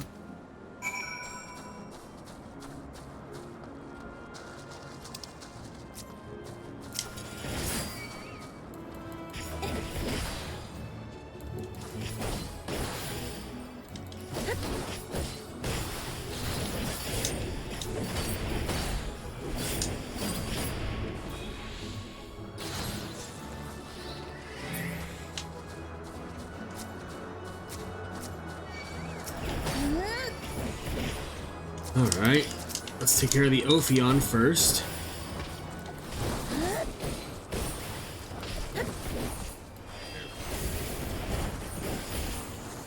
Let me get the other thing poisoned,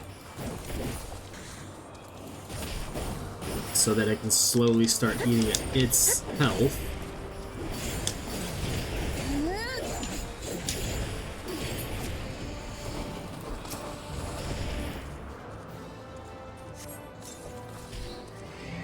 There we go. Back to Hythlodaeus.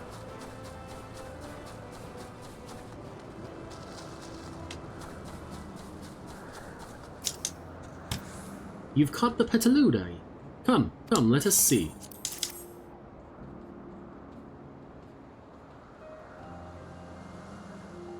Yes, these fine fellows will do nicely. Now for a spot of reversion.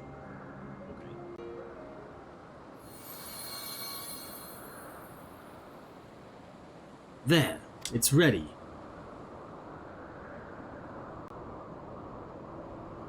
It's nothing fancy, but then we're trying not to stand it.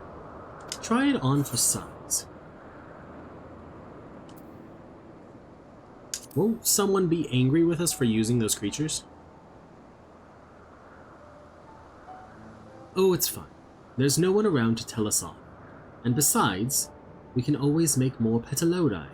They need only a tiny amount of ether.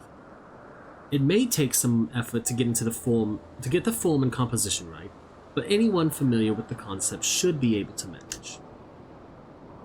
Well and good to disguise and educate it, but it won't fool anyone who can see worth a damn. Fair point, but at the very least it should spare you unwanted attention from casual observers. Yeah, buddy. Emmett Silk speaks true. Even dressed like us, your unusual nature will be plain to those who think to look. Should someone question your presence, don't make up excuses, much less try to explain what you actually are. Know best to simply say that you're familiar. The question is, whose? Ah, of course, Azim's. If you say you belong to her, people will give you the benefit of the doubt for any and all outlandish behavior. Exploiting our associate's absence. For lack of her presence, absolutely. Were she here, she'd have been the first to propose the idea, and you know it.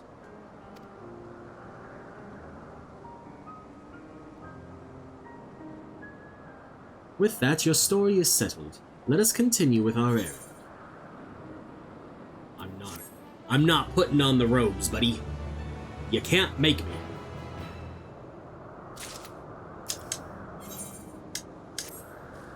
If you're ready, let us continue along the path to Anagnorisis. The place serves as an observation hub and residence both. Someone there should be able to point us in the direction of Hermes. Bo-do-do-do-bo-do-do-do.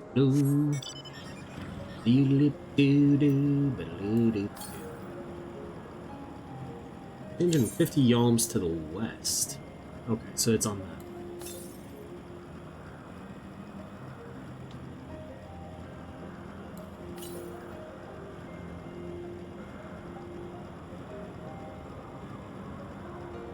There's a lot on that island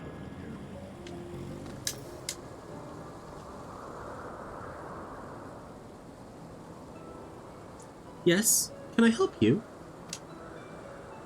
We wish to speak with Chief Hermes. Do you know where we might find him?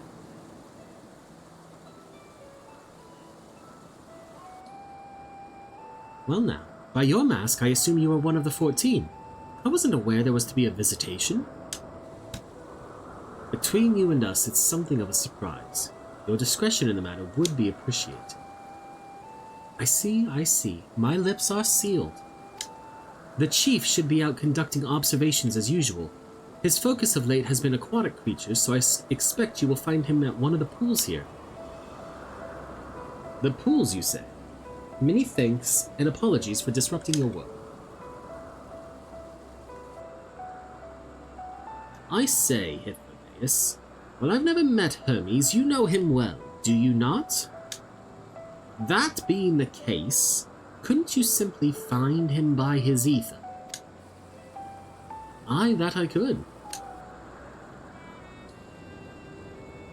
As you know, Emmett Selkin I can discern the color of souls. By the same token, we can also see ether quite keenly, and from great distances. With this skill, I could readily locate Hermes, but I felt that it would be a waste of an opportunity. We're here to perform an assessment. After all, by searching the ordinary way, we stand to gain insight into Elpis and the man in charge of it. This is as much for your own enjoyment, like as not, but point taken.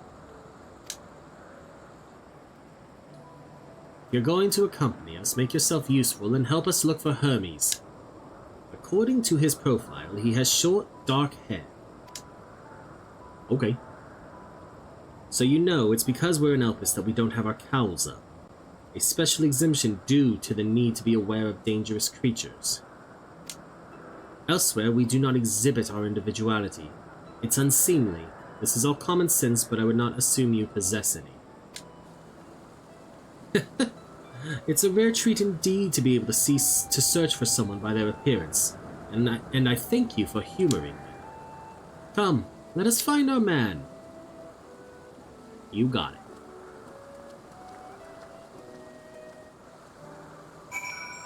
Okay.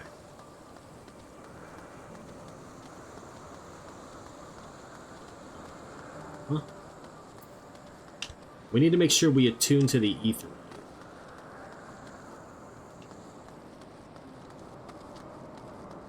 Theana.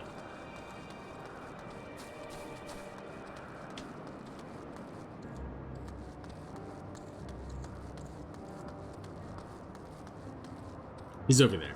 But first we're gonna hit this Aetheryte Plaza.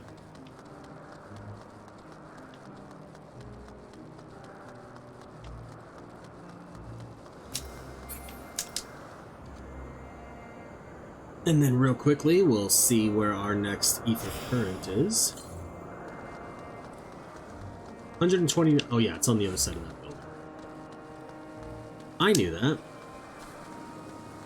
I knew that. Bewinged Girl and Hermes. Well, let me talk to the Bewinged Girl real quick. They have such funny faces.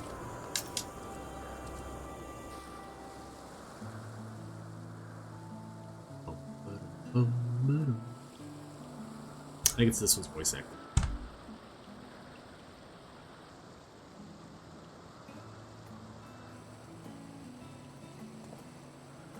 Ah, you are... No one of importance. Oh. Different. You're different too. You and me. We're alike. Friends. I want to be...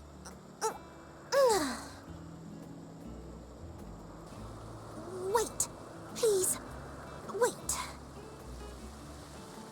Okay. Greetings and salutations. Can you hear me? You talk much better in my head. Do not be alarmed. I mean you no harm. I wish only to hear your words. share your feelings, and know your thoughts. May we please be friends? May we please be friends?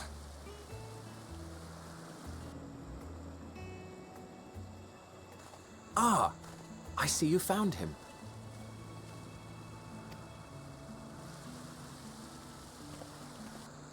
It's Ledeus. It's been a while. Too long, I think. Too long indeed for close collaborators. On this blessed occasion, I bring not only myself, but others who long to speak with you.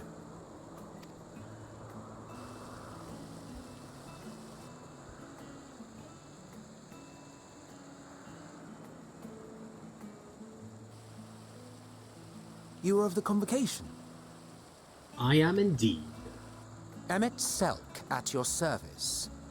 Do I have the honor of addressing Hermes, Chief Overseer of Elpis? You do. You have traveled far for it. Given your facility's purpose, its remote location is something of a necessity. Would that I didn't have to rely upon a guide. Oh, you wound me.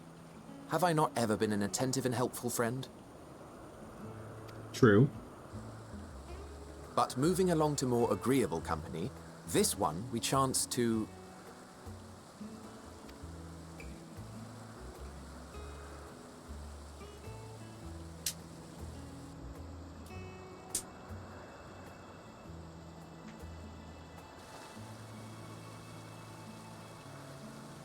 Well, you certainly have her attention. Is she one of yours, Hermes?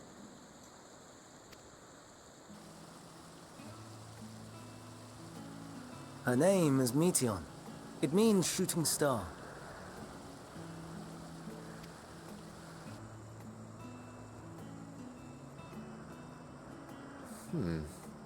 If I may make an observation, her ether is terribly thin. I fear she might dissipate at any moment. Nor do I believe you've made a submission to the Bureau. I would remember such a concept if you had. I haven't, as you say. I judged it too early. She's a pet project of mine, still undergoing preliminary testing. But rest assured that I will attend in person ere long.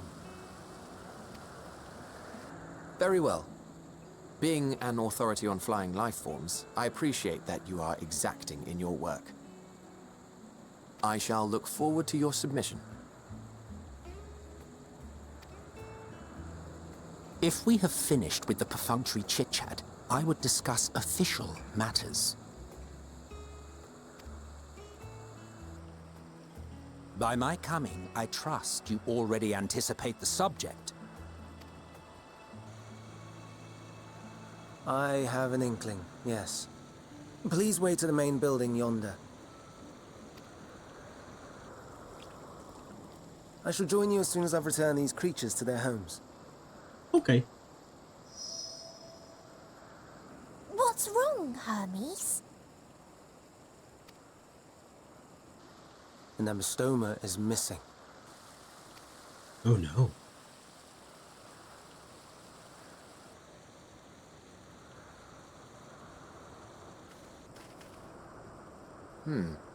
I may have found it.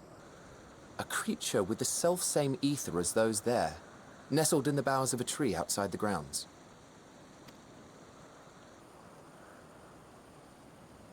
You'll use it for that, but You're not... saying they can climb with their sorry excuses for limbs? Oh, they can fly. The fashion has been to imbue aquatic creatures with the power of flight, ever since the words of Metron created a sky-swimming fish. I was joking. The amystomas, too, can fly, if only slightly. And they could conceivably climb a tree. Whether they can come down safely, however... Excuse me.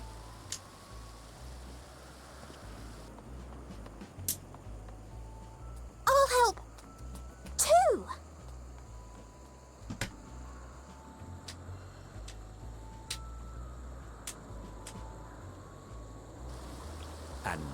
are we supposed to do with this lot? Watch over them, Emmett. May I suggest we split up? No. If you would be so good as to assist Hermes, Emmett, Selk, and I shall keep an eye on these adorable creations in the meantime. Okay. That seems fair. That I will allow.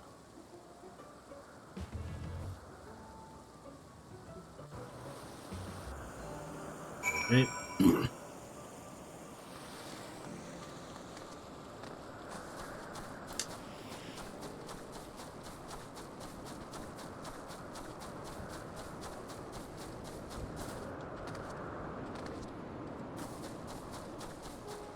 Oh, it's way over here.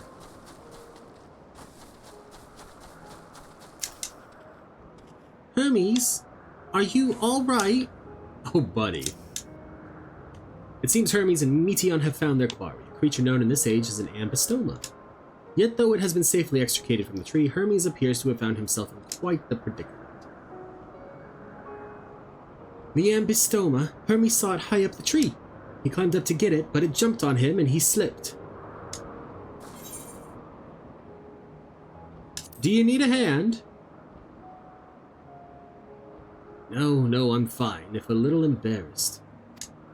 Now for your own safety, please stand back.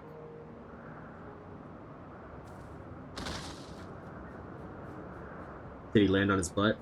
Nope. Duh.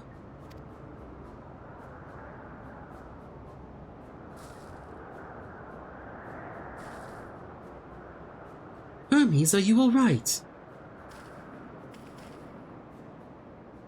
Quite all right, yes. My apologies for making you worry, Meteon. Both you and,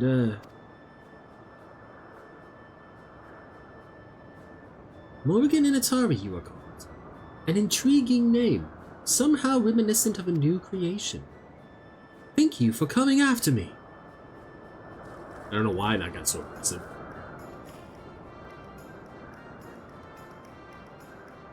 As for you, little one, you must be more careful.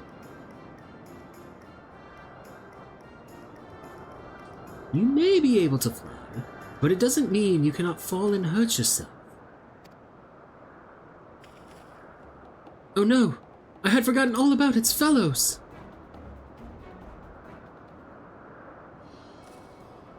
Truly, what a relief. I must thank Imitselk and Hythlodaeus when I return to them. But first, with the distractions out of the way, as Chief Overseer of Elpis, permit me to welcome you to the facility. I hope you will enjoy your time here. Absolutely.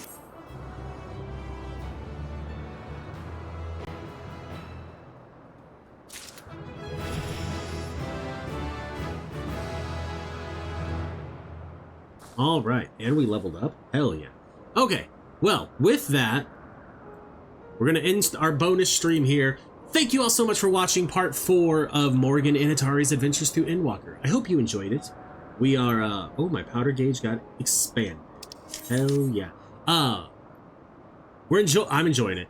My goal is hopefully next week to get through at least patch 6.1 of Endwalker. And then that'll probably be the last we stream of Morrighan until Dawn Trail, at least story-wise, because patches 6.2 through current, I already have done as Aerolith on YouTube and streamed them in the past. So I feel like instead of doubling up those videos, because they would essentially be the same thing, just one was a first look at it and like reactions and everything, and then one is story,